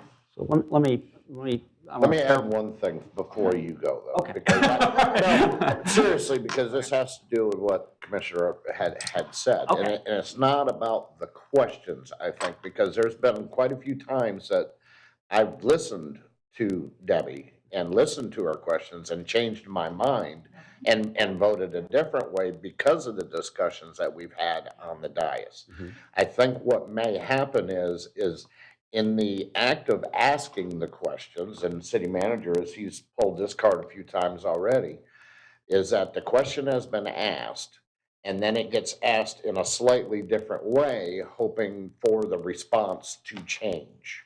And that has happened. And I think we've all heard that, to where it's changed just a little bit, and he would go, Commissioner, you can ask this question 5 different times, the answer is not going to change. When you have all of this time beforehand to ask those questions as well, via email, via agenda briefing, and then you come to the dais with your prioritized questions on what you may feel is, good for the public, or you still have a question about that you haven't resolved completely, that's what I feel is the time on the dais for. And everybody's got their own little time. Many, many times, she's the only one that's asking questions. She's got her 10 minutes. She goes. It's fine. I'm not going to stop her or take that away because somebody else doesn't have a question. Now, we'll move on to the next part, but she's always allowed her time. And she'll even say, thank you for being lenient and this, that, and the other, because it is pertinent to the discussion. So I don't want her to get so down on herself about the questions. They are fruitful and they do help, but maybe they just need to be rethought of in a different manner. Sometimes I just thought that was important to say. it's it's intention or perceived intention. And this is how I sometimes perceive it. Doesn't make it accurate or true, but it seems that the questioning is more, the spirit of it is, I want to catch staff in a mistake, or I want to get different answers to put a spotlight on the fact that things aren't perfect. And that could very well just be me, and it's not all the time, to be fair. It's just sometimes I kind of go, I get really uncomfortable with the type of questioning because I don't feel the answers are leading to a good decision. I feel like the answers are trying to reveal some discrepancy in the thought process or an error on the part of staff. Now, that could just be me, but sometimes that's what I pick up in it. Let me jump in here in the process. So I'm going to use my RI components and try to connect some dots in the area. So, all right, so recognize that questions, and I'm going to go back, and Amber will appreciate this. Sometimes you're dealing with legal strategies. I'm going to draw you into the equation here. Sometimes you deal with legal strategies. You could have two different attorneys, both very skilled in their own games, have entirely different perspectives of how to strategize or position yourself in the best area. So to Debbie's point, sometimes I think what I heard you say is sometimes you'll have engineering reports or other reports that are different. And sometimes you gotta sort that out. It doesn't mean one's right or one's wrong. It's their best insight and perspective, and that's legal strategy is an easy one to identify because I'm sure as you've dealt with any number of issues, you don't always come to the same conclusion, but you got to land on where you're going to go. And so recognizing that just because there are differing points doesn't make one right or one wrong, or to the extent that staff's right or staff's wrong. I'm just saying that you will have different approaches because skilled people will sometimes reach different conclusions, and that's okay. I think the conversation that I want to make sure you all capture is, and Debbie has said, I trust staff, but I'm also hearing the perception is that it's not viewed that way. So somehow you as a body, you got to come to terms that the perception of reality, and this is something that everybody has to deal with, the questioner as well as the receivers, and the receivers as well as the perception of what's going on, is that Debbie's saying, it's not that this is how I'm asking questions. And so the sensitivity is it's being perceived that that's a challenge against staff. I'm taking it at face value, it's not. Debbie said it's not, that's the case. And so the bottom line is there's a sensitivity that she's asking questions because she's an HA. She's not going to be able to change not being an HA. Many of you are HAs, but you have different styles and profiles there. That's inevitable. That's your primary style. There's nothing wrong with that. The sensitivity is so you've got to recognize that's the nature of the way that she's going to process. Debbie, on the flip side, has to recognize, okay, the way I'm maybe doing this is being perceived inaccurately, and how do I best portray those questions in a way that makes sense to the recipients coming forward. And that's the other style of the effort. So sometimes this just happens. We get sideways in the area where it's non-intentional, but it's being perceived, and it tends to become the problem. And so the value is recognizing that just like all of you have your own style, you're not going to change that primary style. There's a role and responsibility, but it's incumbent upon you as the recipient to understand where that person's coming from, as equally as it is on the message sender and how it's being received on the other side. Make sense? This gets back to your style. I think that's important. We're having this conversation. And that's what I'm saying, because I'm hearing what Debbie say. I mean, I've worked enough with you. I understand how you kind of work through it. And it would not surprise me. I deal with a lot of elected officials, and there are a number of folks that are very similar to you. It's just the way they're worked on. And over the years, I've learned to say, okay, I have to deal with that person differently, but also on the same token, can you ask this a little bit differently so it's not perceived that way? So that's a little bit there. So if I can just let Debbie, because I know she's trying to react to that. Okay, Yeah. does that make sense the way I just described it? You said it perfectly, Good, and good. thank you. I have always admired Vice Mayor Langdon's ability to ask questions in a soft tone. She used soft words. Commissioner Luke uses soft words. Everybody around me uses soft words. Debbie is straight, matter of fact, to the point, and I recognize I have to learn soft words, but it's not in my DNA. It's never been that way. Remember, I grew up with boys. I worked in male-dominated fields. It's, you got to get your point across, get it a point across as quickly as possible, straight, matter of fact, to the point. I've never learned soft words. I've never learned soft tones. And I admire everybody who does that. And I appreciate it when you do that, because it's like, okay, take a breath, try and find a soft tone, and I try. I don't succeed. I know I don't. You've improved. Well, I haven't. Yes, you have. I remember you in my first year. And I just wanted to point that out. I recognize my shortcomings, and it is not a bash at staff. And I would hope my actions towards staff speaks much louder than my questions up on the dais. There's a dais persona that just permeates. The minute you sit in those chairs, it's like your personality is not exactly the same as sitting here or sitting out there or interacting with staff. You know, and for people to say I don't trust staff, it pains me when I hear people say that. But perception, it works both ways. Exactly. You both have a role to play. Because I remember my son when he was a teenager, he said, "Mom, you're never happy. You're never satisfied with what," and I realized it's because I was just pushing him. So, and it was just, in my mind, I knew what was in his best interest. So I was just pushing, but his perception was, "You're never happy with anything I do." And I realized, oh my God, that's the last thing I want to do to a kid, is make them feel like. Point it back. You got to react to the fact that what seems right to you is perceived differently. Even when you did something great, I didn't say, "Hey, that's a great job," blah blah blah, because like you, it's like, okay, I expected you to do that. I don't have to say, "Great job," you know. But I realized you have to, because you have to realize the other perception that they're having, like, yeah, you're never happy, or you're never satisfied, or I can't do anything right, you know. That's not what I wanted to. I think that So perception. you probably pivoted in the way that you have that interaction with your son. And that's exactly what I'm trying to say here in the process, is to recognize that it's just, and I don't want to pick on it.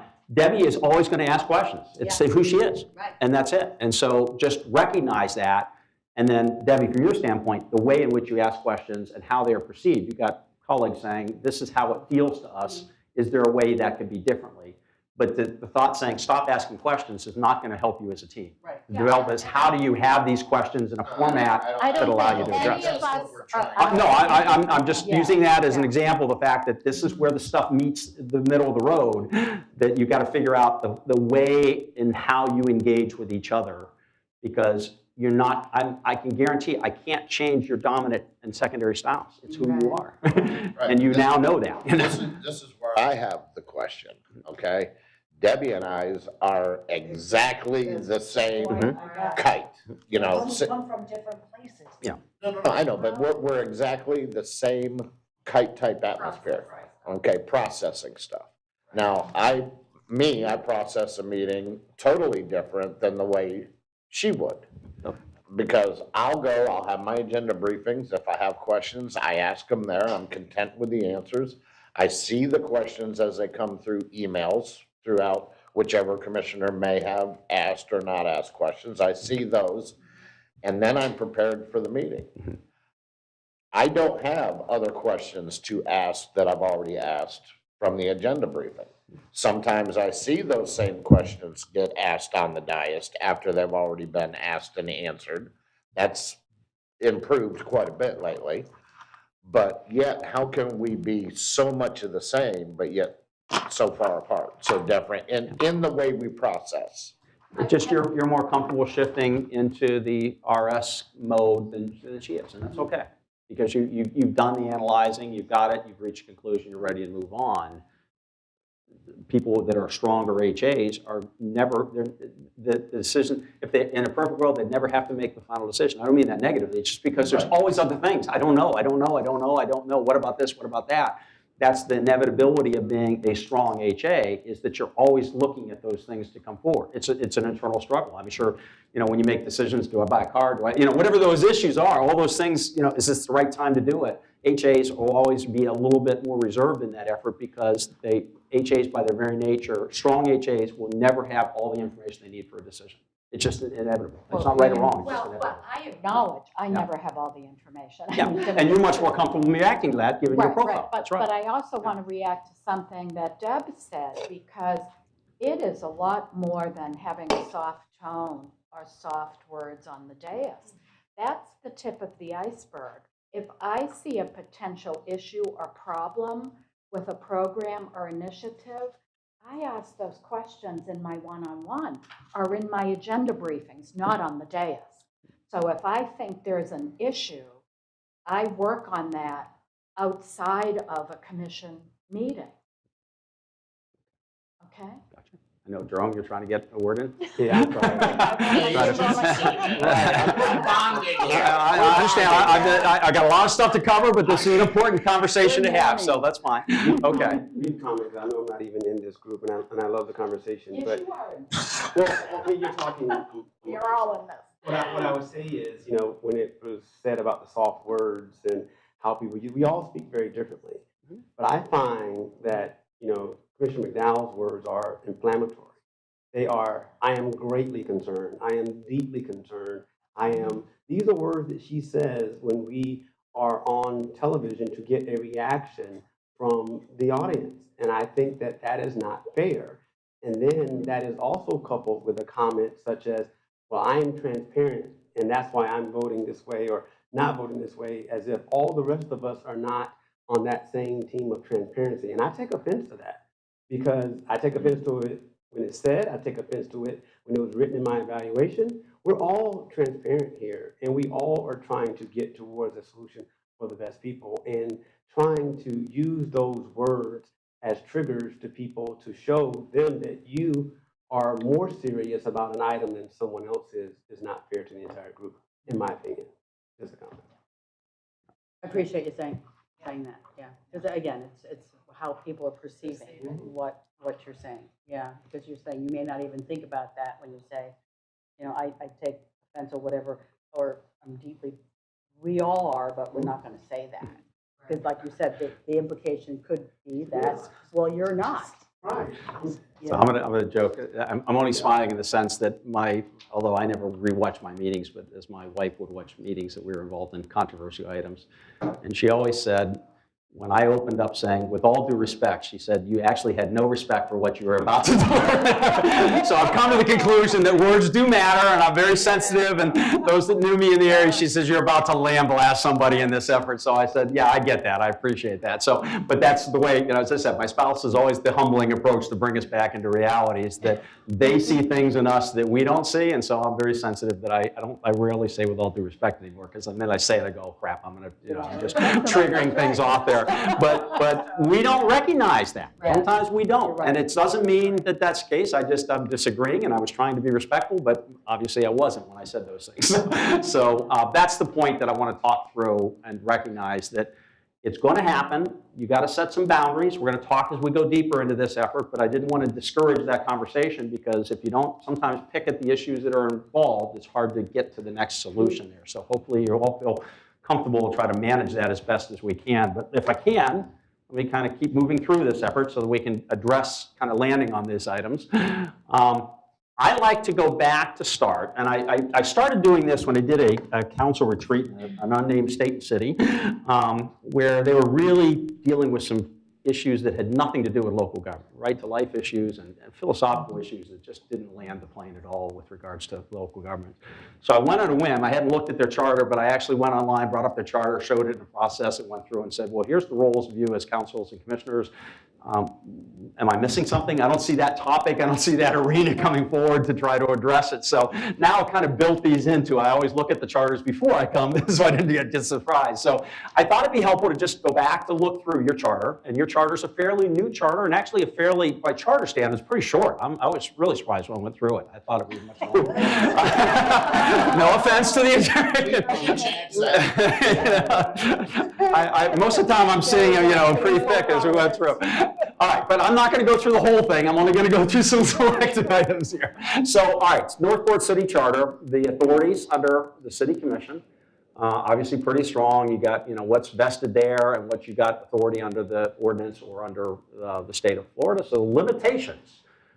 All right, so there's 3 limitations as it relates to your charter officers. So dictate the appointment of any person in office or employment of the city manager, or interfere with the manager's exercise of judgment and personnel selections of the subordinates. Commissioners shall deal with administrative services through the city manager. Neither the commission or commissioner shall give orders or make requests of any city manager subordinates, including contracted consultants, either publicly or privately, and then authorized to do so by the manager. They can certainly make requests to the commission, but not they give orders. Once again, you work as a body. You're elected, you're an important element, you're 1 of 5, but you work as a body, not as an individual in that effort.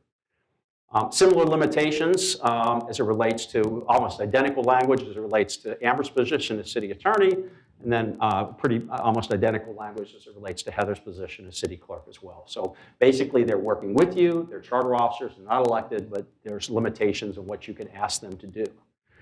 I'm going to unpack this a little bit more on the managers, only because you got a whole lot more under the manager's plate than you do necessarily in the attorney's and the clerk's office, but I will do the attorney side here as well. So the responsibilities of the manager: serves as the chief administrative officer, the COO, operation of the city, specifically supervise the government functions, all the departments except the charter officer departments. Employ or remove any of the individuals of the city subject to the provisions of the charters, ordinances, policies, procedures. So all the personnel decisions, with the exception, once again, of the other charter officers. Had the ability to promulgate rules and regulations for appointments, promotion, discipline, removal, subject to obviously state, federal laws, policies, standards, things of that nature. Other areas: enforces the ordinance, franchise, and contracts of the city, things that you have acted upon and now handed off to the administration for implementation. The ability to sit with you and participate, not as a vote, but certainly have the ability to weigh in and handle as the CAO of the organization. There's responsibility of providing receipts and disbursements at one of your meetings. And obviously the biggie, the budget, 5-year capital improvements program, approved by the commission to set the goals of the city. That's your strategic planning process you went through. Report of finances, the audit components, the things that happen at the end of the fiscal year. And provide other reports and issues as it relates to projects and budgets going forward. And recognizing the financial needs, serves as the purchasing agent, and signs warrants for payments as the commission has approved things. Also the custodian of real property, tangible personal property of the city. Require bonding of individuals that may require such under your operations, and have the authority to sign contracts, agreements, and applications after they've been approved. And that may be by various dollar levels and things of that nature. And then can certainly perform other functions and duties that may come about required by the commission, once again, as a whole at the end, 5 members of the process. I didn't want to leave Amber out of this. City attorney responsibilities as well. Supervise the functions of the attorney's operation. Can remove, and very similar to the manager, but within her operation. Personnel has the ability to obviously be part of your meetings. To provide legal advice, rendering opinions and thoughts during that period, and also have the ability to review your contracts, bonds, and other legal and official instruments to make sure that they're legally sound and meet the objectives of the organization and protection of the organization. Other efforts: nothing gets ultimately into a contract or legal document without her opinion being provided on it. Defend and prosecute actions on behalf of the city or engage third party to assist in that area. Assist the commission to make sure that you stay in your lanes and in your responsibilities to go forward. Can request anybody that may have an issue that they're wondering, can I do this? Is this legally bound, whether it comes to the manager or otherwise, or the commission as a whole? Strategy issues, those are certainly come before her and her responsibilities, and certainly other duties that catch all kind of components that come through, once again, as a commission as a whole, not individually as a group. So I want to go back to that just to say, those are pretty straightforward, but in that there's a lot of, sometimes gray areas that come up about where that is. But the point that I emphasize is that it takes a body of 5 to provide that direction and that effort. It doesn't mean you can't ask questions and require information, but you can't demand information. You don't have the ability to work directly with staff. All those things kind of fall under the roles and responsibility of your respective charter officers as they go forward from there. So that being said, I always like this picture. You're going to hit these roadblocks, speed bumps, crevices, whatever the case, and yeah, we can handle this to go forward. You're going to certainly encounter things that And when I mentioned earlier about Tuckman's effort, you're going to move back and forth. Sometimes you move back into a storming mode over an issue or something that takes place as well. And so I get back to the point, once again, another far side effort. You got to work together. You got to figure out the messiness of governance and processes and policies so that you can, in this case, try to get the cat. You know, the dogs can't figure this stuff out. They're all trying to fumble over each other in the area. And so the team matters more importantly than the individuals within the team collectively. So. Some of the things I'm going to talk about, I don't know if any of you have read Patrick Lenciani's piece, The 5 Dysfunctions of a Team. It's a quick read. I travel a lot, I fly a lot, so you can grab his book and in a 2-hour flight, knock it out. It's basically a fictional story about a certain circumstance and a certain topic and has a different variety of characters, and through that process is very illustrative about business models and different thoughts and opinions. So we actually do some workshops on 5 dysfunctions of a team. The 5 dysfunctions start with the absence of trust, organizations that fear conflict, organizations that have lack of commitment, organizations that have avoiding accountability and holding each other accountable, and organizations that fail to focus on the important issues of results, typically are dysfunctional organizations. And so they all start with that foundation of trust. We're going to talk about a couple of these as we go forward because I thought if we want to do a whole session on that, that's a different workshop in the process. So I want to talk a little bit about things that some of you have actually said. I'm smiling as you went through a couple of your comments today as well. So some of these I think will resonate with you. So I'm going to start talking about kind of trends and issues in good governance and good effective leadership that you will encounter at the local government level. So obviously you got a lot of complex issues. And Barbara, I think you said something about seeking perfection. I can guarantee, and I've gotten a whole lot more comfortable with this over my 35 years in the business, you never have all the information you want. You got to make the best decision you can with the best information. You got to pick up the pieces after the fact. But if you assume perfection, you'll never get there. You'll be paralyzed and never make the decision to go forward. So recognize that no matter what you got, and some of these are big items. I don't mean to multi-million, sometimes into billions of dollars, and decisions that have legacies for generations. You got to do the best you can with it, but recognizing it's never a perfect world. There's always going to be something that happens regulatory-wise, war-wise, whatever that looks like, pandemic, none of us know that stuff. All those decisions have to be made in a context. You know my focus. I'm a strategic planning guru. I really feel strategic planning is really important. And we've spent some time doing that. But it matters what your mission, your vision, and your values are. And it matters from you as a board that you reflect those values. You buy into your mission and vision. Because you got all your other employees and all the other stakeholders and all the people that are trying to do business are looking to you to mirror what you said you are. You walk that talk. And so those are going to be something you need to focus on. So strategic planning, priority setting, certainly effort. You're in the process of tracking information. You've been in the process of identifying goals. Now you're in the process of outlining how am I going to track this through dashboards and things of that nature. The next one I think you do a really good job with, board member education and self-evaluation. A number of you are boards and committees and Florida League of Cities efforts. That's all great. That's how you learn and become better. I highlight this because this is important. Your role, and I'll talk about roles and responsibilities, your role as an elected official is to hold staff accountable. How you do it and the way in which you do it can be discussed. But the bottom line is you're the board of directors of a $1 million organization. And so you've got some level of saying, are we doing that collectively as a group? Is the staff doing what we're asking them to do through the direction of the manager? Yes. Correct, because this is our staff. We can't hold staff accountable. The only people we can hold accountable is the charter officer. That's your staff. And it goes right to him. That's right. But if we don't discuss concerns that we may have with any of our charter officers, the only time we can do that is up on the dais. No, it's not.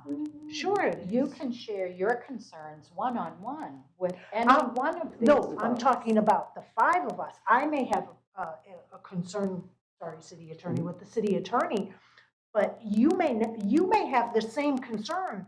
I can't talk to you about the city attorney. You may have the same concern, but I don't know that until we get up on the dais. But is it every meeting, every agenda item? Yes, it's an agenda item for discussion.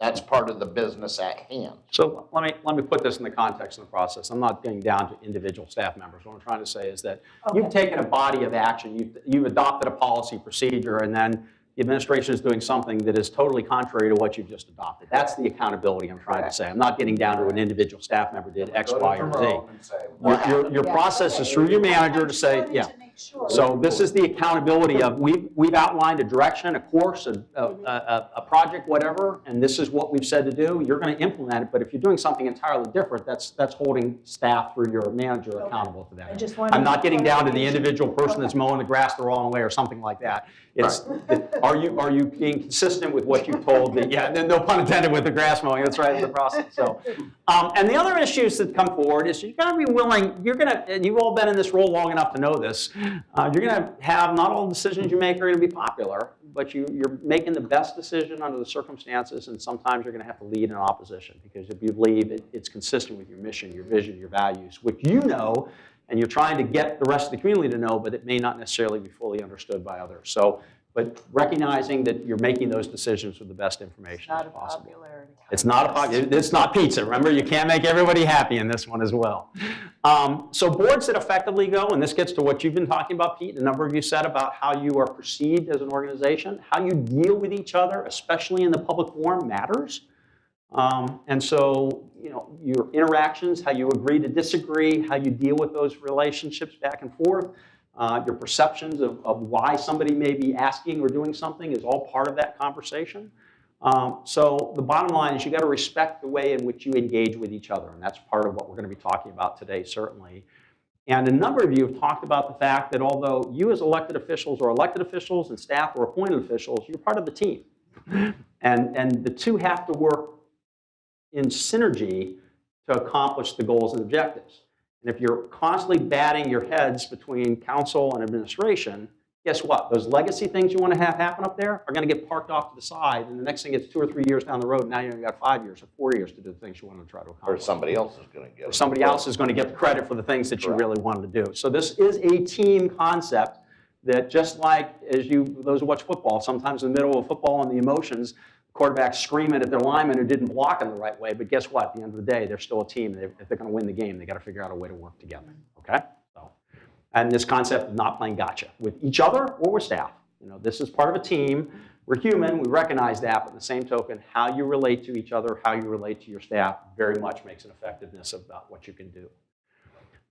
This is the part that gets messy, because you've got to get a sense of landing with broad consensus of where you can find the sweet spot. And everybody has some ownership in the decision. Now, this isn't always possible in every decision. We'll talk about those things that you don't necessarily agree with, but the bottom line is the engagement of the differences of thoughts and opinions, the respect of which you do that, and then ultimately come to the conclusion. To the extent you can give a little to get a little and find a spot where there's more consensus, everybody's going to have some skin in the game, and they're going to have an emotional attachment to the outcome of that. So I always encourage boards, not to the point where you dilute things, where all of a sudden you miss the things you're trying to accomplish. And oftentimes your manager can help you find that role, because they're not involved in the skin of the game of the discussion and debate, but they're listening. And sometimes they'll find a word here or an avenue there to say, if we tweak this a little bit here, would that address your concern, Commissioner? And maybe you can get there and you get to more of a broad-based consensus saying, I can't get everything. You know, they always say that the essence of a good deal is everybody gave up a little to get something they wanted to accomplish. And that's the nature of what you do. You are always trading things around. And there's some lines you don't want to cross, and you're not prepared to do that. But in many cases, some adjustments to accommodate that will get everybody there, and they can be part of that decision-making effort as well. Barbara, I think you mentioned this about philosophies and policies. So this is a slide when I smiled when you mentioned that. Your philosophy of what you want to do and why goes back to your mission, visions, and your values. Where do I want to go? How do what? And then your policies get back to what you want to accomplish and how you're going to do it. Now, staff's going to have that as it relates to their action plan and their program on your strategic planning.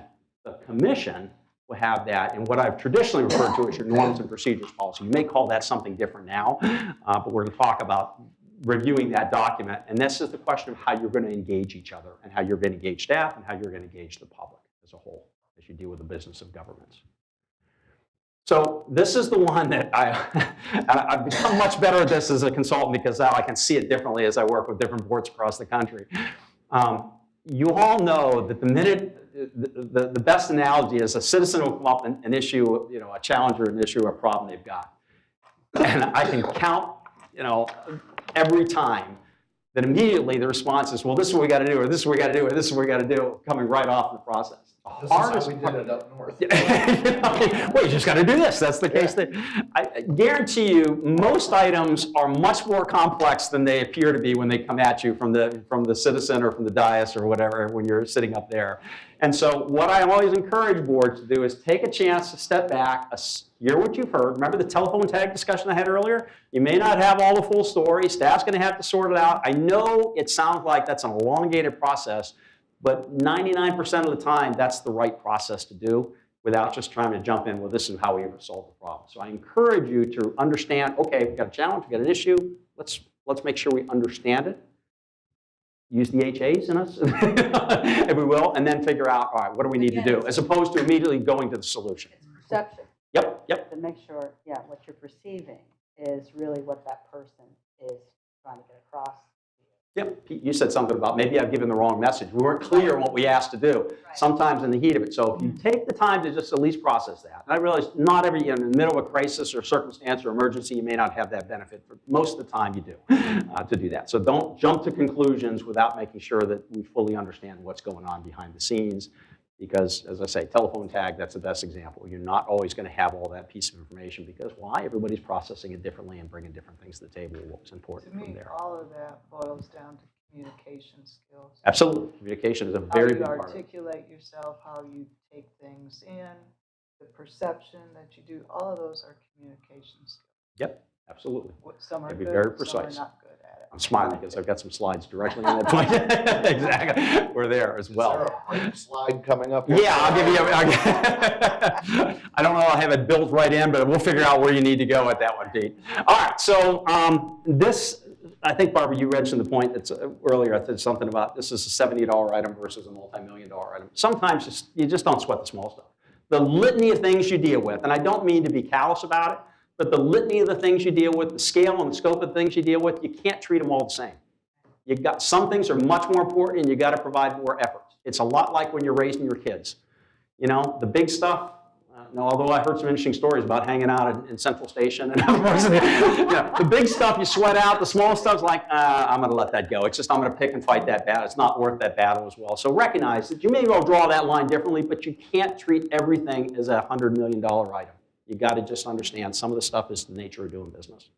So don't sweat the small stuff. This is a hard one for some folks to do. Everything that I'm telling you today, I don't want you to feel like I'm saying you can't advocate for your position. Quite the contrary. I want you to advocate with all the passion and desire of what you feel is right. But at the end of the day, after you've done that, you got to be able to move on. Right. So don't interpret I'm asking you to just succumb to peer pressure or anything else. You should advocate for what you do. That's why you're elected. That's part of being an elected official. But the point is, afterwards, I either won it, I made my point, I succeeded. I either voted for it or not, but at the end of the day, that's the will where we landed, and we got to get behind the decision because that's the nature of this business as well. Disagree without being disagreeable, clearly an effort. All of you have been around long enough, you know what a K person is, right? No. No? Okay. A K person stands for a citizen who is against virtually everything. They will come in and tell you everything that's wrong with whatever's taking place. Yeah. They will not give you any suggestions to make it better, but they're going to tell you everything that's wrong with you. So just recognize that they're out there. You have to respect their thoughts and opinions, but they're typically going to be driving what they don't want to happen without recognizing potential options for changing something going forward. The other ones, and I always say this with a bit, so I call them AIs. And AIs are referred to as articulate incompetence. No, articulate incompetence. These are folks that sound they've done. I'll unpack this here in the next slide here as we go forward. K people. So the K people, let me start there first. So they're going to talk about problems. They're not going to talk about solutions. They're going to sometimes force you into making decisions that you know. How many times have you ever walked out? Maybe this hasn't happened here, but most councils that I work with, at some point they said, you know, we went through that debate, they took a break and walked out and said, I can't believe we just did what we just did. You know? Sometimes you get drawn into those debates and you kind of lose focus and you make a decision, you're going, this makes no sense because we just got drawn into the debate and the effort. And it's all about, you know, boxing you into corners. So be sensitive to that issue. All right, the articulate incompetence, as we sometimes refer to them. They refer to different, you may call them something else, Pete. These are folks that will sometimes get before you and they sound like they really know what's going on. and they're very articulate and they're very persuasive in the process. And they make it sound like there's a simple solution to this effort, and you sometimes get drawn into that arena. Once again, I've been in this business long enough to know there's no simple solutions to the issues most of you deal with now. And so be sensitive to the fact that just because someone can present something in a very articulate way doesn't mean they're right. They may be crazy, but they'll sound really right when they do it. And this, I will tell you from personal experience, I've seen this where we've had engineering analysis of a major power plant type of function. Very hardcore technical stuff. We just spent a couple $100,000 on the study and the analysis. Here's what we're going to do. Here's the problem. Here's the way to go. We're ready to go. And there'll be somebody who gets up and say, well, you thought about this and this and this and this and this. And they have no background, but they sound intelligent in the process. And all of a sudden, we're chasing squirrels. We're going off. We're going, you just spent $200,000 or $300,000 with experts in the field, and you don't really have anything to go back on the other side. Once again, you have to respect their thoughts and opinions, but be sensitive and weigh it with all the facts and circumstances you have before you as well. This is a slide I just love to use because a lot of folks follow the wind of where, whatever the public hearing may be. And if there's 50 people out there, that must mean where the issue will be. So, and so sometimes the approach is if one person comes to a meeting and makes a complaint, it's kind of the rule of three. If one person comes, it means that, well, that's something that the staff's got to be, at least look into in the process. If two people come and talk about the same issue, well, now it's certainly something that we as a commission have to get our arms around because two people have raised the issue. And God forbid, if three people come and talk about the same issue, all of a sudden it's a mandate from the public. We have to make a change. So just be sensitive that sometimes, you recognize that the rule of three is at play here as well to go forward. So we've been dealing with a lot of discussions about conflict and tension and programs that we go forward, and that's inevitable given the nature of the people and the number of people and personalities you've got. So I'm going to go back to Patrick Lencioni when we talk about conflict. So functional conflict is where you can disagree and agree and do this without being fisticuffs. You don't need the captain in the back to come back in to jump in and solve the problems of the issue.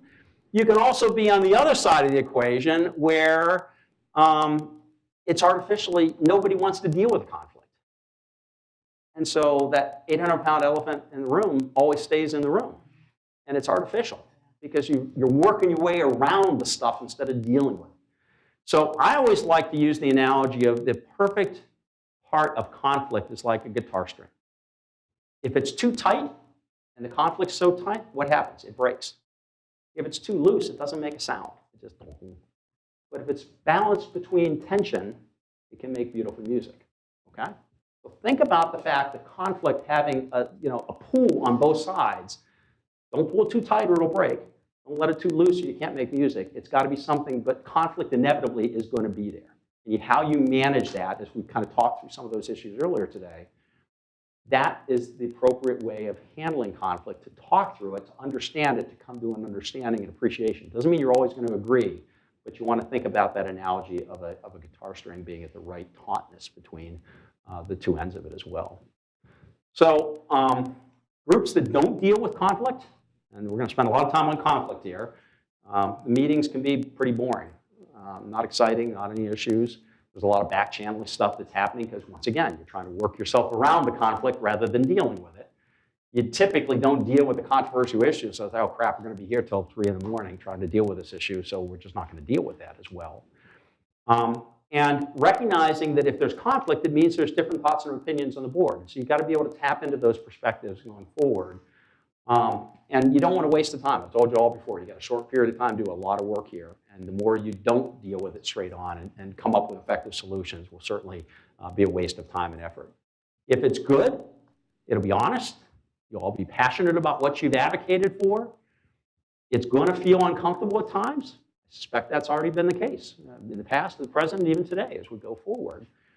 But what I'm going to try to have you do is establish how you're going to deal with that conflict.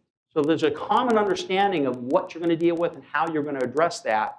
And there's going to be an accountability function that you're going to hold each other accountable, that we agreed that this is how we're going to deal with our conflicts, and this is how we're going to, whether that's a process, whether that's a 10-minute rule, or whatever that looks and feels like as well. So going home and drinking after the meeting is not a solution. Pete, Not you know I'm a necessarily Vakatana guy, you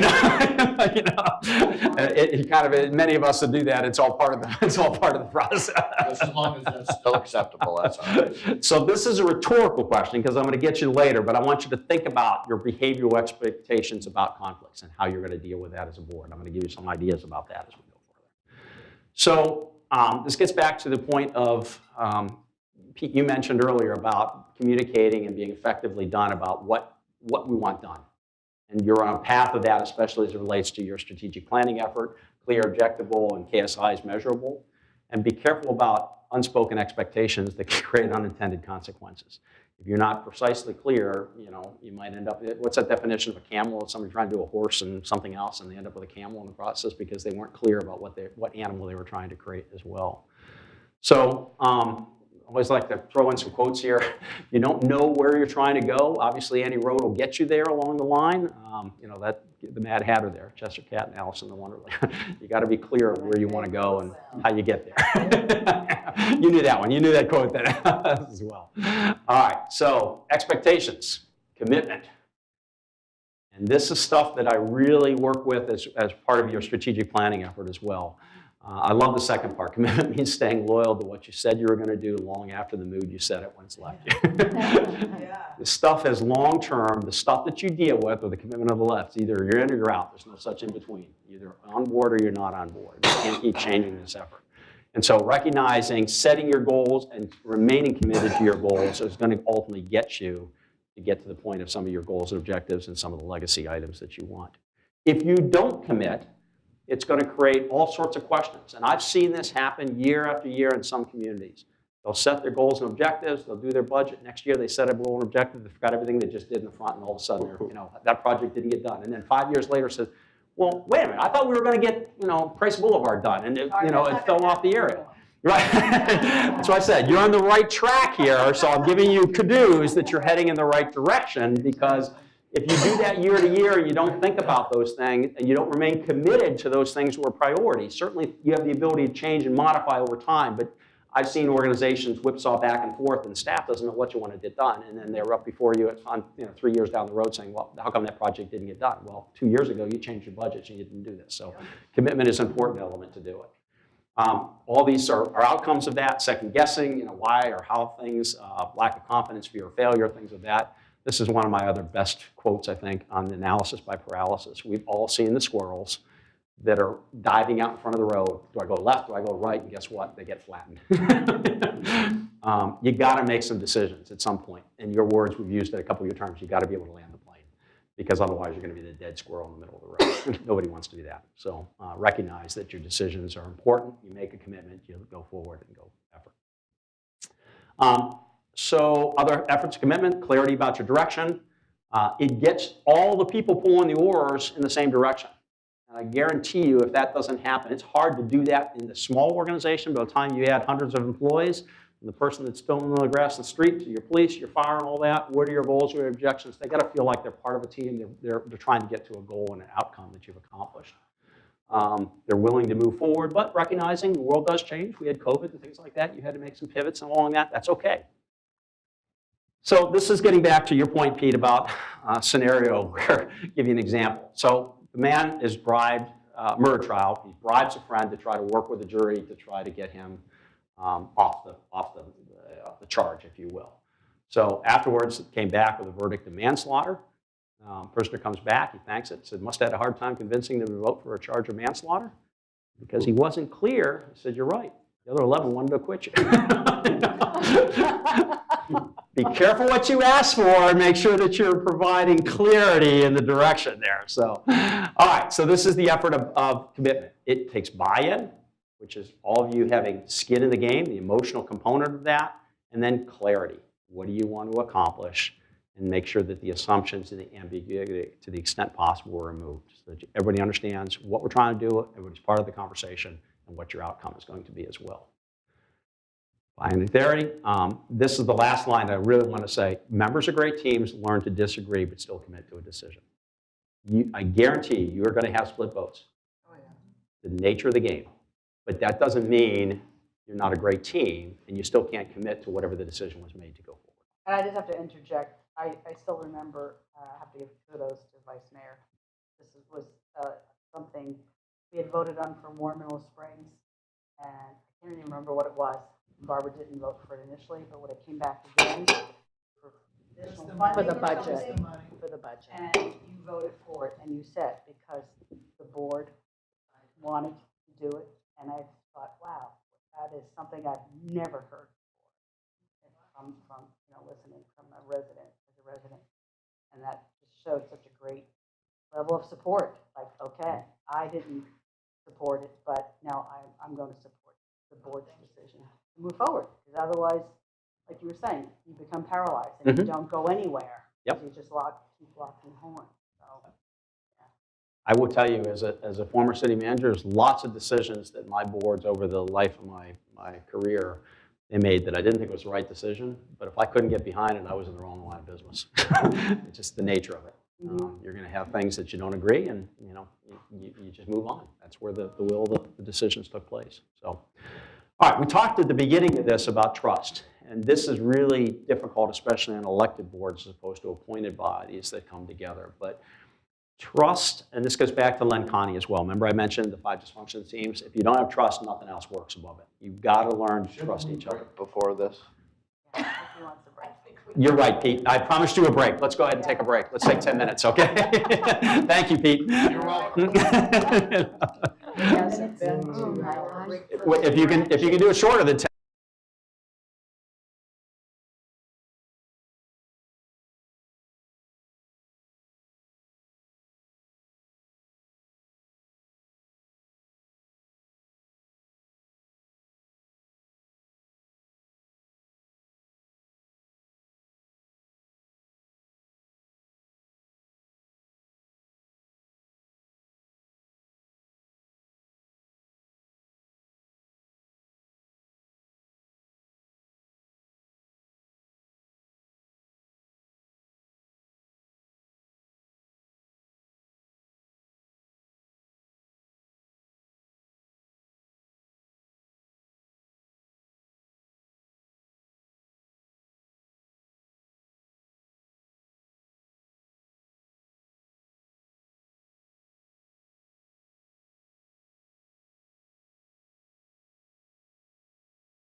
to regroup. All right, we'll start off on trust. So I'm going to go back to Lenkani. As I said, Patrick Lenkani, 5 dysfunctions of a team. So these are the antithesis of where you want to be.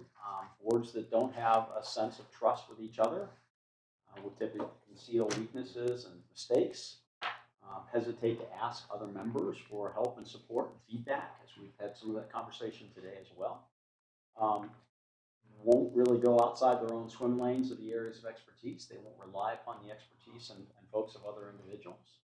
Jump to conclusions about the intentions and aptitudes of others without understanding that maybe just where they're coming from. Fail to recognize and tap into the skills and experience we mentioned. And you spend a whole lot of time managing stuff that doesn't really matter if you can't trust the people. The next one is tougher, especially in politics that we deal with in the world we're in right now, is holding grudges of decisions about they voted against a certain decision and I'm having a tough time trusting them going forward. So once again, recognizing you're going to have difference of opinion, but great teams can disagree and still rally behind a decision. And last but not least, dread the meetings. I don't want to be here, that sort of thing as well. So on the flip side, just recognizing that sometimes we got it wrong. We're willing to say, hey, we got that wrong. Let's fix it. Let's do a corrective action and move forward. Let's ask for help on what we do differently. We'll accept questions and inputs about where they may be from and where your area of expertise may be. This one's a big one. Giving you the benefit of doubt before arriving at a conclusion. Things that are being said or how they're being said may not necessarily be meant that way, but they may be perceived that way, as we talked through earlier. Willing to take risk, willing to tap into your other expertise. And you talk about the issues that are important and not get into the quote, and I say this with tongue firmly planted cheek. I know it's a political body and a process, but there's a difference between politics and process and policy. And recognizing stay out of the politics and talk about the policy, and that's respecting the process of your thoughts and opinions going forward. And actually enjoy working together. Having an opportunity like this, so you're not necessarily always in the trappings of the dais, to get to know each other differently and get a better perception of them. So just another analogy on trust and what this matters. So you get 2 cars out on the country road. This could be back in Michigan where Joe is from as well. They get into an accident. One guy says, hey, you want a drink to steady your nerves? I says, sure. Hands it to him, takes a swig, hands it back. Aren't you going to have any? Not until the cops come. Not a lot of trust there. I can say, hey, that man just had a drink. That's the case there. So you got to learn to trust each other as well. It really, as I say, with Lenkani Talks, it's the foundation of all teamwork. If you don't trust the people around you, it's really hard to be part of the team process.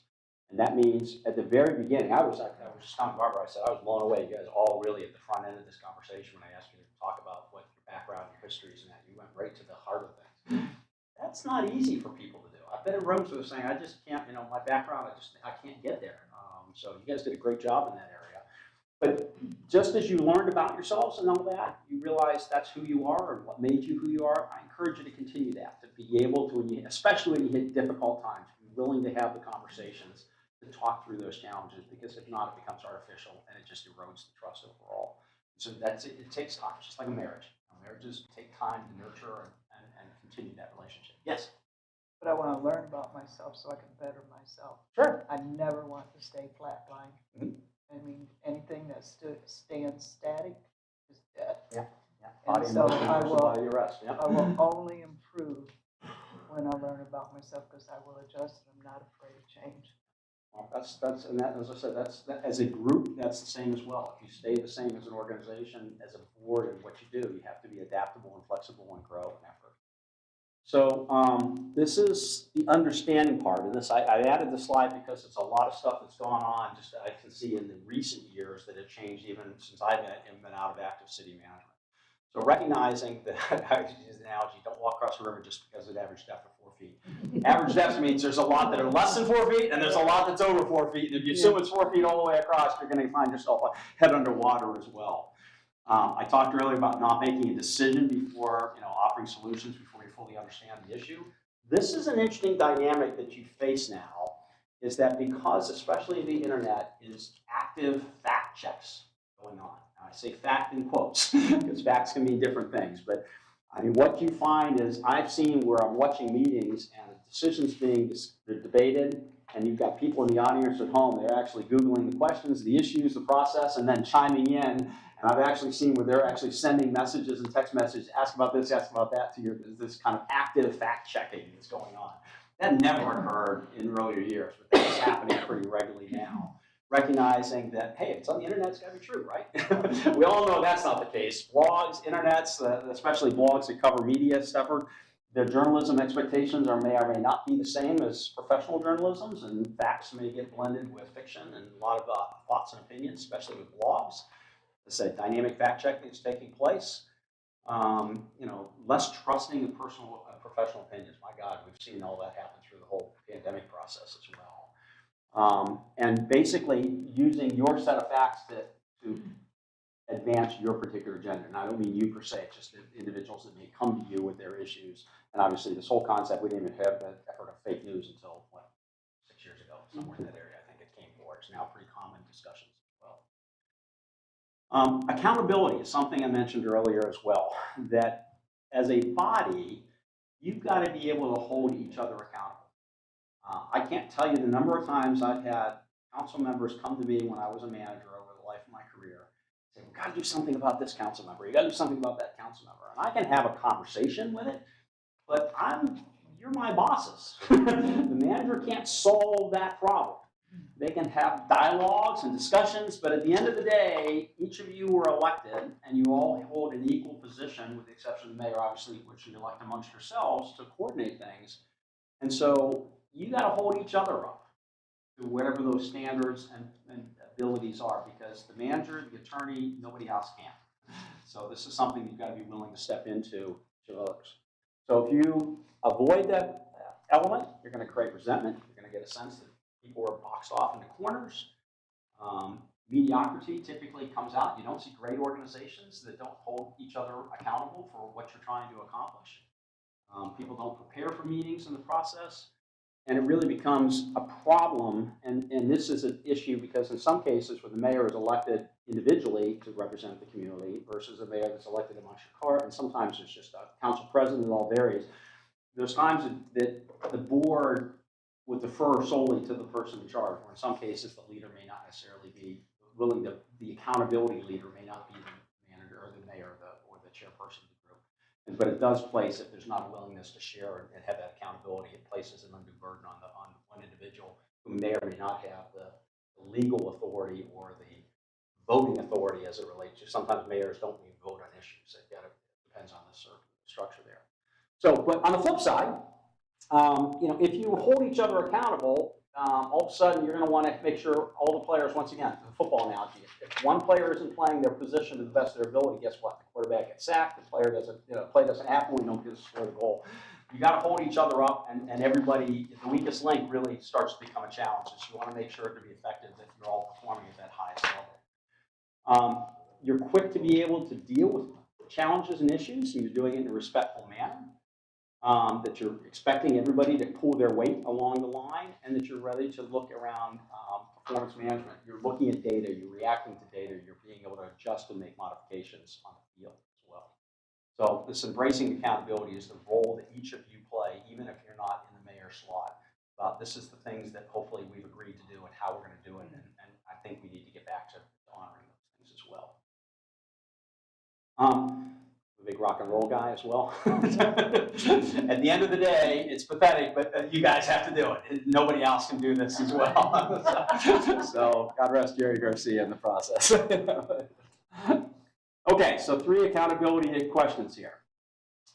1, 2, and 3. I'm going to go through that. So what is the most important behavioral characteristic demonstrated by the member of the team, thinking about you as a group, that contributes to the team? What's the most important characteristic demonstrated by each member that can sometimes derail the team? And what things could the board do or individuals to help mitigate that struggle characteristic? So let me just kind of, we went through this, so I'm not going to necessarily go back directly to this point, but we had this conversation about questions and issues and challenges. That's kind of what I was getting at by this effort, recognizing that maybe things that are being done are being perceived in a different way. Reception is responsibility on the receiving end as well as the delivery end. That's what I was trying to get at this point. But I don't want to belabor that because you guys really kind of hashed through that a little. I'm going to come back and help you land that a little bit later. But given where we're at in time and what I want to try to make sure we get captured here since we went through that discussion. Just a final thought, it matters. You don't be the one sitting on the island going, oh, I missed the boat along the line. Dinosaurs. This stuff does matter at the end of the day, so recognizing accountability is certainly an important element. The next part is focusing on the results. And as I said, I think you guys are on the right direction here because of what you've been doing on your strategic planning. If you're not focusing on your results, you tend to be stagnant, you don't develop, you don't get the victories, you don't get the legacies. You will lose good people. And not necessarily that they're working for you, but they're working for this organization. And as a recruiter, I'm doing a lot of presentations about recruitment and retention strategies going on right now with regards to the Great Resignation, the Great Reset, things like that. It takes, just as it takes the team we're talking about here, it doesn't stop here. It's all of your other employees. And if it's dysfunction and craziness at the top and you're not really focused and they can't feel where they're trying to go to as a goal and objective, they're going to go to an organization where that feels differently. So that matters. It's not just the public that's watching, it's your employees that are watching, and they want to be part of a winning team. Nobody wants to be on that 0-12 team at the end of the season. And they will find a team where if they feel their talents aren't being exercised and there's no core direction going forward. And you tend to get, chase the shiny objects. You don't stay focused on your long-term goals and objectives. So on the flip side of that, you keep good people. And I will tell you as a recruiter, folks that we're recruiting right now, there's 10,000 baby boomers retiring every week, hitting retirement age. And there's a big gap between us picking the python baby boomers, many of you are on this table in the same generation of that, and the next group coming into the window. And they want to be part of something bigger. Depends on which generation you're at, but generally speaking, especially post-COVID, they want to be part of something that's more than just themselves. COVID changed the psyche of our workforce about, does this stuff matter? And so if you want to get good people and, importantly, retain people, you got to stay focused on this stuff. You got to have a commitment of where you're trying to go, get everybody in that direction, pull yours in the right area, and quit kind of going left, right, left, right, left, right, and nobody just goes on there. And this gets to the point of, you're going to get to success efforts if you get that effort collectively. And you're willing to really have a debate, but subjugate at the end of the day once the decision's there, and you're going to get to the good of the good.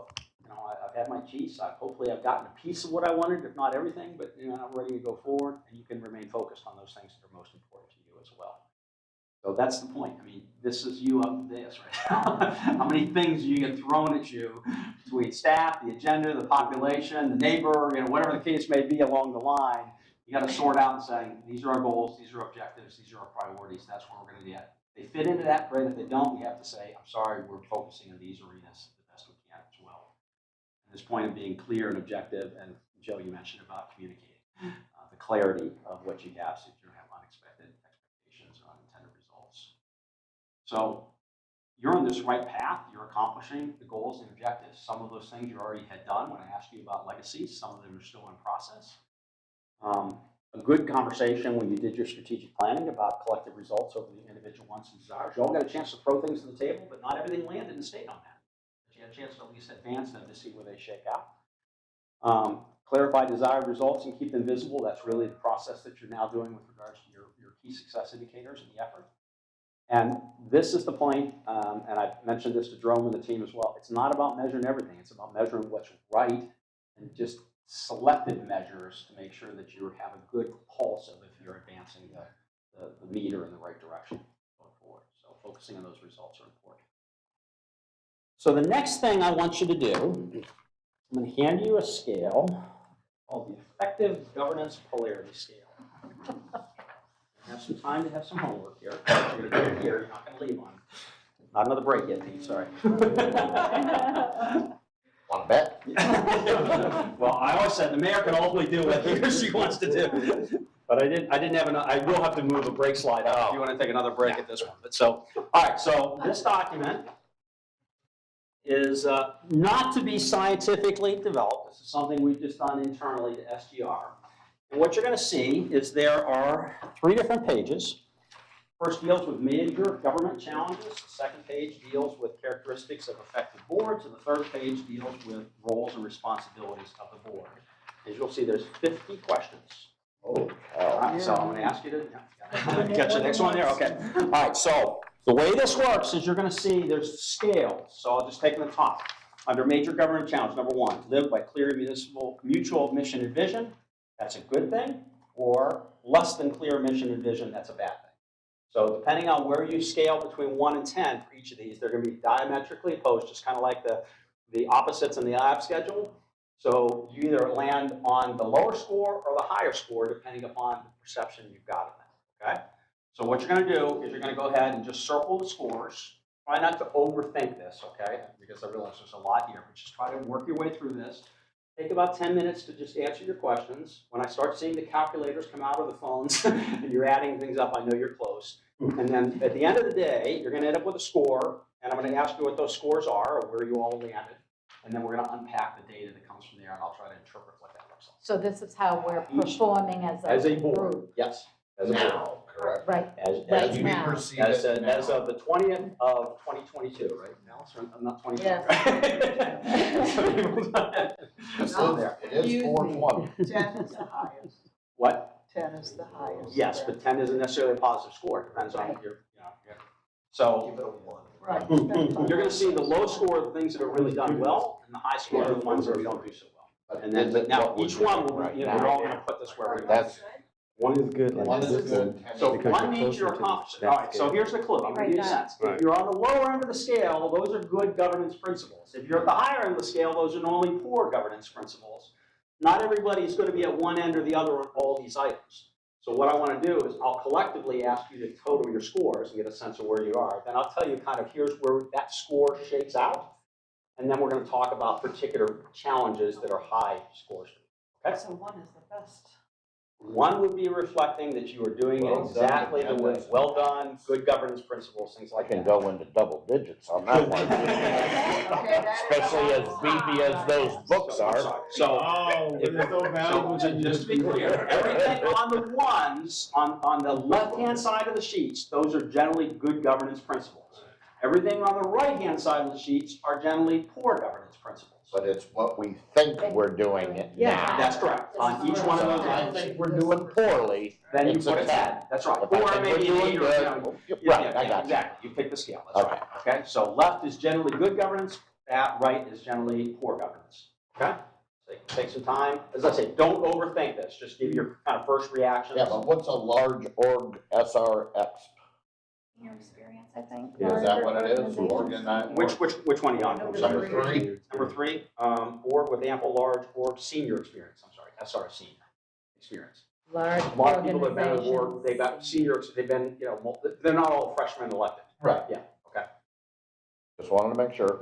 I'm sorry if there's some acronym or there's some shortened words there to try to make it all fit in one page.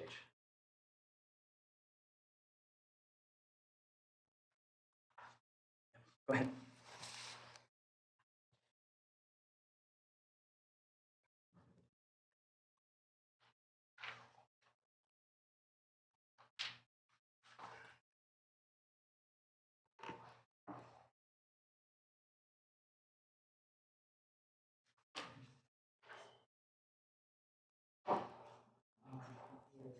How the hell do you respect the board with outside parties? Yeah. What's that mean? I skipped that one.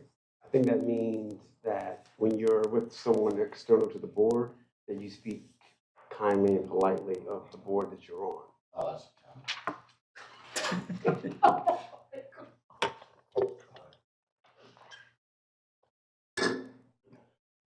Yeah, if you're stuck on explanation of what we're asking, let me know. I'll be. What did Nah, you the say city three- manager just gave us the answer, it's say all right. three was? 3 was board with ample, large organizational senior experience. Okay. Versus all freshmen, so to speak.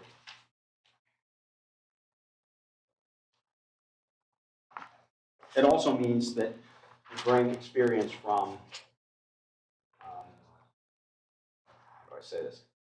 The background may be a CEO of a firm versus someone that's not had any background in business or experience, depending on the scale of what their professional experience may be.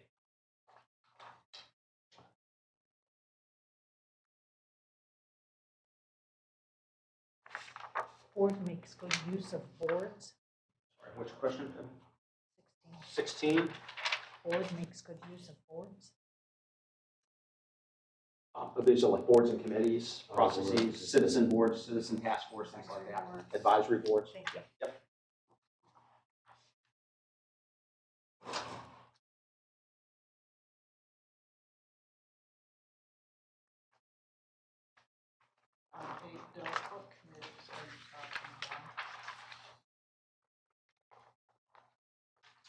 These would be committees of the, and this may or may not be relevant, some councils and commissions have subcommittees of themselves. Yep. Finance committee, risk management committee. Oh, that's not like advisory boards? This was number 8, appropriate committee use. Oh, yeah, I'm up when you're done. As I said, that may or may not be a factor. I don't know. Some cities don't do that at all, others do. Subcommittees of the council. We're on the bottom of the That's section. where I'm one. Yeah, but you guys sit on external committees. I think he's talking about having a local subcommittee. Generally, that's what number 8 is dealing with. If there's a subcommittee of the, if it's not relevant, then we can deal with it as one question not being relevant. Many of the councils we work with will have finance committees, property acquisition committees, public safety type committees. Why do I They're feel like focused I'm on gonna fail some do, this some too? don't. Yeah, but these are subcommittees of the council as a whole. I don't know.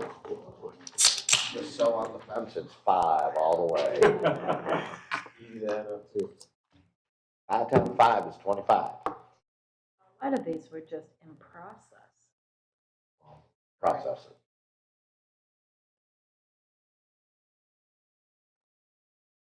Loyal to board managers. Boy, you're sailing right through them. 4s and 5s. I'm on Okay, fence. so this means you're willing, as a team, you're loyal to the process and the outcomes of the team versus the individual, and my agendas are more important. My personal agendas Thank are you. more important than the. Boy, I would never have picked up on that one. Thank you. I'm more loyal to your own agenda, your own projects, your own priorities versus the consensus. Some of these is really hard to answer.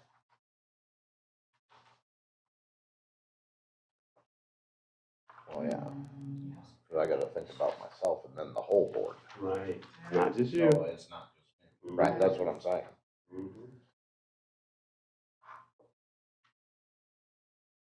And I'd only have total score of 50 if it was about me. We need to give our scores individually.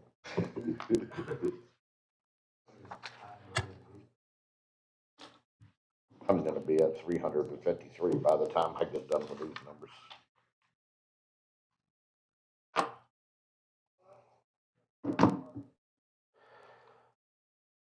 I gotta keep that one alone.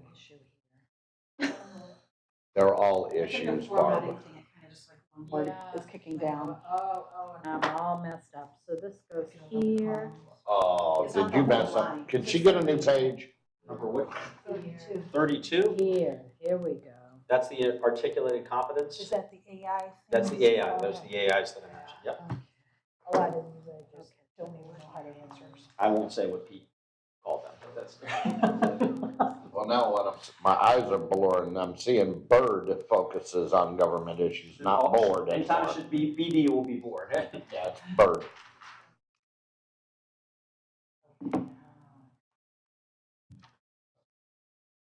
Yeah. Yeah.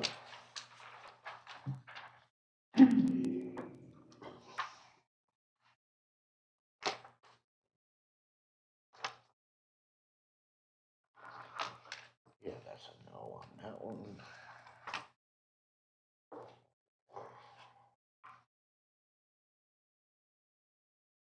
Oh. Oh.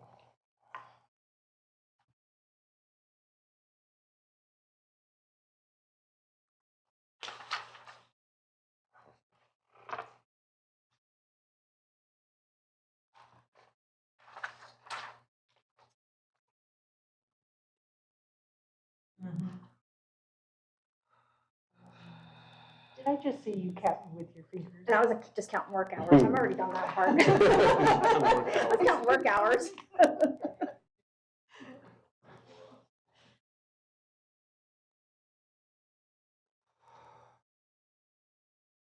Whoa, what's this? Deal well with articulate incompetence. Those are the AIs. The AIs, that was just. Oh, okay, I got you. Those are the Or the idiots. other word that you used. The idiots out in the crowd is what you're talking about. Ones that are very, very well spoken. They Okay. may not have. Does this board do? Rational ideas before you. Yeah, we just don't listen. That's pretty good. Vigorous debate on issues that Never matter. give one, just Shit, I haven't given anything above a 4 yet. Wish I gave 2. Well, maybe it's 3 on that one. Oh, they do it to all issues.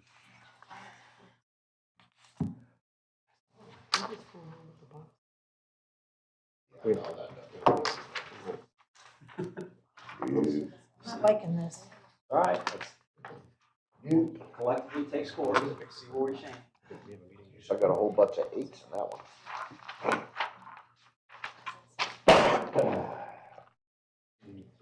what's a quality of service system? Which number? It's the roles and responsibility of board number 44. No, 42. Oh, okay, I was gonna say, damn. Okay. Do you believe that the services, let me rephrase it, do you believe that the services city provides are of high quality? And that they're, the systems are in place to deliver high quality services versus we're just kind of, there's no systems to ensure the quality delivery of these services? Okay. Making mental Thank notes you. here, we're gonna clean up some of the languages. As I said. I have a lot of notes. You cannot use notes on this. I'm using them. I'm a what? I can do whatever I She's an want. She's an RIRS. She's an AI? Right. Going off the rails now. I need a lawyer. Remember, you're the outlier in this group. It's all good, Laura. It's all good. I know. I'm trying to think, who was your former utilities? Rick, I can't remember. Newkirk. Yeah. Rick loved the IOPT. I remember when I did this in the team element, and he brought me back to do it with his team as well. He was all about the RSs, the RIs, and the HA. He's really got a kick out of the whole process. That's a nice memory. Thanks for sharing. Good guy. Oh, yeah. Okay.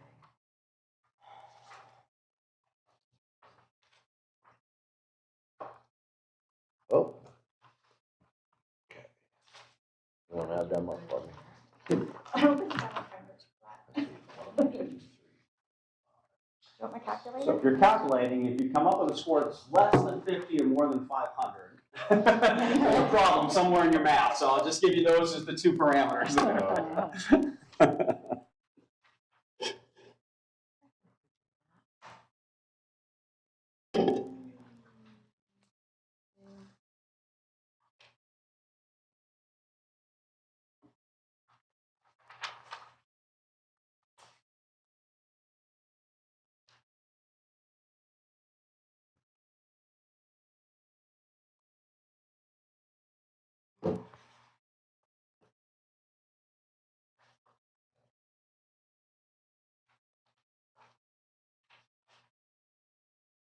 Total of 50 and just 12 questions.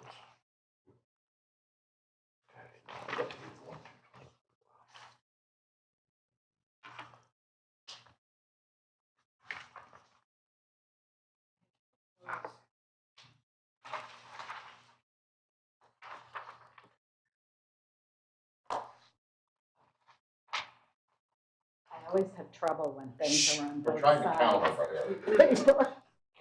I get lost.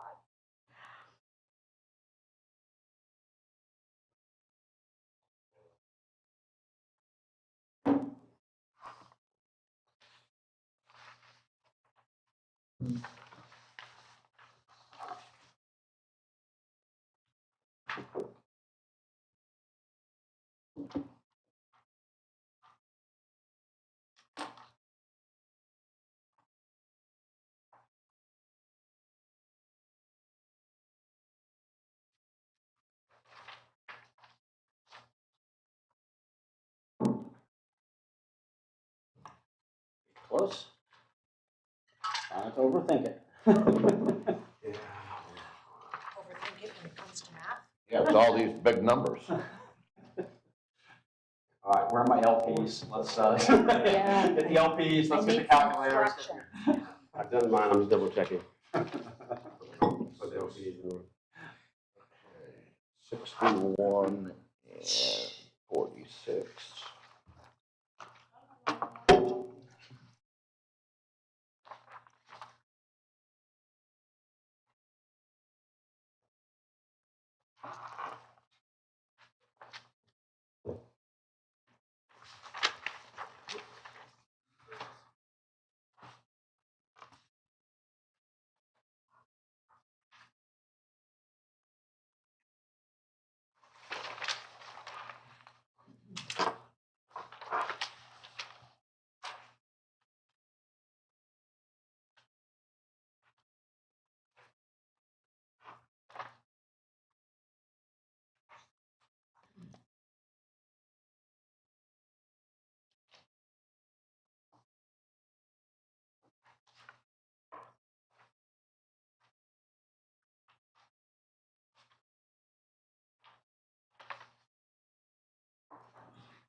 You're supposed to be answering this as of like today, correct? Yep.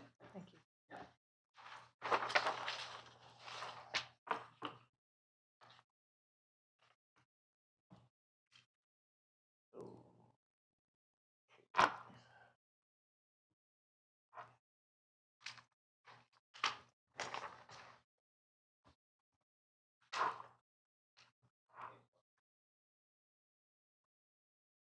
Do you think that people's what they call when they're there, you said that's for how they receive information, but do they fall into the same type of category for how they deliver information?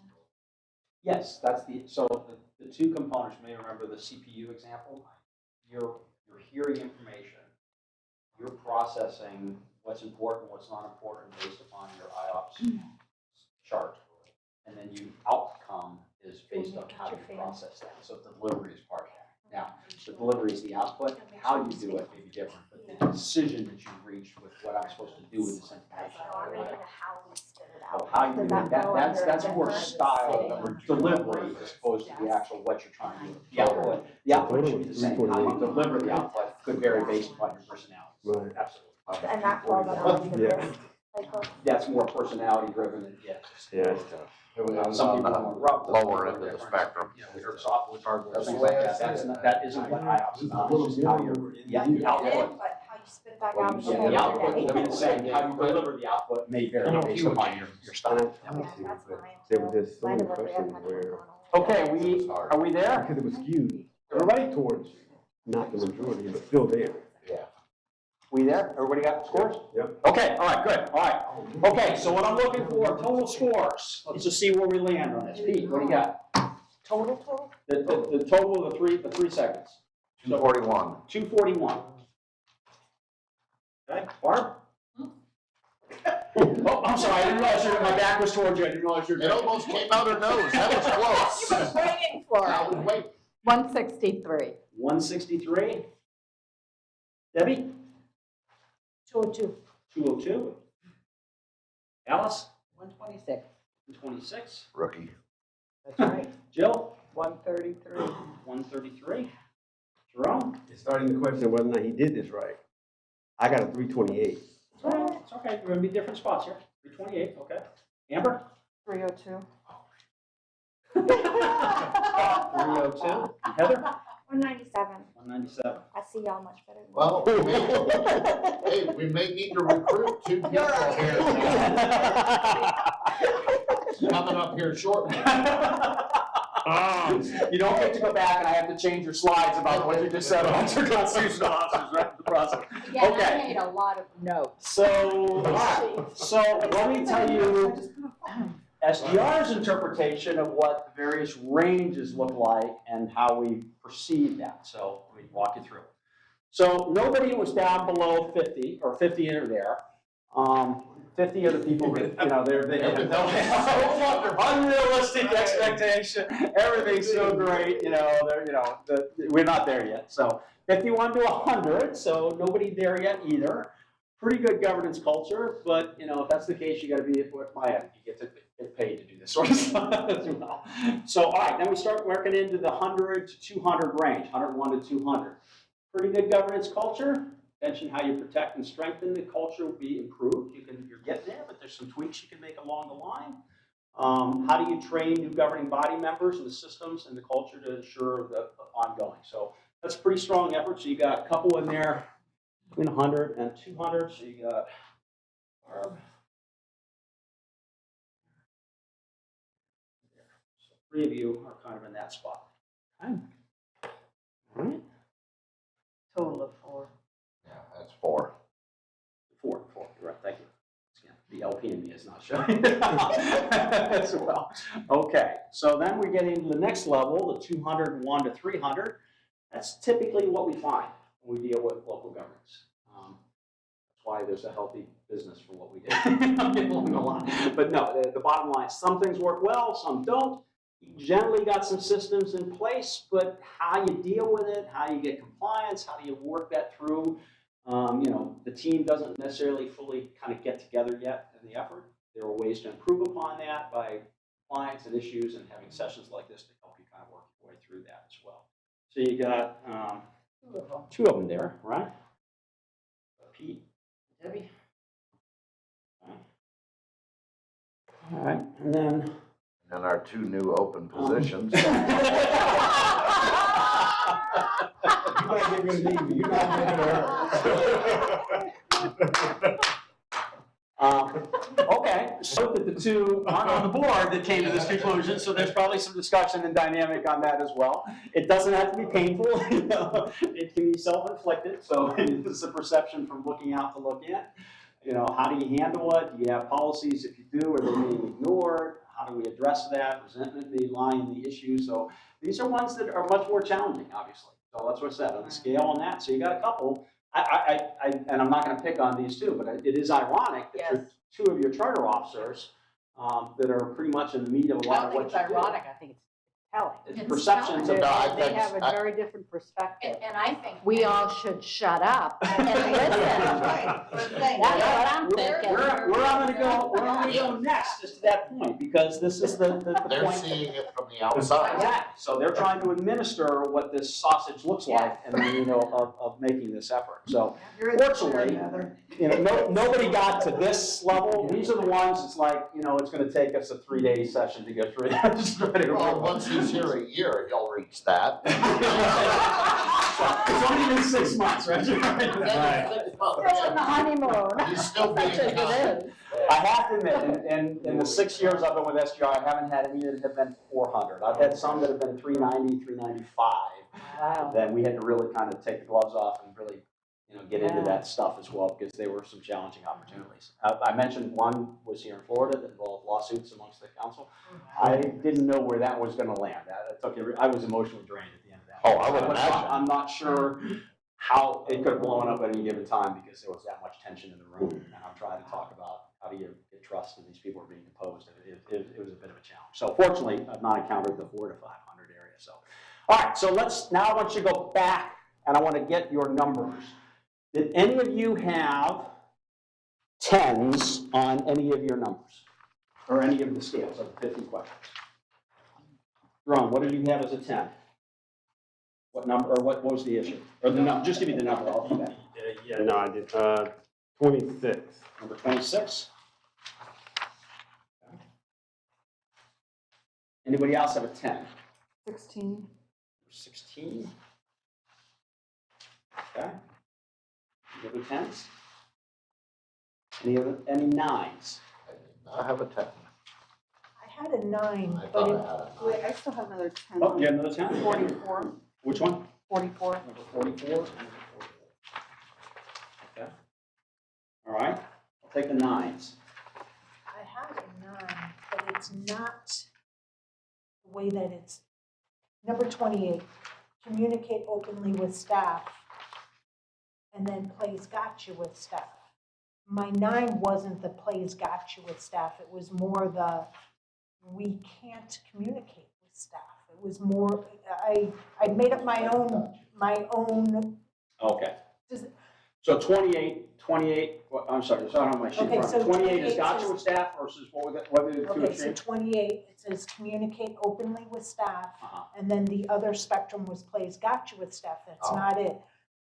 Communicates openly with staff is the one, but we cannot openly communicate with staff because we have to go through the city manager. We can talk But about, it's I three. understand the nature. We can talk through that. I get you. Okay, all right. See, when I hear staff, I hear collectively. So let me pose this question. As it relates to here as a board, under your circumstances, that's like as staff is presenting information and communication, that type of dialogue and effort, would you rate it differently if you look at it from that standpoint? Not on the day-to-day where you're going to an individual staff member, maybe a department head, Which we maybe a shouldn't division do. leader or Of something like course. that.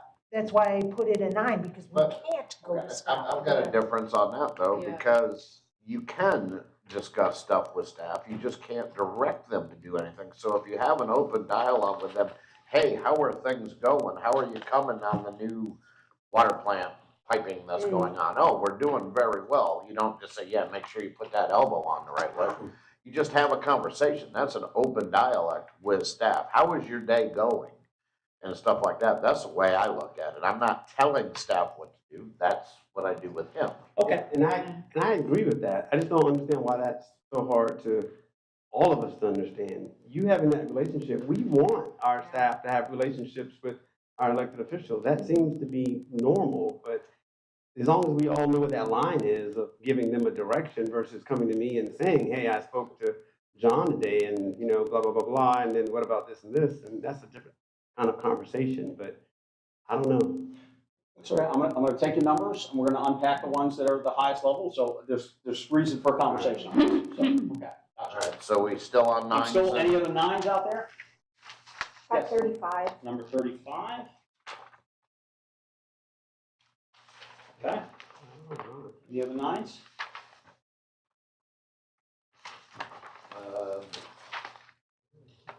Nope. So what do you mean by that? 15? Non-applicable. Let me go one more down just to 8s. Yeah, man, I got a few of those. I'm just trying to find if there's some patterns here, because right now they're all kind of one-offs. 11. 11? 3. 50. Number 3. 13. I'm sorry, who else at 3? Amber. Amber. Okay. What's the next one? 25? 25. 44. 14. 27? Hang on here. It's like bingo. All right, 25. 36, 37. Was it 44, Barb? Yes. Okay. What's the next one? I put 27. Did you get that one? 27? Oh, I got it now, though. I have 50. At what? 50? 50? And who was that? I'm sorry. Me. Yeah. Heather? I have Somebody say 14. Yeah. Amber said a team. 14. Yeah, I said 14. I said 13. 14 is another one. And that was Amber and who else? Actually, I first of all had it marked as an 8 and I changed it to a 7. Okay, so that's still is also a 14. Did you get 35? I had 35 for an 8. And then- And 36? you also had number 35 and then 36, right? Yep. And 37 I got 37 with you. with an 8. I And have 30. I think that's all my 8s. 37 and You Amber. gotta get you on that every Yep. tower. Yeah, you Alice, you got anything that's an 8? No? No, she's mostly on the other side. She's still lucky. Okay, all right, okay, that's fine. Happy, happy, joy, joy. I'm there, Alice. She said to be kind. Okay, all right, That so, was my only one over, oh, no. I do have something else. all right, so let me get, I also have 50 as an 8. I got a ton of 5s, 6s, and 7s. If That's that all helps. right, yeah, I'm gonna get, as I said, we got more to deal with here at the time. All right, so. You guys handful over there. I'm me get some Could use comments. another So I'm gonna day. take, The highest, the best one I got is a 2. And there was only one of those. get some switch with this. Oh, because they do. They do adequate time for the job. I think that if you were a disengaged board, it would look very differently as opposed to the time that you all put in collectively for your job. You're always at meetings, you're at functions, you're out and about. You know what, that's our job. Yeah, that's why I gave you a good rating for it. What number? You're welcome. That is number 23. And we still got a 7. But that's all right. That's the highest one. I marked that one wrong. All right, so what I'm gonna try to do here, I realize that these may not be the highest score for each one of you, but I'm trying to get a sense of where there's patterns here. That's why I went down to 8. So you got 50, 44, 37, 35, 44 is the same, 35 is the same, and 37 is the same. Okay, so we're gonna deal with issues of. Let me guess, the ones that are the same? Yes, we're gonna try to get, because you 35, didn't all land at the same spot, but they were higher ranked, so. Right. 35, 37. Yeah, so let me get, so it's 44. One of these 50. There you go, there you go. Oh, no, we're starting to sing. It's gotta be, close to being over with there. How about a duet? That is How about no? Yeah. company, I'm not sure. I thought it was Sesame Street. Okay, all right. All right, so let's deal with these issues. then. So the ones that, Online show. I always liked Zoom. I love Zoom. That was one of my favorites. I like It didn't last very long. all right, so the method to the madness here, what I got down to, at least, not all of you rate this as your top, but you know, they were in the group where there's some similarity. I'm trying to find out where the common pain points are, if you will, in the effort. So let's start with number 35. Okay. And this is where debate and unify.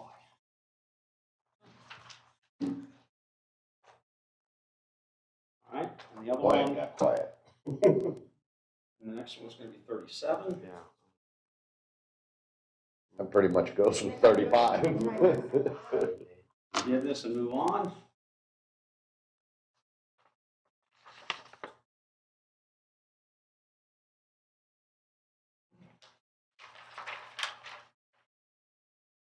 And the next one's 44.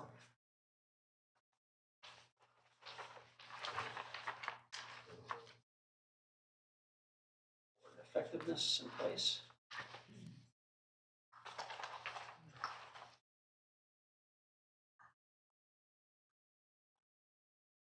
Last one is 50.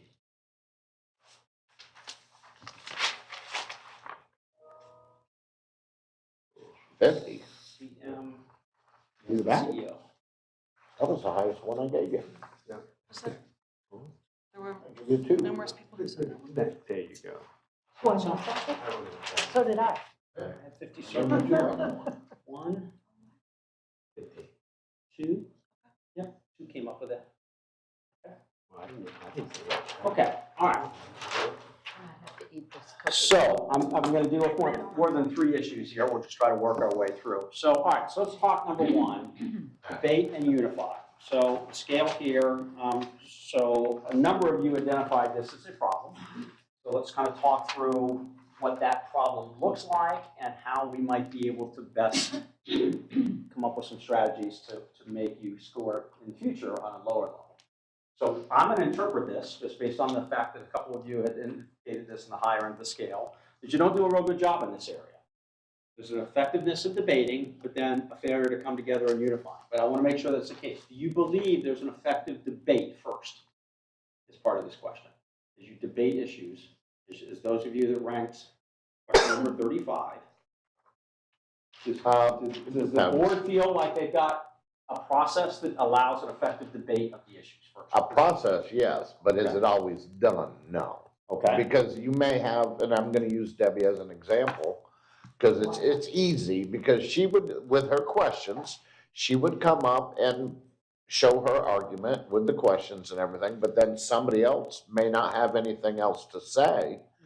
Then we go to a vote, and it may be 4-1 because the others didn't ask any questions, but they were the prevailing vote. But Debbie looked like, you know, she made the argument, but she lost, you know. Okay. But that's the way the decision was made. Is the process there? Yes. Is it always debated? No. Not all the time. Maybe it shouldn't be. True, I mean, but, you know, if I didn't have an issue with it or whatnot, I didn't have an issue with it, and neither did the others. But now, to unify again after, it says unify after the vote, do you mean coming back together and moving on? Yeah. That's what I interpreted. That's the way I interpreted it. That you're not carrying whatever, that you're not carrying it forward. That, I argued, I debated, I lost, can I move on? And it doesn't affect the next discussion or 2 discussions down the road, or whatever the case would be. That it doesn't linger. That is how I was viewing it. I actually think our board does a good job of, after the vote goes, they're done with it. Okay. They don't carry it on. I think they do a really good job. Now, stating that debates, and does it come to unity? No, but does after the voting happen, does it? Yes. Okay. Okay. Well, there's 2 components. One is a symptom, and the other is the outcome. The debate is the process. I want to make sure that it's happening, because that's certainly pretty critical. And if that isn't happening, and we can talk about, we talk about 10-minute rules, questions, comments. I want to get a feel for that. So that's why I wanted to understand that. So I want to talk a little bit. I realize this one I'm going into a more granular level than usual, but because of the nature of the previous conversation, I think it's effective to have. So right now, talk to me about how you structure the debate process. Make sure I understand this 10-minute rule process that's been discussed. Well, what comes up is we have the topic at hand. It's gone through the process down, and it goes to commissioner questions. Okay. And then anybody that wants to ask questions puts their name in, and then I look, and whoever's number 1, that's who I call. More than likely, it may be Debbie, it could be Barb, depending on the subject matter. They get called, and then they get 10 minutes worth of questions. Okay, so it's a running shot clock at that point. Correct. Okay. And then and then it would move to the next person, and they would have 10 minutes. Now, let's say Barb was number 1, and she only used 3 minutes. Well, she still used her 10-minute slot, but she yielded. Gotcha. Unless there would be a second round, and that's depending on the subject matter. Then Debbie would go, and so on and so forth. Okay.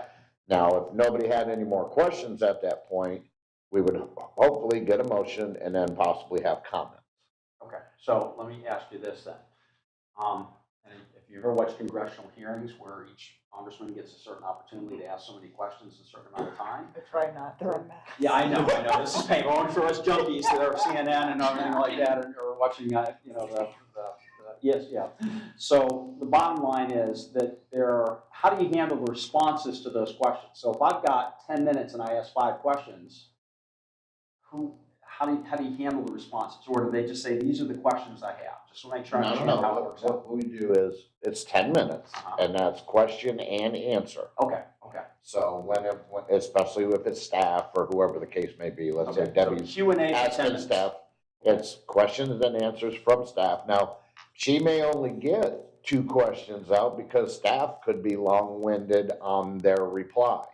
So you have to take that into consideration, because now we may have to have a second round, because Debbie may have 5 questions, but she didn't get through all of them. Okay. And it depends again on the subject matter. If all the other commissioners are saying no, we don't have any questions, then let's move on to comments then. And that's why you really need to prioritize your questions prior to sitting down. This way, if you do get in that slump, get your important questions out, because you may not get them all. Okay, all right.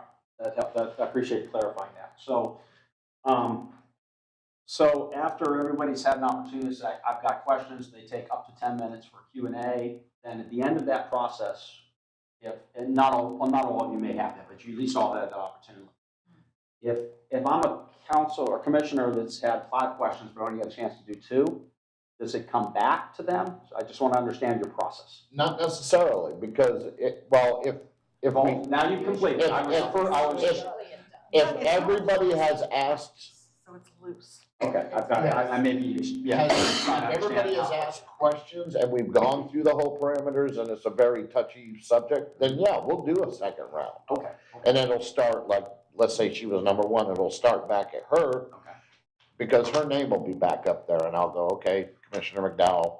And then if any other names float back up again, then they would be able to go again. And just I get 10 minutes and everybody else gets 10 minutes. I can't speak again until everybody else gets their shot, whether they take it or not. Right, okay. So 3 of you may have questions, the other 2 may not, if that's the case in the process. So, all right, so I'm going to ask the question then, does that practice, excuse me, I'll use.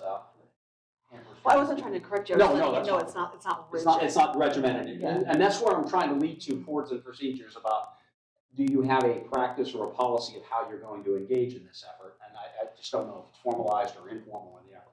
Does that practice generally work for you as a board, where you feel, at least at the commission dais area? We can talk later about whether there's workshops or other types of one-on-ones and things of that nature. But my question to you is, does that seem to work for you as a group, yes or no? And if it's yes, that's great. If it's no, why? And then we can talk through it. I think the process is fine. Okay. I actually don't like that so much when you ask different questions. Because they're jumping around. Like question number 1, okay, you'll get answers, and then question number 2, which has nothing to do with question number 1. But if one of us has additional, we want clarification on what was question number 1, we have to wait. And then you had that, you're off topic. I'm sorry, I just think. This is the C-SPAN example I was trying to say. You're a Republican or a Democrat, you're asking a hostile question, and then all of a sudden you're entirely different With the area. main idea first, let's get all that, and then let's go back now to the second. But that's where you need to be responsible for yourself, because we've done that before. And Piggyback off that. And what it does is, and I'm going to use Debbie again, let's say she's asking the questions. She just now may have lost thought on her 3rd question or whatever that she's getting, because you jumped in and it just skewed everything. But So that 3rd question would be something completely different. it doesn't matter. It's her floor for Right. 10 minutes. And then if you have a question, you can go, okay, I want to go back to Commissioner McDowell's first question. This is my question. So you gotta, if you want to ask that 20 question. or 30 minutes Yeah. before it comes around again. It could be, that's why writing the note down. Write the you know, note down that so do- you remember that's what you want to ask when it gets to your We've turn. been on commissions before where it was done that way and somebody would hijack it. Oh, you piggyback to piggyback to piggyback. Oh, my word. Yeah. And then that one who had the questioning was like, Lost. Where'd I go? Exactly. Where'd my time go? Can I get it back? Yeah. Exactly. It was Always down to really hard to control and be respectful to everybody. So this process gives more respect to each individual. I think it's a lot more fair this way, because I understand you may have a question and it may be at the immediate right now, but you have to wait your turn, and then that could be one of your questions. You may not have a question for this whole round, but now you do. Yeah, because you're using the word debate, and I'm, right, isn't that what you have in here? Yeah. And I'm thinking in terms of open, free. That's part of comments. This is debate. Yes. Yeah, but the questions are part of what I'm.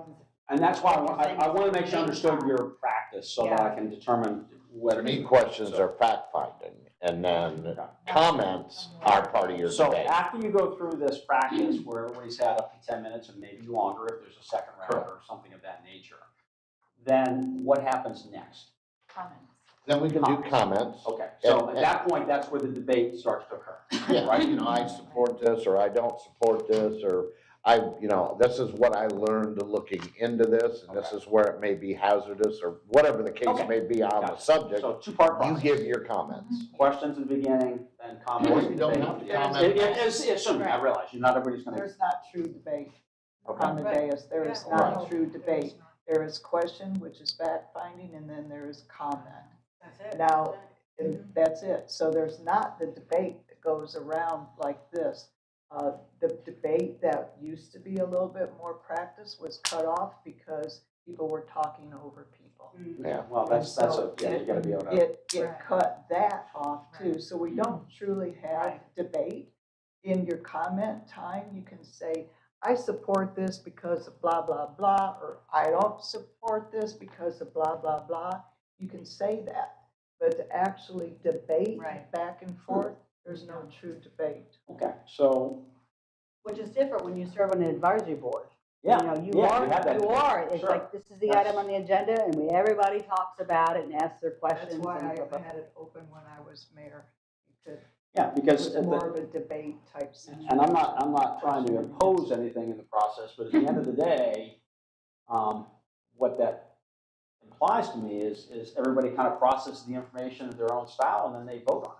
If there's Right. not a chance to really be engaged with each other, that you can, and that's kind of, yes. Well, it depends on the individual and how passionate they are on the item. Like Commissioner White was very passionate about trees just recently, about getting the ordinance, put in place at a certain time. And we had meetings, but she wrote a statement and read it into the record.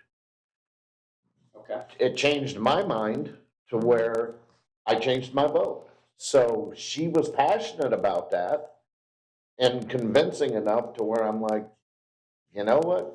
She's right. And I had to do that. I couldn't, this way I could go home and sleep at night. It was like I was a part of the 4 that was against enacting it in the next meeting, the day after the meeting. But then thinking about it, I'm like, yeah, I don't know. But then when I heard her impact statement, it was like, you know what? It is time.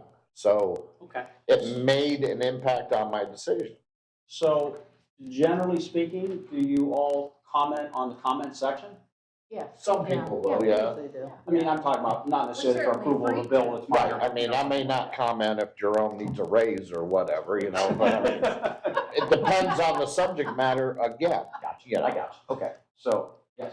Can I ask, my notes show that the city clerk mentioned number 35 as one of the items that you gave it 8, 9, or 10.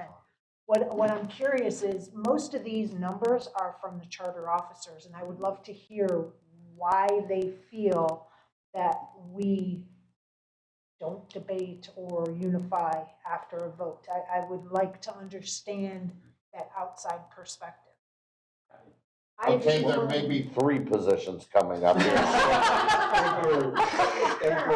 It wasn't that I don't think I do actually think that there is more debate than probably what y'all see, because if there's comments at the end, if, I'll use these 2 since they're sitting here, if Commissioner McDowell says something, I can see Barbara's button going on, she's gonna comment back, and she'll say in response to, Commissioner McDowell's comment, and that to me is debate, because they are going back and forth, they're just not cutting each other off to go back and Okay, forth. well, It's that's in a a more respectful way. formalized way, I guess. But when I did the 9 in this one, I did it based off of the comment you made earlier when you said that a motion is made up here, and then afterwards, you may not have been on board with that motion, but it is what it is. So now we have to move forward and implement that. Mhm. So I did it in that, not as everybody else mentioned, where sitting up here, they move on and go to the next item and they're unified as a board. I meant after the fact, I do see, comments, posts, all kinds of stuff. And it's not moving forward with that item. Say somebody's against Price Boulevard. If they were against Price Boulevard being widened, they are still against it after the fact. They are not saying, okay, well, it's been approved. So now we just need to figure out how do we go about these issues that were concerns for me. No, I mean, like after the fact, it's like, okay, we have this policy in place now. Yeah. I may not have wanted it, but we have it now, so how do I help encourage the public to get on board with this policy, That's an what good it excellent can bring. observation. I don't read That's why I Facebook. wanted- Yeah. That's what I wanted to. So, So after, I so what also I'm marked it hearing high. is after we vote on the issue in any channel, just shut up. Barb, maybe sometimes before the vote with you. Just meaning like if there's a policy now, you know, like, okay, we hired Jerome. Everybody might not have been in favor of hiring Jerome, but now he's our city manager. So what we should be doing is encouraging that we have a new city manager, what good things he's bringing to the table, where we're going from now. You know?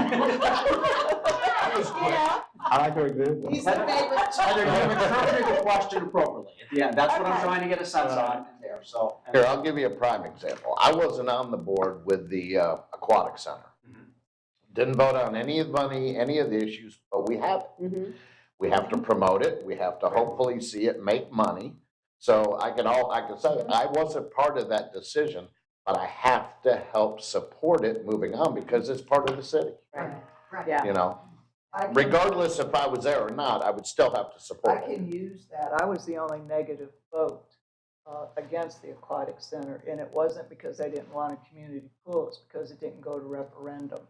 Because aquatic programming always loses money, and I didn't want the public to use their taxpayer dollars to subsidize an aquatic center, not a pool, community pool, an aquatic center, without them saying, sure, we see the value in that, we'll do it.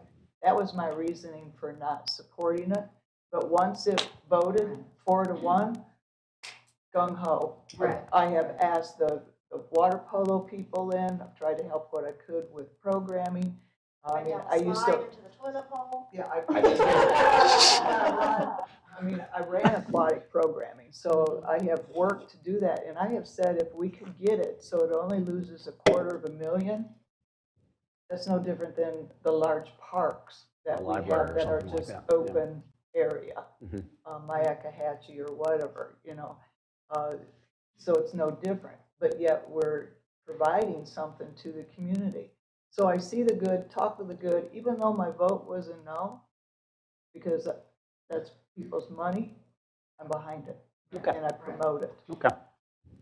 Yeah. Hear from the city attorney too. I don't think I have anything that hasn't been covered. I also marked this high, and I agree with Heather's comments. Although I don't look at posts on Facebook, but I do hear comments. I see, nonverbals. There'll be sometimes references on later items, not necessarily in the same meeting, of pointing out, if someone voted a different way, like kind of keeping that, reminding people of it, and just not embracing the outcome and moving forward with it. Okay. Yeah, So, and And I then, don't think anyone needs to be silenced. You can still have your opinion. as I said, remember, great boards can come to different outcomes, but they have to be able to support a final decision that's been it's achieved. something you have to practice too. Yeah, exactly. Because what you're saying is, it's a true testament, because I just, not too long ago, somebody told me that you had voted against that, and I said, never would would've have known. suspected. Mhm. And that's how it should be. That, again, Well, the one thing that Debbie puts out a post prior to the meetings on what the upcoming Mhm. topics are. And then after, and she does it very well afterwards, because she'll say so-and-so voted this way with either herself and myself dissenting or whatever. And she will put in the reason why. And- I only put in my reason. I No, never no, speak for for anybody. you. Okay, I For just want you. to make sure that. No, not for me, but Just wanna make sure. we may have both dissented on it, but she goes, this is why I dissented. That's perfect for putting out the information. That's fact. That's why she did it. Mhm. But I think she does a good job on that.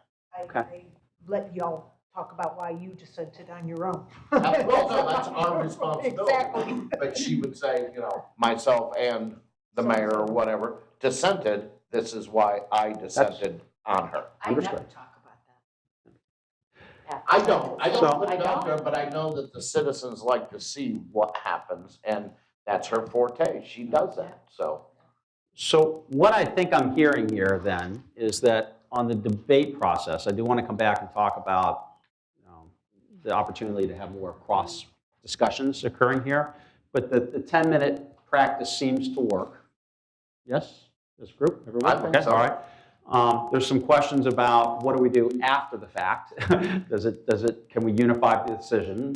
Here, yes and no, a little bit, maybe not. I don't know on that effort. Well, I but think that's on each person after. Right, and that's the point I'm trying to, is how you handle it, because what I do as moving it forward is like, all right, we're moving on to the next item, Right. let's go. Right, okay, So, I mean, I try to push it forward instead of sitting there and going, you know, okay, we're not gonna discuss it anymore, the vote's in, it's passed, let's move on to this item. okay. I view these two pretty similar in terms of the next one, forgiveness and being able to move on to the discussion. Is that a fair statement? I don't want to over elaborate that discussion there. I do want to talk a little bit about, because it came up earlier, and Pete, I told you I'd come back to these topics. A couple of you have talked about the desire of having workshops or things where you could sit down in a process like this, as opposed to being up there, where I was joking, the star chamber. It's the nature of it. So for not every topic deserves this, but certainly there are major projects and initiatives that are going to likely require some kind of gut checks of the council and the commission about where you're at, and what you like or don't like in the process. They may be form-based code, they may be ULDC issues, they may be whatever that may look and feel like. I'm not going to pick and choose the topic. What many organizations do is that they will schedule one or more, depending on where they may be, workshops where you are at a table like this at a public session, but it's your meeting, to have staff maybe present whatever they are dealing with, and here's what we're grappling with, here are the options to go before, we need to talk to you because these are policy conversations, and here's our thoughts and opinions on that, where you have some of that cross-pollination discussion. There's a lot of free-flowing information and questions. It's done in a fashion just like we're doing today. And it's done publicly, so it's not like it's not transparent in the effort.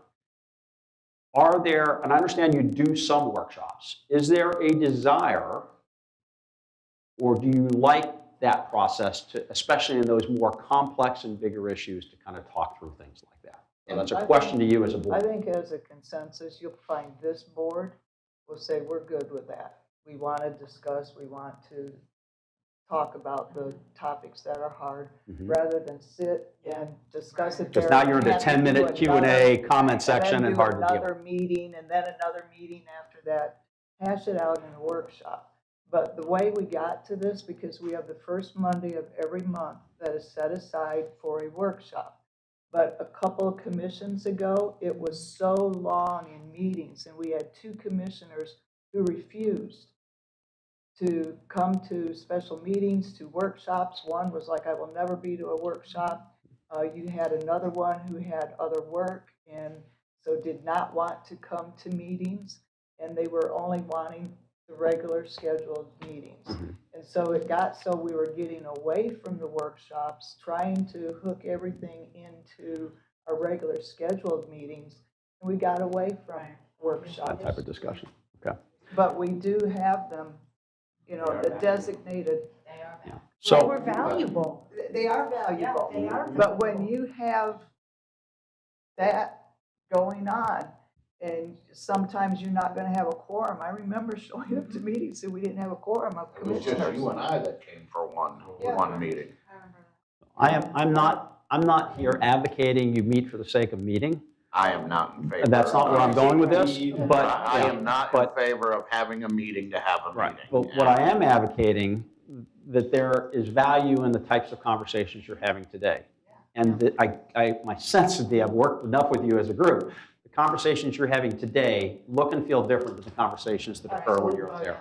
And there are going to be issues that you're going to have to get, and staff's going to need feedback and direction on as well, to have those discussions, to talk through those issues. And there may be on the same topic at multiple times, or maybe here's where we are, maybe it's coming up on the agenda topic and you're ready to go that area and you're getting prepared to finalize things, where you get a chance to kind of hash it through as a group, address the questions and issues. Debbie, you have a chance to, not be constrained with a 10-minute window, but say, no, only because it came up in the effort. But there's going to be details we're going to want.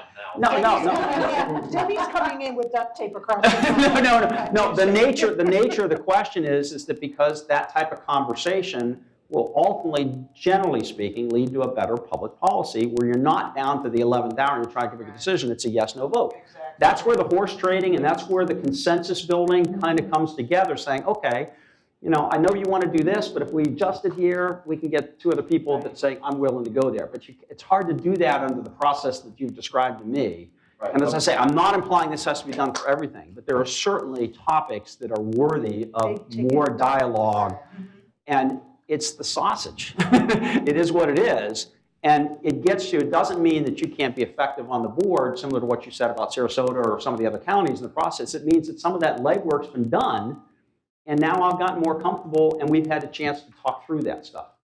But a lot of those times, it just did not happen that way. Okay. Because we would get workshops, and you can ask any of them, there'd be 5 or 6 different items on those workshops. It wasn't just one particular item. So you would sit here and have your debates for 5 or 6 hours about the different things. That's fine. If you come up with a settlement, that's fine. But then you would come to the dais and argue the same points all over again. Well, so now you've taken 12 hours to do 5 items. So this is And that charges staff, Sure. us, everything. So the goal here is to avoid the second round of those. I Not to say, understand because you got to have that. public hearings, you're going to have that as well. it did not work that way. Okay, Now, but this- let's say we have price widening. We're going to discuss that. That's one sole issue. Let's have a workshop on that. Let's discuss it for a couple, 3 hours and get all the meat and potatoes out on what we're going to do. To where when we have a night meeting or day meeting, it's like, we've already discussed this. This is where we're going. Boom, we're done. We're not debating it up there. They can work, but you cannot overstuff the package to try and get 18 things done in one day. It's not going to I work. would also just say to that, and I agree with what you're saying, Pete, we can't use the dais to educate the residents of the city. It's not the place where it should happen. So I'm all open for a workshop. I'll be extremely intolerant of having the same conversation on the dais. So that's sort of my. publicized anyway. Right, They're right. going to be Right. reviewed.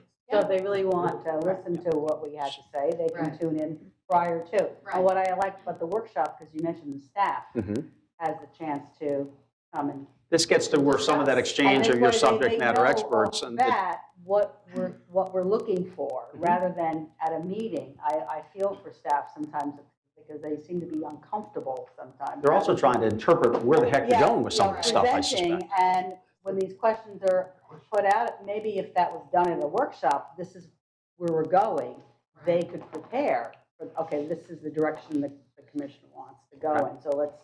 Well, they would have an idea because you cannot take any action in a workshop, but Right. you can take It's- consensus and give them Yes, somewhat of a direction. right. And this gets back, I've given you a couple examples about being clear and directive and what you're asking to be done. A lot of that stuff, and I've been on the other side of the table, there's times I've sat and listened to my commission debating, and they'll say, well, Doug, you ready to pick it up? And I'll say, I haven't a clue what you want me to do. I have no idea because you've been all over the lot. Here's what I think I heard, but I really don't have clarity on this. If you want me to take it the next step, we got to talk through what that looks like. That's what a workshop sometimes will be able to do, because staff will help fill in those gaps, and it does provide that exchange. And I'm going to go back. I don't have it right here in front of me, but remember your good governance pillar. It talked about making good policy discussions and tapping expertise of matters with staff. That's where that stuff comes forward. And that's the piece that I think I'm hearing that is kind of missing. Well, we have staff participation in all of our I get it, meetings at but the there's dais not- as well, too. Yeah, I'm sure there's presentations, the element, but there's times when you're trying to make the meat and the sausage, and there's stuff that they need some direction from you, and you need to hear what they're struggling with about here are the options and why this makes sense or doesn't make sense so that you can get a sense to digest that. Well, and that's why I try to get out there when I'm running the meetings, I'll ask them, what type of direction are you looking for? And then we try and stay in those parameters instead of going 450 feet around it. What do you want? Let's get to that point and then let's move on. So what I hear you say is that there's a receptiveness to doing some sort of workshops on certain bigger topics, issues, and matters of importance. They have to be structured, so they're not all-day workshops, but they're basically, you know, you're limiting the workshops and the topic of conversation to certain topics and not blending in 4 or 5 other items.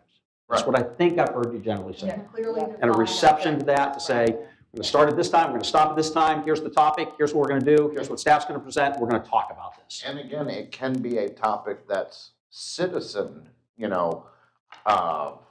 direction. If it's something that they want to be involved in, let's have a workshop and let them participate. Okay, so now this is a separate, type of a hot this is a topic. separate. Budgets, Yeah, we're so- doing budget workshops, they may want to come, that's a given. But if we're doing price widening and we're starting to discuss on, all right, do we want to phase it in? Do we want to do this, that, and the other? Let them come in and have input on it. I'm with you there. Let me make sure I'm providing distinction. There's times when you as a board, as a policymaking board, need to talk amongst yourselves. You've got to do that in public in Florida. And in order to do that, you can't necessarily always have all the public comment. There's a place for that. You may come to that point saying, based on this, here's where I think we ought to be going. Maybe staff wants to do a public forum or something of that nature, or a survey or something of that nature where you get that feedback. And then normally, if it's an ordinance, there's going to be a policy, there's going to be a public hearing process involved that you're going to be able to address that as well. So what I'm implying is that don't get it so fragmented that you lose the ability to have this conversation. So most of the time on those staff workshops or those workshops, it really is the topic at hand. There's normally some sort of brief presentation or background, the issue to brief it, a conversation amongst all of you, direction, comments, this is where I want to go. I've got concerns with this. We need to do some more research there. The clarification of staff is able to come back, clean that stuff up, and it brings back to you either as a final action or potentially a second workshop if necessary. I don't want to imply that everyone goes to Quick multiple question on ones. that. It was my understanding that with a workshop like this, public is not invited. Of course, They They can come. listen in. Yeah, exactly. they can give public comment too. Oh, they With can. with Okay. one of our scheduled workshops, they provided the same public comment as they would a regular meeting. Oh, okay. I This wasn't is- aware of that. Today is different. Today's different. Today's a retreat. So Today there, is not a workshop. there are- Today is a retreat. You have workshops, currently, you just don't conduct them in this way. so Usually they're up there. yeah. And we do consensuses rather than direction and stuff. But I think when you say like public comment, it's like more like a public forum, like some of the community meetings that the manager is having out on the budget right now. Because you will quickly get sidetracked, and I don't mean that negatively. There are times you just need time as a board to do your board's business. Right, That's what I was trying to But I get. also feel that maybe with the city manager here, he might be the initiator on, hey, we've got this subject matter coming up. I would like the board's opinion Absolutely. before staff goes forward. Absolutely. And maybe he would be the initiator on a workshop coming up, to discuss things. Rather than each commissioner going to him and go, hey. We already have our list. It's about 5 or 6 right now, and I can't get all that in May, so it'll have to go to June, but Yeah, we have put a them all on rolling one list. schedule. No, Well, we have a rolling depending list of upon- workshop topics. Depending upon the depth of the topic, you could get 2 in. Yeah, in a possibly meeting. two. Maybe. There are some that you're only gonna be able to do one topic It because it's gonna be. I'm shooting for at least 3, but we have to gauge before we put it on the workshop topic list, how much time do we think it'll take? We're not gonna put 3 heavy hitters on there where it's gonna be like 2 hours each, that would be crazy, but we thought, okay, this one's relatively painless, but one of our staff wants to make sure instead of doing one-on-ones, we can get all of you at one time. And then if it's timely with an agenda item that's coming up as well, that's the sort of angles that we look at as to deciding how many and when they go on the workshop agenda. And the discussion can be more informal, but it can't be as informal as we're having today because you have to keep the closed captioning. You can't speak over each other like is happening a lot today. So what I can tell you, Table. it clearly is done, and it's done here in Florida and any number of And places to I'm help not in the process, opposed so. to. I'm opposed to having a workshop once a month just because we can have a workshop and discuss. Nobody's things. nobody's advancing that, so. I mean, I lived through that with Yeah, these guys. nobody wants that for the right reasons. And I will tell you in response, generally speaking, in those communities that do a lot of those workshops, probably 90% of it come out of the administration. Saying, these are things we're working on, we need feedback, and we need to talk through it. Now, that being the case, I will also address the fact that Alice and I had this conversation about there's things that come up that are they're going to require some long-term policy conversations. They often will come up during the strategic planning process, but sometimes during the year, there's other things that we just need to flush out. They didn't necessarily rise to a strategic element, but I call them blue sky type topics. There's also communities that say, okay, let's put that on the list, and then we'll identify the blue sky topics and what do you need for background? How do we tee it up for a conversation? Those type of things typically are much more akin to discussing it like this in a workshop type format. They may ultimately lead to nothing, or they may ultimately say, yeah, this is an issue we really don't have plugged in. We're not ready for it. It's not in our plan now, but let's get ready for next strategic plan. Let's ask staff to do X, Y, or Z to try to be ready so that we're doing strategic planning next year. Some of those blue sky topics maybe get flushed out and ready to go. So that's another way that we sometimes see those workshops work as well. So now that I've got, I think, a general consensus of the workshop format, what we're trying to do, I want to ask the other topic because your agendas are full of a bunch of stuff. And a lot of material in the process. I'm going to go back to a topic that we raised a couple years ago, and we had this, and we kind of lost our group. Many organizations they have commission one-on-one sessions, just like you're doing here. You do it every week or every other week or whatever that looks like in the process. So you get a chance the manager's going to bring some topics to you, you're going to bring some topics to the manager, that sort of stuff, that happens, but those are kind of one-on-one. Some of those may be about upcoming issues, they're trying to get a read of where you may be. Can't talk to other commissioners aware, but they're trying to read the tea leaves. There are other organizations that work through, and I remember when I was first-time manager when I was up in Michigan, they walked right into the meeting. The agenda was prepared on Wednesday, we met on a Tuesday, and we're live. I was like, crap. I mean, I don't know where you all are on the issue. I haven't had a chance to get a sense of it. I don't know collectively. So different organizations do this differently. In that first organization, we at least met for an hour before the regular meeting to kind of do an agenda study to make sure everybody was clean and copy and address that. That was what I could squeeze in based upon the demands of that organization. There are other organizations, I'll take my last one in Lakeland, where we did it. We met on the following week, but on Friday we would do an agenda study session. And so the packets went out, all the material went out, and then we would go through the agenda as a group. Now, that doesn't mean I haven't had one-on-ones with individual council members, but at that point, if you got a question, you got an issue, you're still uncertain, I don't understand this, or have you thought about this, that sort of thing, as a group, you work your way through that. That's an agenda prep type effort. So they can be very formalized, where they're a couple days before in case, God forbid, something's not ready and you got the weekend to get ready for it, or they can be right before the meeting. I'm not saying which one works better or not, that's a decision. But to get to your point of trying to conduct business at the dais, that type of process we typically find will help improve getting to your decision making, so you're not into the meat and bones of the dais. So you're trying to raise a question. Well, so we do that. We do the agenda briefings. In addition to the workshops, we also have. We don't do that as a group. Oh, He's talking about. I'm talking about going through your agenda as a whole, not one-on-one. As a whole. We discussed that after you brought it to us, and it was a no. Okay. So I'm just saying, you have a different group, you have a different element. I just know as a manager, I always like to know where my commission was before I go live. But I also recognize, just as we've talked today, there's value in your conversation.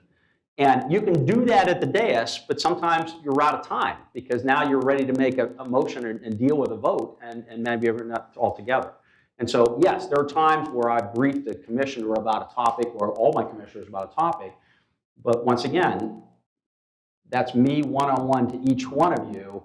By the time you're together, you're going to come up with some other things that we thought the plane was going to land here. It turns out we're in an entirely different landing strip because of the conversation occurs. So my question to you, and I'm not trying to say have meetings for the sake of meetings, is there value, or do you think your process works well the way it is today in terms of working your way through your agendas? I'm going to give you my point of view, Okay. and I do my one-on-ones with city manager and staff.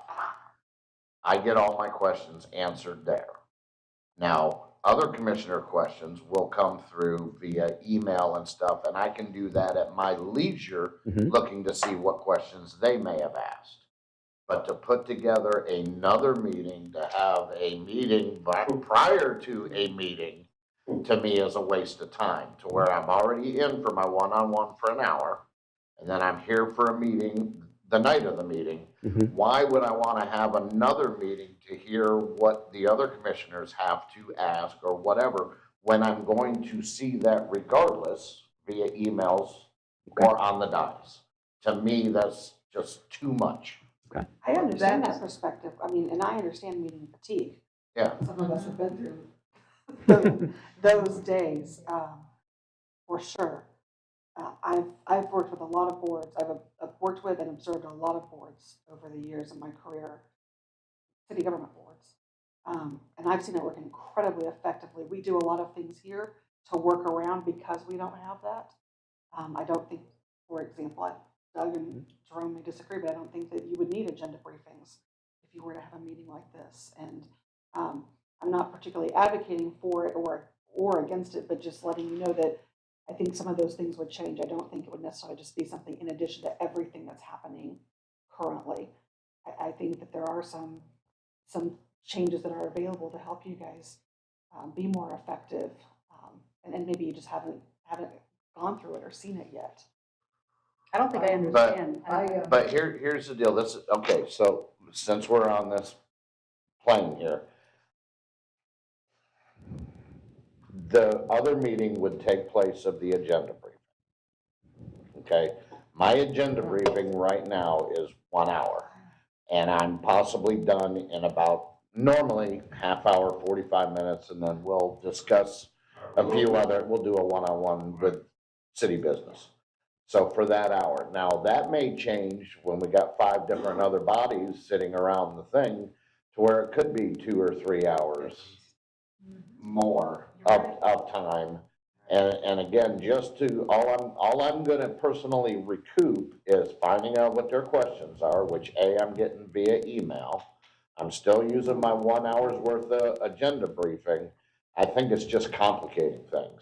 If it does make it more digestible, your commission meetings should then be more efficient. And where I've had clients who did this, it was not just, oh, we started meeting at 9 a.m. and it goes until it goes. It was like, no, you have 90 minutes set aside to go through this. That's what you do, as a routine. And then when you get into the actual commission meeting, either directly following or like a couple of weeks later, however you have it set up, then that commission meeting is more efficient. But I'm not, I can't pledge that it wouldn't cost you, cost you more time. I can pledge it would cost less staff time and be They're able to doing bring in 5 people that different can- meetings versus 1 meeting. and, Yeah. and make sure that we have more subject matter experts in the room. Jerome could, to make sure your questions were answered, not necessarily just even by all of our top senior leadership. But I understand what you're saying completely. So Pete, Well, let me, and another thing, if they're televised as well, Yes. you can go ahead and you can hash out your arguments, blah, blah, blah, because it's gonna be fresh. You go ahead and then the populace will get in touch with you, and then you may just change your whole parameter of thinking because you didn't think of this aspect of it, and they get a hold of you over the weekend, and now they've changed your whole thought process, and now you're gonna go through the meeting all over again with a different idea coming back going, I just don't think it's fruitful. I just don't. I mean. That first meeting was not information gathering. Yeah. But I hear what you're saying. I think one of the concerns when we had brought it up to see if it was something we wanted to do, was it wasn't going to be required for all of the commissioners to attend as well. So if you have a lot of questions and you don't want to attend the agenda briefing meeting, then you're still going to have those questions when you sit up there, and then everybody's going to have to listen to it and go through it. It is a Because you're public not meeting, but no gonna be- quorum is required because there's no action. So- And you're not gonna be comfortable posing the questions, having an open debate with the city manager on a topic that's on the agenda. I'm not gonna be able to do that with all the other commissioners present. I think the process that we have right now, or the procedure that we do, is excellent. We have it. We have only the staff who really needs to be in that agenda briefing. They were talking about before having all the department heads coming into these meetings. Why in the world would you steal their time? When, in that meeting, I'll let him know, I need blah, blah, blah from this department or whatever, Whoever's taking the messages or whatever, he's like, okay, take a note, find that out. It's sent out in the email. Everybody else sees the question that I posed. Perfect situation. Yeah, and for me too, I really use my one-on-one time with city manager and my agenda review time. If I have concerns or issues, I may want city manager to know. I don't necessarily want to share those with everybody Correct. else. Correct. So that's sort of how I roll with those things. And my more factual things, I might ask up on the dais. And just one other comment, our agendas typically go up Wednesday afternoon. And my agenda review is typically Thursday morning. I have a lot of questions. Now I'm trying to sort of re-juggle my own time, so Actually, I figured that out too, because my agenda briefings are usually the day before, and I said that I'm part of the one that asks the least amount of questions, right? That's why I'm on right before the meeting, but that's fine, because that's, how you roll. But that's okay, because then I read up and we have so much information. Any question I could come up with is usually addressed in the backup material. The only thing I was going to add is what you had just touched on briefly is we get the agenda posted usually on Wednesday. And if we did this collective agenda, pre-agenda meeting, 9 times out of 10, I don't have time to go through the agenda, look at everything, dissect it. And I go into my agenda briefing on Thursday and it's like, I haven't looked at it. And that's when I get my questions to him after the fact, because my agenda briefing is, okay, this is what we're going to be talking about. Do you have any questions? Well, I haven't even looked at it yet, but based on what you just told me, I have this question and that question. And then I'll send him my follow-up questions afterwards. I ask questions, but I usually always tell them how I feel on the topic. Yeah, I do that. Yeah, we have conversation, and it's like my agenda briefings normally on Friday morning. So it's a refresher to go through it. I try to look at it prior to, but if not, I've still got the whole weekend to absorb, and that's why I look at the questions coming through, because it might, I haven't gone to that part yet, but that was a good question. I do notice all that. Okay. So, as I say, I'm not here to force anything. I'm just We're trying asking to the change question. stuff. No, the goal here is to say, the goal here is to say, do your systems that you're using now work? And if they do, I'm not saying change it. Don't change it for the sake of change. But if they don't work, then that's a conversation. So the conversation that I'm hearing you say is it works pretty well, right? It I think does. so. And if city clerk or city attorney can't make it, one of her assistants do, or they come on Zoom, or maybe I've gone in and may have just been Jason that I was in with or whatever, but I was able to go through, pose the questions, have the discussion, and answers came back to me. Okay. As I said, I'm not trying to force the change. I want to just encourage the dialogue to make sure you're all comfortable with the way you're doing business. And if so, if not, then we I can would talk be about what that looks like. uncomfortable the other way. Okay, that's what I'm hearing collectively. Okay, that's fine. As I said, no right or wrong in that regard. Okay. I appreciate you bringing it up, because I didn't even realize that was an option. It's not.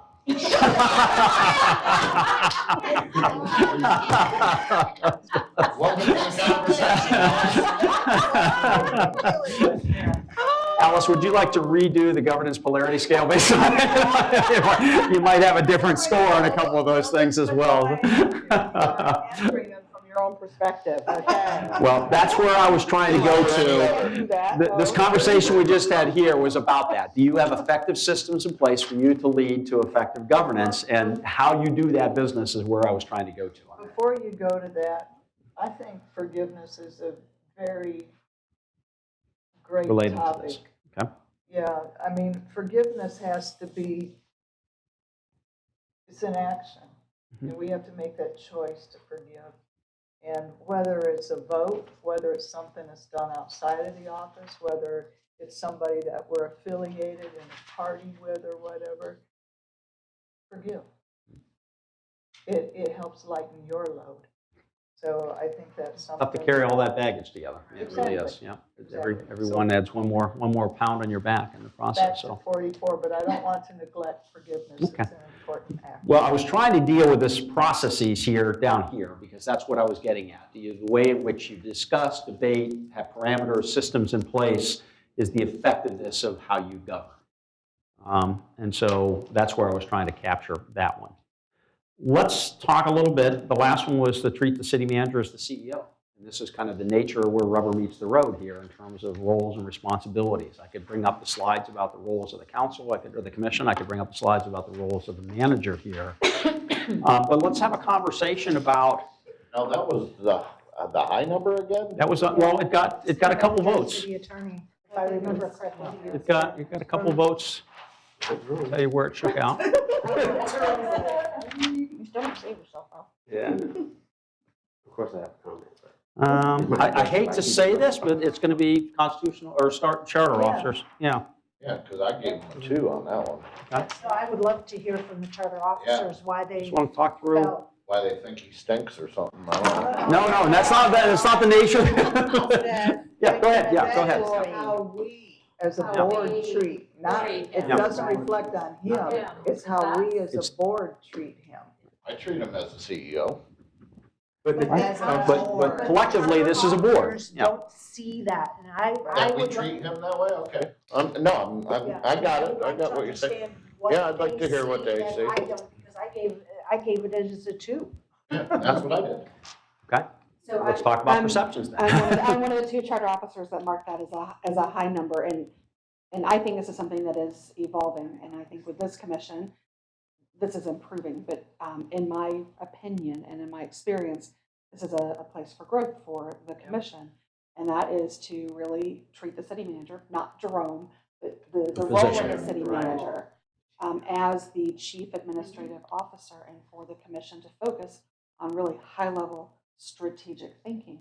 I certainly have seen movement in that direction, and I have seen, all of this particular board moving in that direction. In my opinion, there's a lot more opportunity to move and to, trust the city manager to be the chief administrator, do his job, take what you give him, implement it and run with it, and then free you all up your time on the dais, your energy and intellectual, time and energy toward things that are at a higher level, and setting more strategy for the city currently and, for the future. We did have the strategic the planning recently, but we had not had it in a while. I know we had COVID and all of that, but, I think those are really things where the board should be shining, and that there's still a tendency based on a long history and culture of when the city was smaller and then grew real fast, that culture takes more time to evolve, of getting into the weeds and looking at the small things that really honestly come under the city manager's purview, and also former city managers not standing up to the extent that our current city manager does, to say, hey, guys, I want your input in certain places, but this is my job. And this is what I'm hired to do and what I'm charged with by the city charter. It's our form of government. And so that's my opinion. Obviously, you all did not agree with that, but that is my opinion and perspective from what I observed. Well, and if I can ask a question on that, because I know we've sort of changed a little bit of stuff moving forward with him, because, well, back for the longest time, we were always working on directing staff once we've already had that discussion on what staff needed to do. And I know Debbie would ask, can we have a consensus, or do we need to direct staff or anything like that? And I said, no, I believe Mr. Flesher knows exactly what we're talking about, and we don't need that motion or that direction to go forward to alleviate that process on the dais. Well, there's a big difference between giving direction on what to do versus how to do it. Yes, I understand that. Debbie, you're And trying it's to not jump just the direction, sometimes it's also just the tone of the conversation around that. And I'm sorry. No, that's fine. The only reason why I am trying very hard to get consensus or make a motion to give him direction is because I'm not seeing 100% support from the board, and I want the majority of the board wishes to be carried forward so that he has clear understanding by that motion or by that consensus of what he is supposed to do. So many times it's not clear based on what I'm hearing from the other commissioners up there. And they're like, oh, well, I think the city manager understands it. I'm sitting there going, oh, hell no, I don't even understand what you guys want him to do.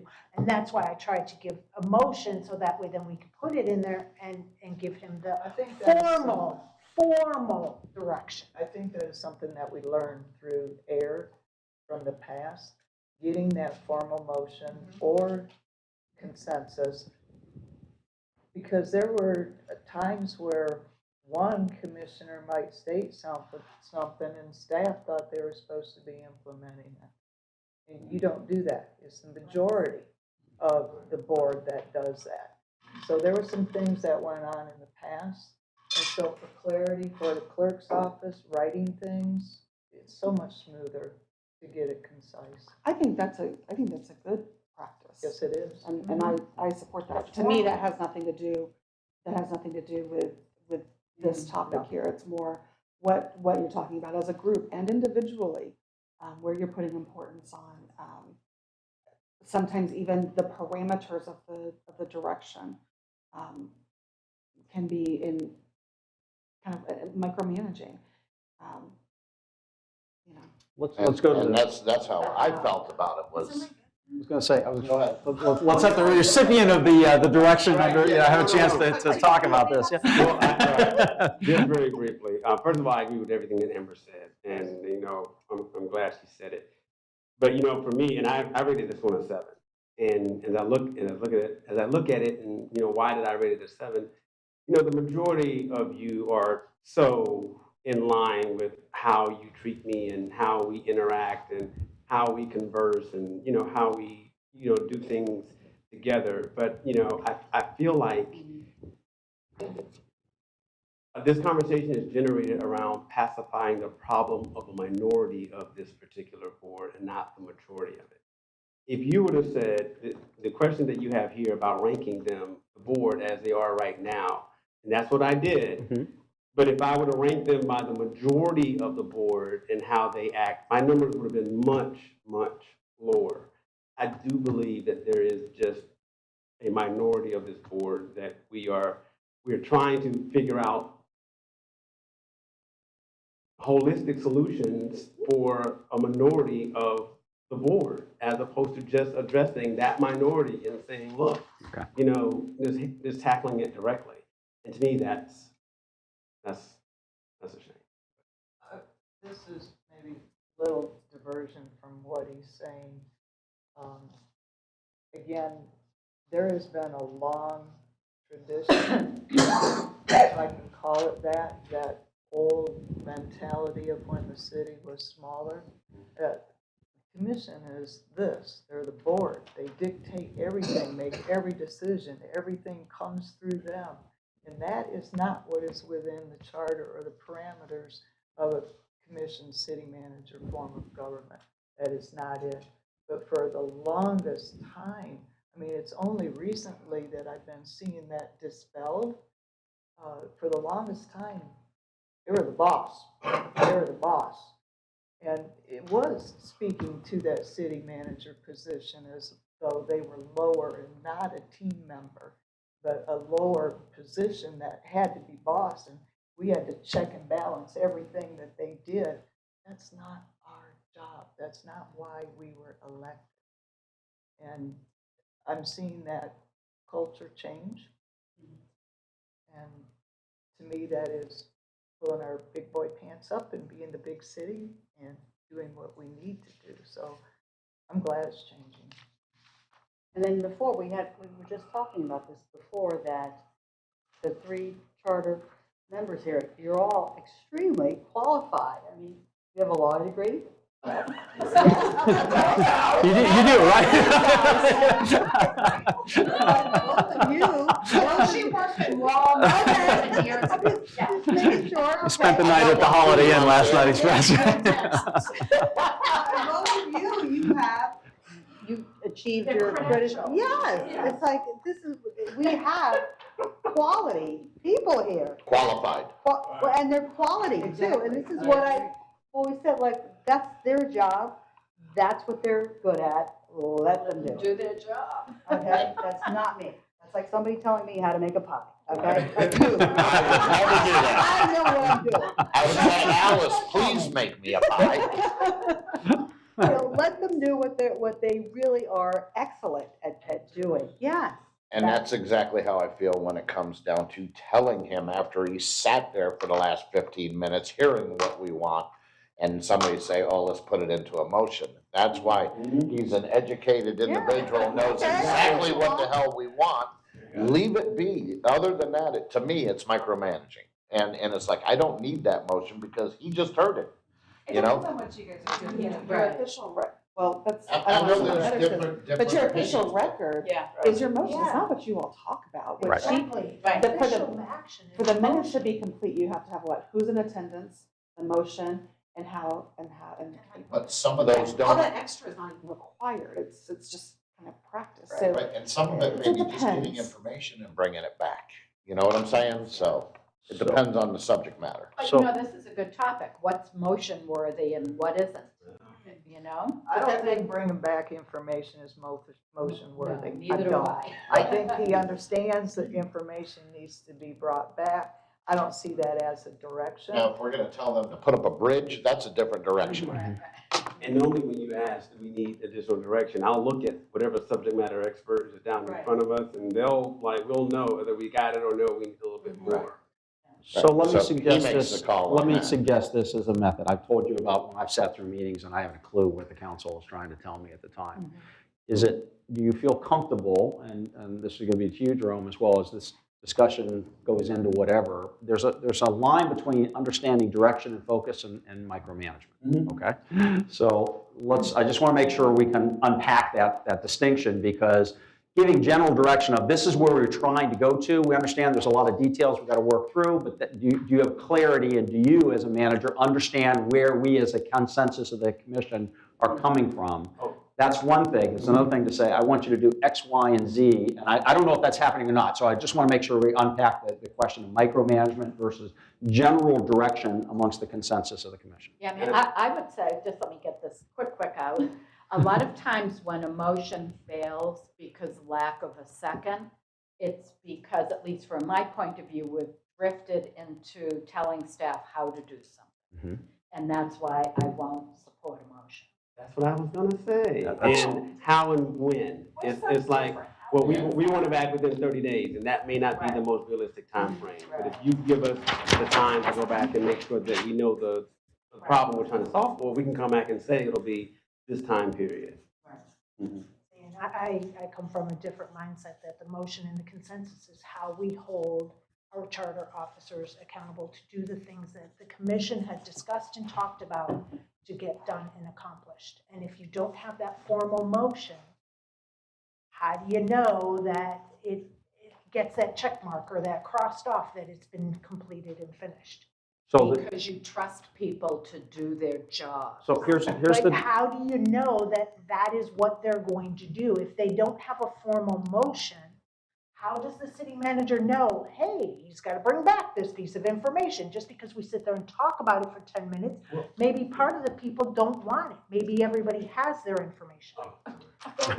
But you have to have a motion for the direction you're giving. The motion doesn't have to be so specific as to specific. timing and For the methods. example, why I scored what I scored on this one. If the commission as a whole wants the city to go check on all the trees on Sumter, and that's what they want. It's up to the city manager, for me, in my mind, to determine how many staff members does he need to complete this, and then he can budget for those staff members and put that in there. But then we'll see commission say, well, I don't want 2 arborists. But that's what he needs to complete his mission. So then it would go on to, okay, well, we don't want to fund this amount of money. It's up to him to decide what he's going to cut to make up to get the arborist to complete that mission. You see what I'm saying? I'm used to an environment where you have the person who's in charge of running the business, the city, the unit in the Army. They're given that direction to run it with the overall goal in mind, and that's the motion. The motion is your overall goal with the strategic plan, and then he has to execute it. And if he doesn't execute it, well, his evaluation comes out. Oh, you right there. So here's When he executes it, it's going to show in his evaluation that he did so great. starting to get a fissure between the charter officers. I can see it coming here. So, all right, so let me interject here. I'm going to use my RI and connect some dots here as well. So nobody is disputing, including the manager's office, disputing the direction that you're asking the staff to implement, okay? How it's done, the timetable it's done, the resources that it takes really starts to get beyond the level of direction into the how, okay? The what is what you're trying to accomplish. And hopefully it's consistent with your goals and your objectives. If Jerome is given some direction to take your scenario, we're going to check all the trees on Price Boulevard. That's clarity that the commission wants to do that. It was Sumner. Whatever, whatever chops. It's his job, not yours as elected officials, to say, okay, what's that going to take? How does that fit into all the other priorities that you've asked me to accomplish? And what's it going to take financially and resources, and how does it fit into the priority? Now, he's going to be able to come back to you and say, okay, I heard commission say you want me to do this, and I understand that's clarity. There's 5 or 4 or 3 or whatever that shakes out to be. Here's my recommendation of how we do that and where it fits on how I see it on your priorities. That's the how, you know? And that's the point that, quite frankly, I will guarantee that, and I say this from coming from being in that role. I had 3,000 people, $600 million budget. Even I, as the manager, didn't know all the pieces that came together at any given time. And I guarantee that Jerome will not know that as well, because there's a gazillion things that are happening behind the scenes. Now, if your duly appointed city manager doesn't have that level of expertise at that given point without talking to his staff and understanding it, I'm pretty confident to say that probably none of you have that expertise either. So that's the point I'm trying to emphasize, is that you can say, this is where we're trying to go, but don't dictate the way it gets done. Let the staff do and have their level of expertise to come back to you to say, we can do it, no big deal, got it knocked out, going to get done in 3 weeks, or whatever the case. Or, you told me to do this, but these are your other priorities. Are you now telling me I'm going to shift the priorities? And if so, then we'll do that. You get a chance. You're the captain of the boat. You get to move that. But other than that, that consistency and alignment with mission, vision, values, and policies and directions and goals and outcomes is where your staff is being the song sheet they're singing from. So just be sensitive that direction is what you're trying to accomplish, but not how you're trying to accomplish it.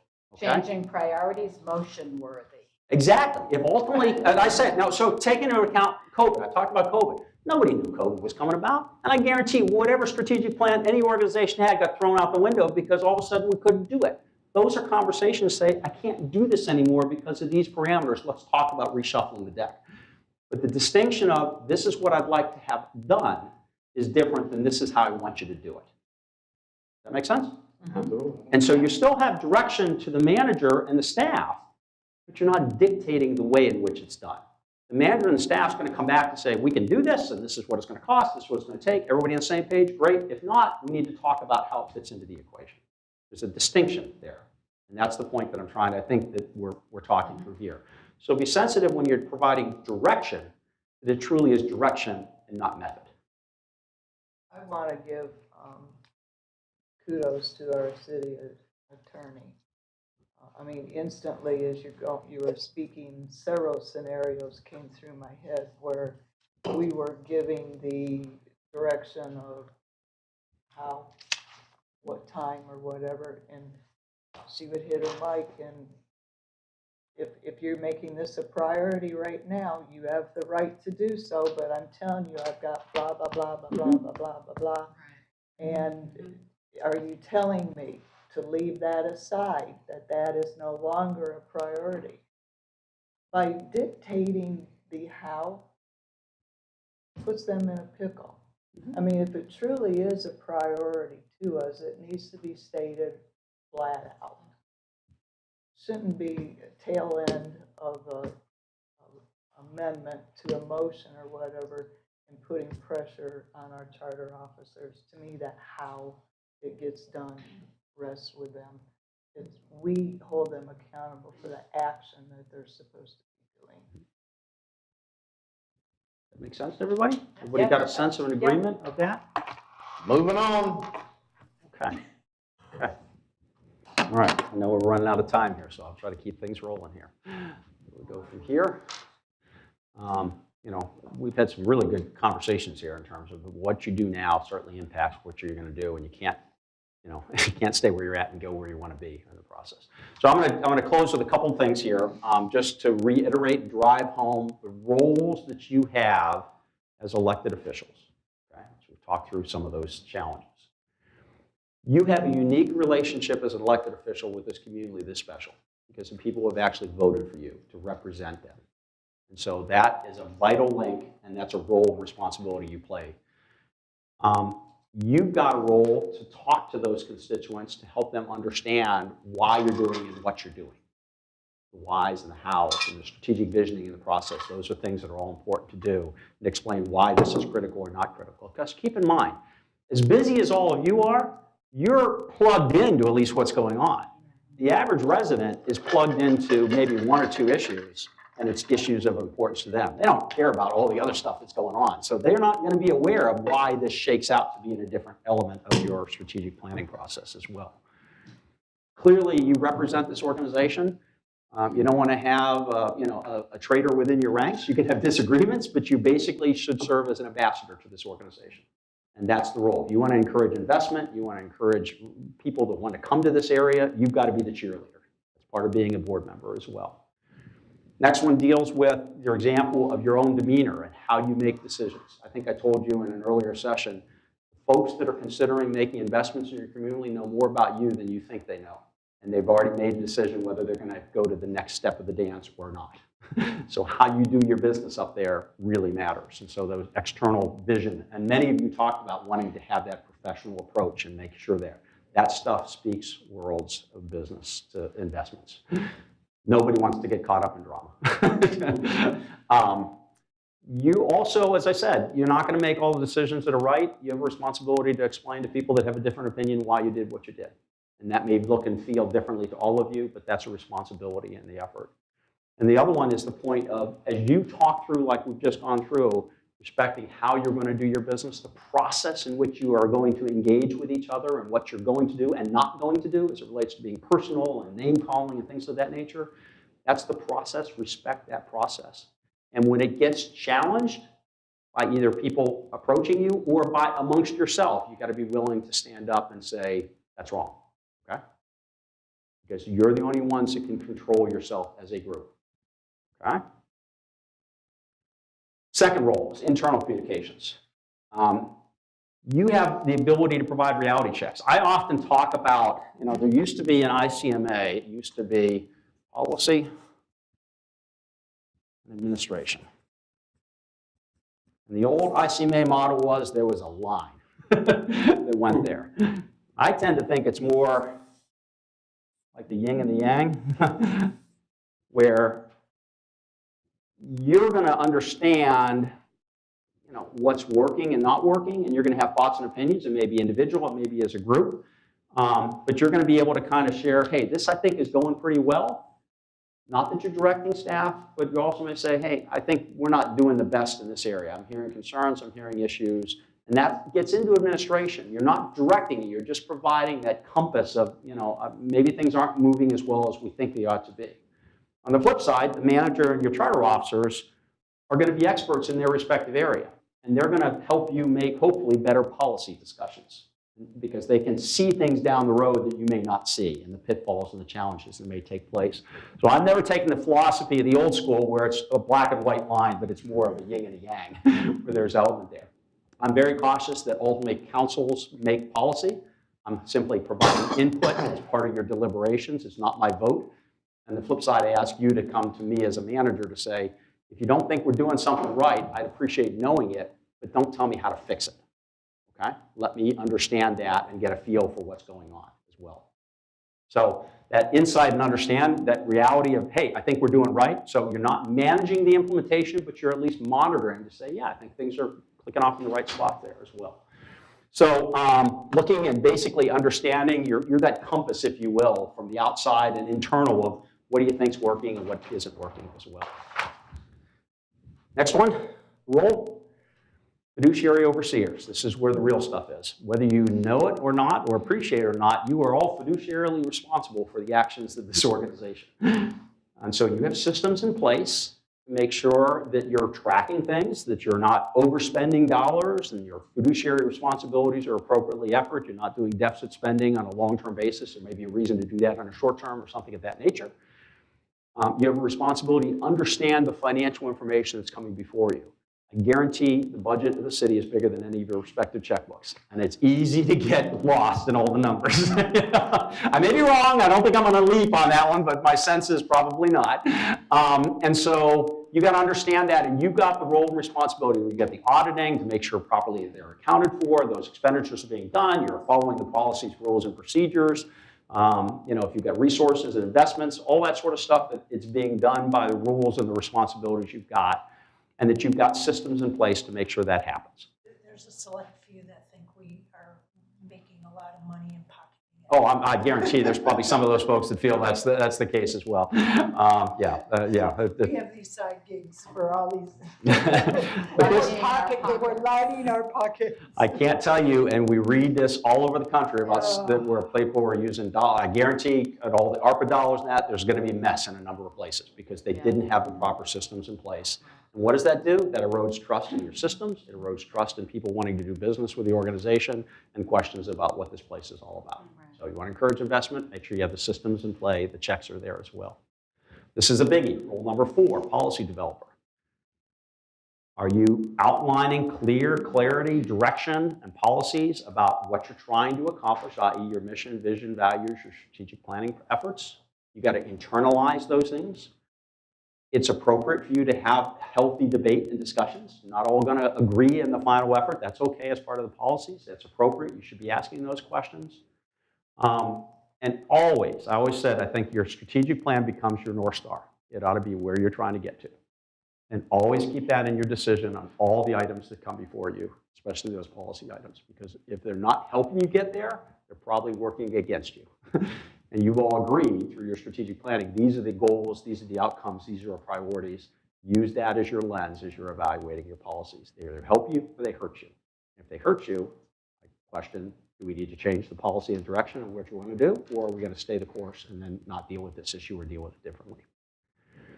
Your other elements, you all talked about the number of material. I forget, I got to notice we used to do these agenda packets and they were 3-ring binders. It's all done electronically now, so I don't know how many pages your agenda materials are, but I guarantee they're probably 400 pages for the most part in the process. So you got a lot of data, you got to sort that out. Are you using it to help make good decisions? Is it overload? Do you need to have staff do something different so that you can understand the data and actually interpret it differently? And are you using that data to make your decisions? Because if you're generating a lot of information, it doesn't come into your discussion points about why you're doing something. You question about, is that appropriate to do? And recognizing, as I said before, you see a gazillion pieces more data than the average citizen does. So you're in a different position of understanding how those dots are all connected. And so someone that may disagree with why you're doing it, that goes back to the external communications. You got to say, what you may not be aware of is we got X, Y, and Z. Or this is why we can only use CRA funds in this part of the community, and I can't fix the tree or the pothole with this somewhere else in the area. Most of your residents aren't going to know that. So having that information, you'll be able to communicate that information. The priorities. These are the things that you've agreed to. You got to do the right things for the right reasons. You'll never be able to do the wrong things enough times to make them the right way to do it as well. And to make sure, and I use this when I talk about priority-based budgeting, when you get your strategic plan in place, are you putting your resources that are actually going to put and help you accomplish those goals and objectives and those legacies that you want to accomplish? Those are things are all in your plan. Make sure that you're putting them in the right spot as well as the priorities. The visionary component, what do you want to be? Where do you want to go? What's your vision, your direction, your mission, your values, understanding where you're at. The last piece, deciding the price you're willing to pay to get there, is one I always emphasize. If you want to be that great city signing on the hill, but you're only willing to pay peanuts in the dollar to get there, you can't ask your staff to do things without providing the appropriate resources. So the discussion is, this is what always boils down to the budget effort. Here's the goals and objectives you want to accomplish. This is what we heard. This is what we believe it's going to cost. That's your reality check. I'm good with it. I'm willing to pay the price. Keep moving. I can't swing that. Maybe we got to back that down. Don't ask your staff to still keep those goals and priorities. Ratchet back your elements so that you're providing the appropriate level of resources for what you're willing to pay. And we all go through that in our personal life. I'd love to get a Porsche. I can't justify the money it takes to buy a Porsche. I drive a Mustang. It's a lot cheaper. It's a trade-off. That's what I'm prepared to do. So, those are the things that you have to go through. And those are elements that you've got to keep your reality and finance. What your checkbook is willing to pay is what you're prepared to go forward. And if they're priorities, you're probably willing to spend a little more than others. So, why this stuff matters? And this gets to the point that a number of you talked about. How do we reduce the amount of time it takes to do business effectively in the effort? So a good grade on that. We get an idea there? You want to make things work quickly. All right. Responsibility is another component of why this is all important to deal with as well. Sometimes you may feel like you're the only one up there alone on the dais in the effort, but you have that responsibility to hold each other accountable as well.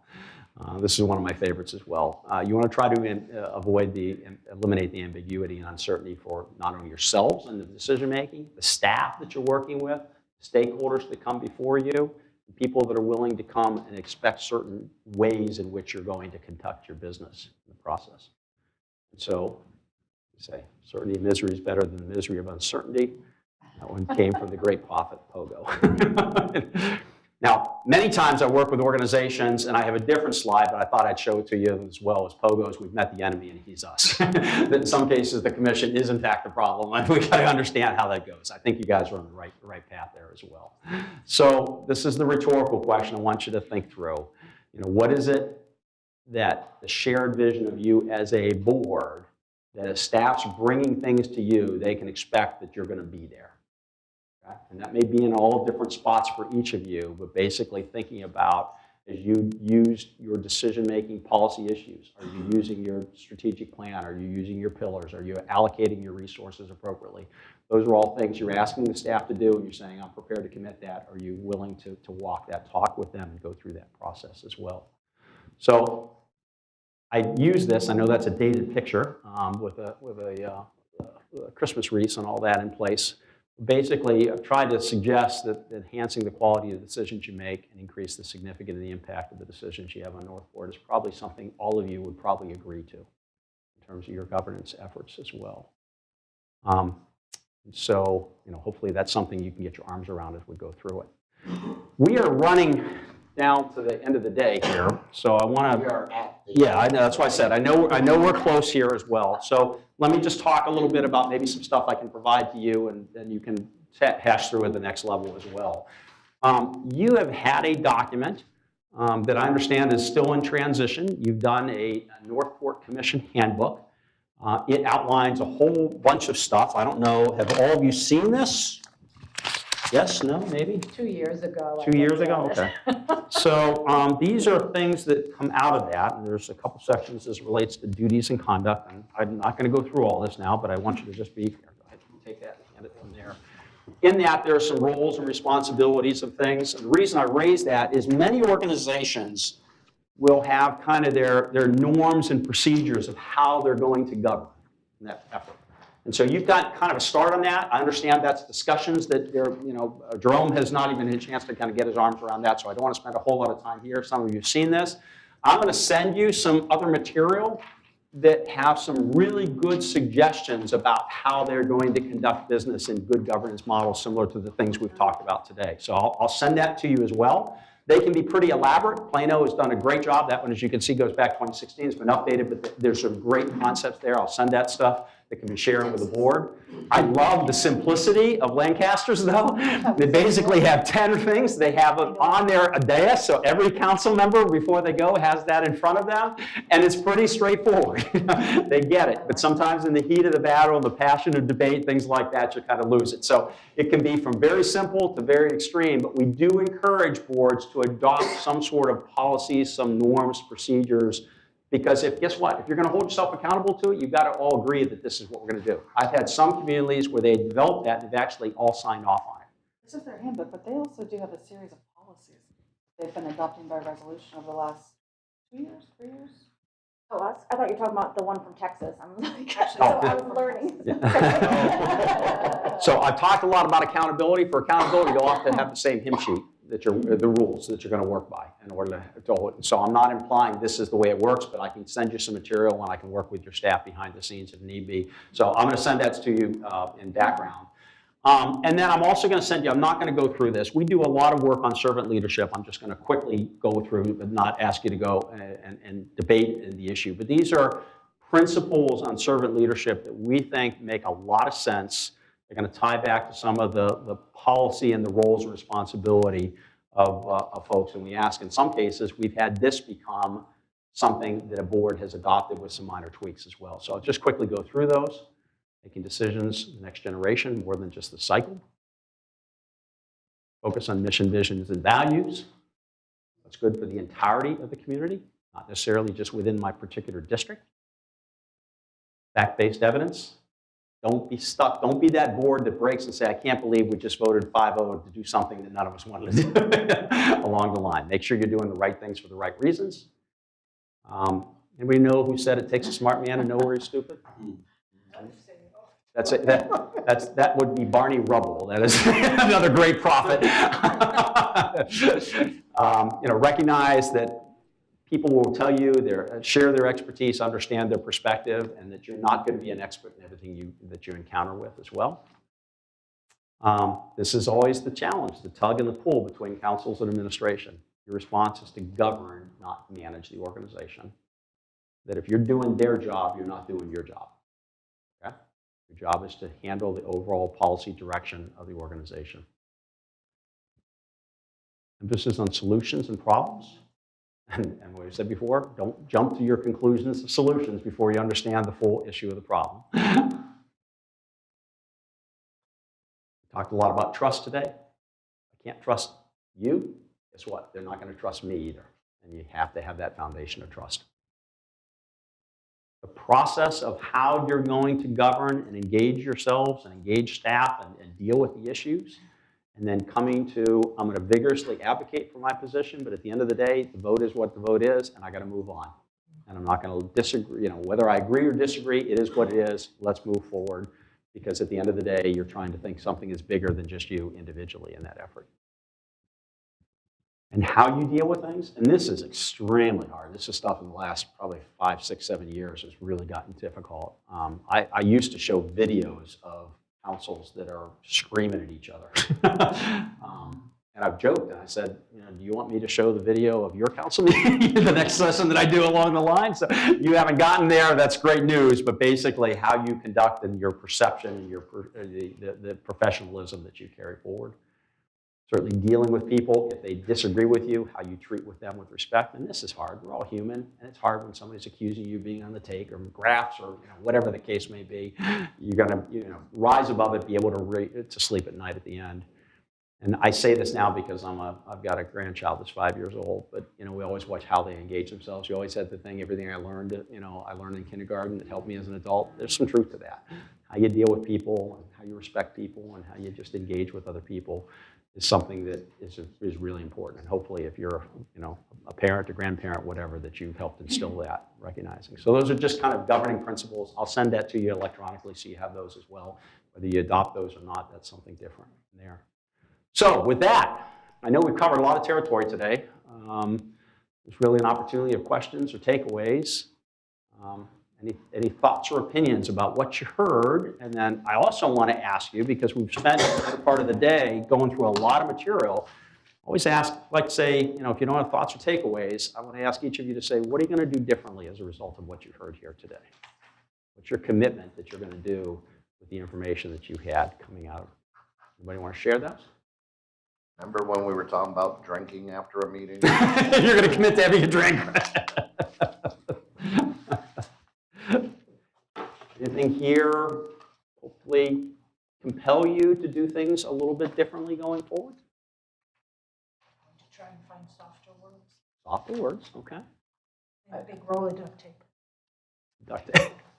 Okay. I think the term softer words is another way of saying communication skills. I think the listening, the speaking, and those types of things, softer words is somebody's ability to communicate. And I don't know if there's any classes.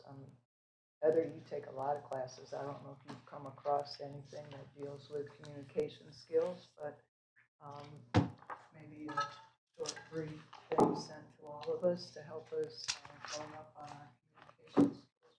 Good idea. I'll look into it. For me, I'm going to be a lot more circumspect in how I communicate outside of City Hall. So my profile, I tend to be very open and spontaneous, and you know, when we're talking to the press or when we're posting something on Facebook or when we're communicating to whomever, we are indeed brand ambassadors of the city, and we have to be so careful how we communicate and the messages we put out there. And it can be really difficult. I can be very opinionated. And, you know, we've talked a lot about once the board makes a decision, you know, we've got to be supportive of each other and not be undercutting of each other. And it's so important to put positive messages out there. And it's not covering up anything that's not working right or what's wrong, but it's how we position it and how we talk about it and the attitude we project when we're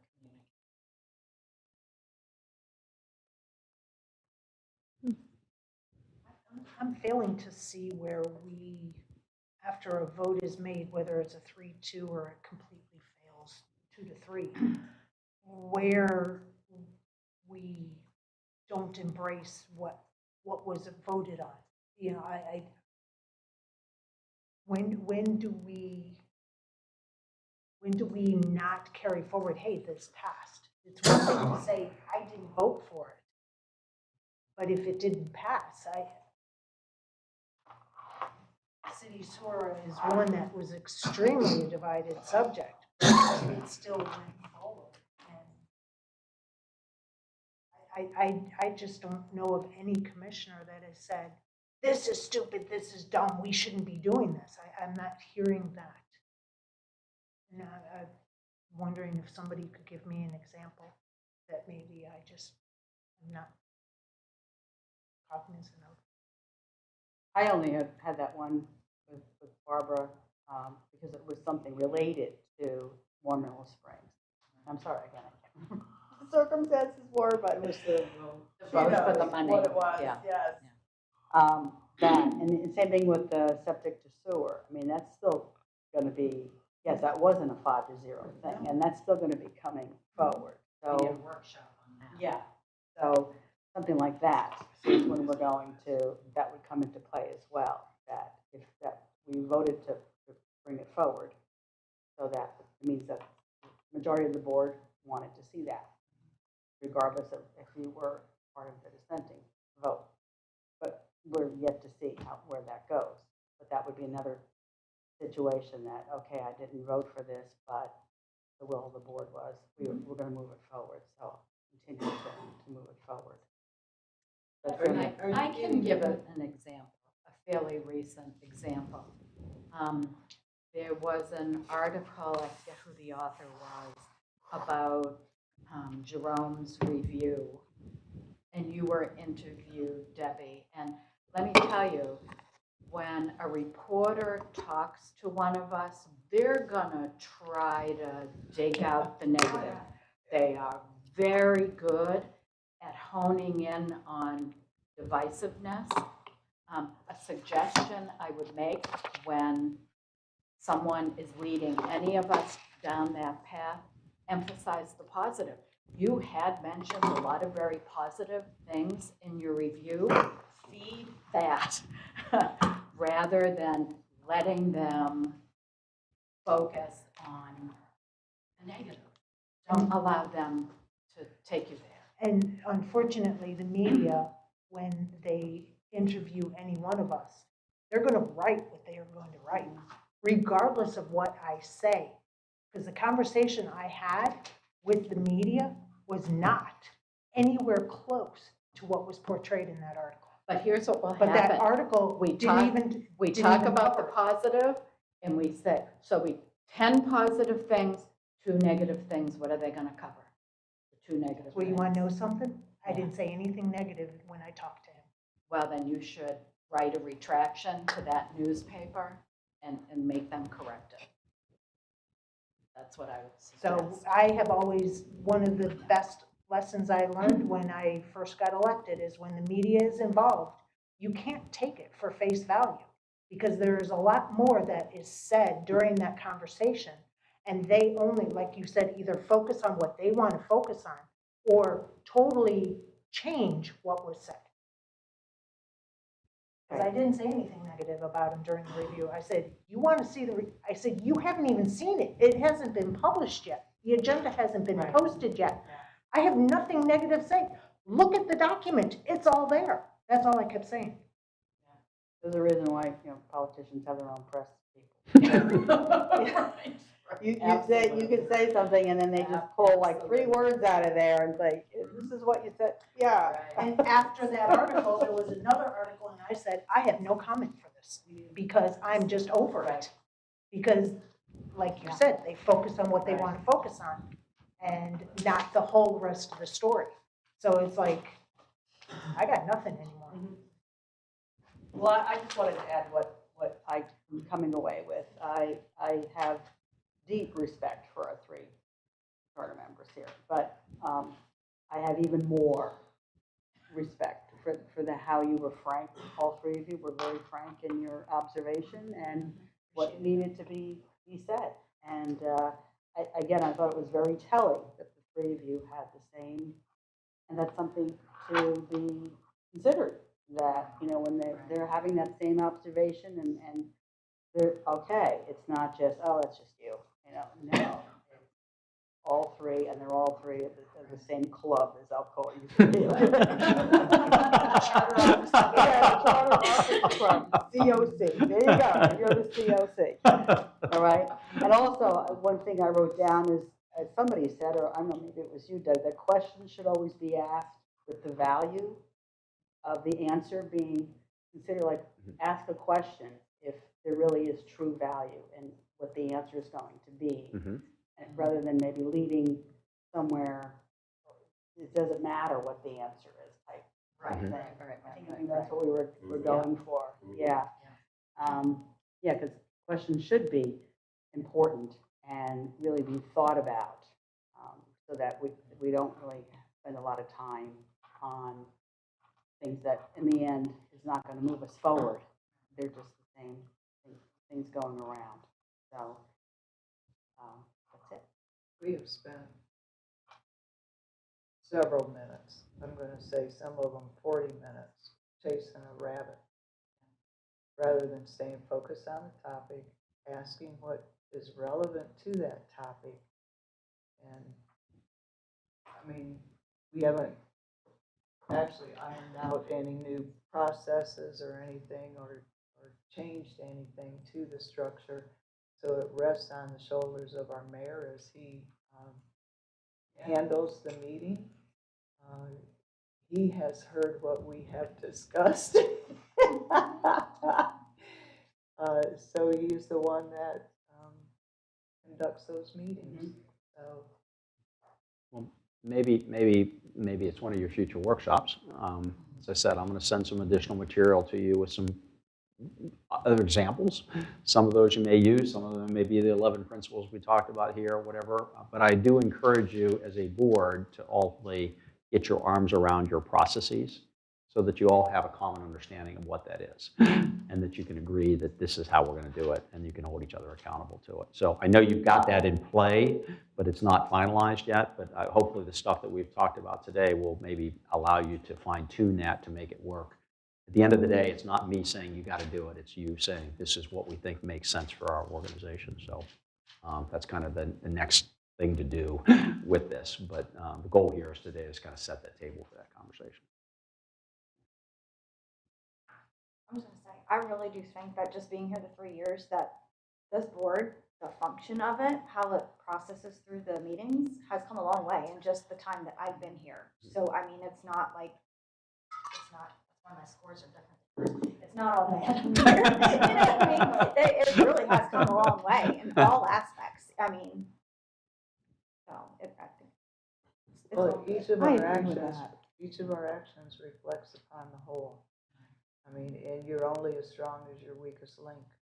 And so it behooves us all to examine ourselves, to get ourselves to a higher level so that that perception of the whole is higher and greater and stronger. You know, 8 years ago, well, 7 years ago,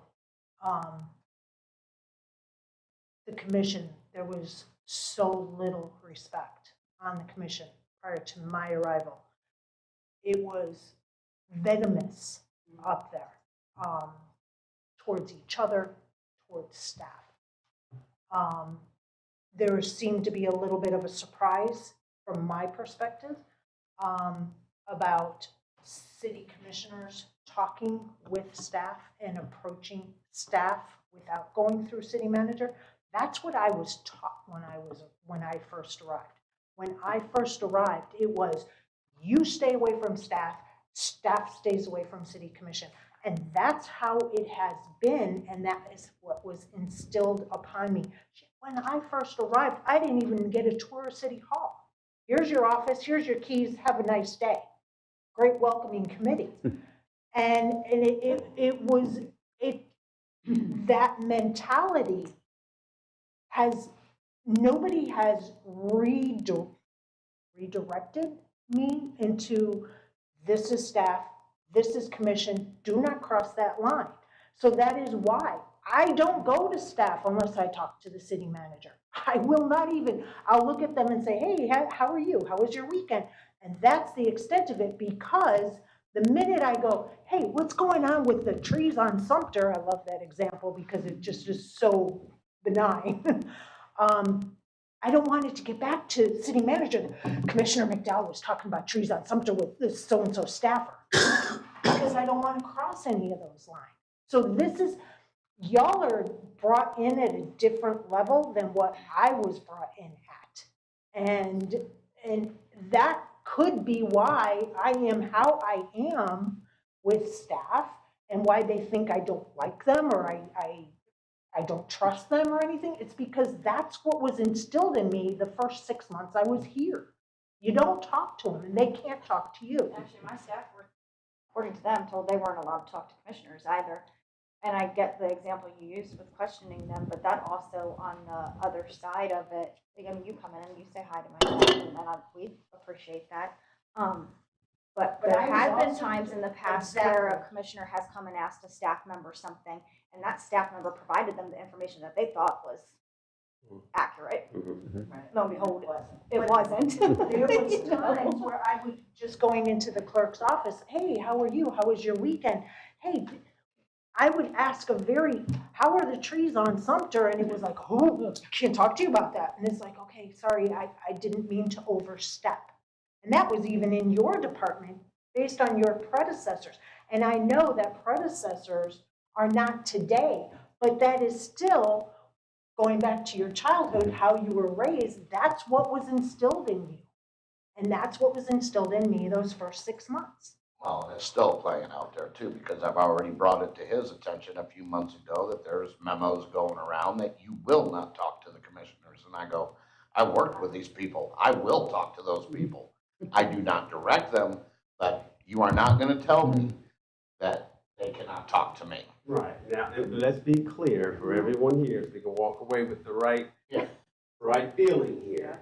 We want all of our staff to have very good relationships with our commissioners, period. We do not want staff to receive any direction from our commissioners. Right.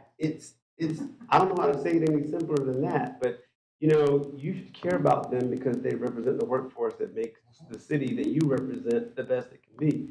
And they should care about you because you're part of the leadership team that they actually look up to as it relates to how we are leading the city. So I don't want there to be this thought that, or like we talked about, like you said, where someone's saying, well, I was told not to talk to you. That is not the case. Do we want them to complain to you and for you to fix their problems? Absolutely not. They need to raise those up through their proper channels. Exactly. But as it relates to having a good relationship, we'd be missing the mark. And based on, what you've all said on what you were told or how you were treated when you first got here, that's not the way it is now. That's not the way we want it. Please be friendly with staff. And they'll be glad to you. And recognize it's a challenging line. If you're a line employee and, they may or may not fully understand all the dynamics in the play, but if you're going to be known as an elected official, they're going to want to be responsive, but sometimes that puts them in unique situations. And you just have to be sensitive to that because your stature is different as an elected official in a council manager form of government. And it can be, as much as it may be innocuous to you, it can stress the heck out of an employee going, oh my gosh, they're worried about this, or they're worried about that, or they're trying to read into it because you are an elected body and you're up there. And so just recognize that those, and I realize your relationship may be different, you're colleagues, you've worked side by side, but the average Joe who is, cutting your grass may not, they know you're a commissioner, it's like, oh crap, this is big stuff. And if they're asking about this question, should I be concerned? I mean, they're going to read into a lot of it because of the difference in power alignment. Well, and That's just the nature of it. using Debbie's example of talking about the trees on Sumner, she could be just admiring their work and saying, hey, what's going on? And they Sure. just say, this is our time of year that we do these trees over here. And she could say, hey, you guys are doing a great job. It looks really nice. You've been moving right along. I've noticed it for the last week. And no part of that conversation did she direct them to, oh, you need to do that, and that, and that, and that. It was just, no, we just had a conversation on their job. Sure. And that should be very well accepted because they should be running back to the yard going, I just seen Commissioner so-and-so and they said I did a great job out here. That's where you get your kudos and employees appreciate stuff is when, but if you're running scared up against a wall, it's, sure. And it's Running nonsense. scared is a two-way street. Right. Yeah. And so, And that's what I was taught when I first arrived. And I understand that, but it's not, you didn't direct them to do anything. You're not in the wrong, and they should be allowed to talk to you because what are they gonna do? I mean, they've told me, yeah, we just got the memo last week. I can't talk to you. And I've had people walk away because they're that scared of their management. so and this is, There's been so much evolution. It's been, I was gonna say the same thing. in the 6 years I've been here, so it's been kind of similar to the amount of time that you've been on the commission. And the commission has grown and evolved. Many of you have spoken to that in some way, and I've seen that too. And even though my scores were a little higher than yours, it's probably because I'm an HA, right? Like I have all these ideas, I have all these things that I've seen, and I know how much more you can grow. But it's all such a positive experience. Having these hard conversations leads to a positive outcome. And there's been that same kind of growth, I think, under each one of the charter officers offices who are here, and over time, and then even in the short time that you have been here as well. So we all have to keep up with that evolution. We have to keep up with the evolution of the commission, and it's all changing, and it's going to have to continue changing, or we're going to get even more behind because of the way the city's just growing and moving. And that's what I think makes being here so exciting and stimulating, is that we can be part of that. I echo what she's saying. There has been an evolution that has gone on. The commission that Commissioner McDowell was talking about, oh my God, they were so abusive. Everybody was scared of everybody. You said hello to somebody in City Hall, they were just freaking out. I mean, horrible. And no onboarding, like you're saying. No onboarding That is one of the whatsoever. best things that, as a commissioner, that I said, but no other commissioner should ever have to go through what I went through when I came here. But it has been this way from that point. You get a little bit better, something crashes you down. It's a little bit better, so we've gone through these waves, not just us, the staff. The staff didn't always have the support system for them to go to. We are finally getting to a place where the processes can be implemented for the staff to be able to go through a hierarchy properly. They couldn't trust. They couldn't grow. There were lines that were drawn that divided the departments in how they saw it or understood it. And so I'm thankful that we're where we're at, where we as commissioners can say, have you gone through the process yet? Are you just bringing the issue to me without taking it through the process? Have you called the city manager yet? It's not that I don't want to have an ear to somebody's problem, even as staff, but they need to learn this evolution also, that process is there for them, and they need to abide by it because HR processes protects them, and they need to abide within those processes. So I'm grateful we are where we are at, and we're not listening to someone's complaint saying, please stay, to one another. I'm grateful. Good. Okay, any other comments? Folks, it is, and I want to stress the fact that, trust me, you are not on that bad end of the spectrum. Every organization can be better and tweak things and make it work better so that the process doesn't have to be painful and you can reach conclusions and decisions. Remember, you're going to move around from storm and form and norm and conforming, all those sort of things are going to happen. You're going to go back and forth in the effort. But from somebody that works with a lot of different places that are from total dysfunctional to really high exceptional team, you guys are definitely on the path moving in the right direction in that area. I think there's some things that we've talked about today that hopefully with some formalization, some policies and processes, the formalization of your SOPs and your objectives and trying to keep that in track. These are pretty monumental shifts of what you're dealing with in a relatively short period of time. So it's going to feel a little bit awkward. It's going to feel uncomfortable at times. I encourage you, that's okay, but just keep the process, keep that one foot in front of the other and keep moving in the right direction. You're going to get there. And it's just fun to watch what's going on. We value the relationship we have with the community and with the organization you've got here. We're certainly pleased to continue work and trying to help Amber find next staff person as well. Keeping our fingers crossed that'll all come together. But I mean this sincerely. You're doing the right things, and we're really proud to watch you go through that process and to learn. And I want to be able to point to you as that, here's an organization that really became transformative over a period of time. So keep up the good work and that effort. We're just really pleased and honored to be part of it for you. Thank you. So do we do this as, or what happens next? I mean, because learning and training and evolving is not just, okay, we had our retreat. Yeah. Yay, done, Chuck. Where I would do it next. Yeah, where I would go next with this issue, and we didn't, obviously we have to get together. We've had some really good, frank conversations, and hopefully, I know it probably got tense at times, but hopefully it was done in a way that respected everybody's thoughts and opinions.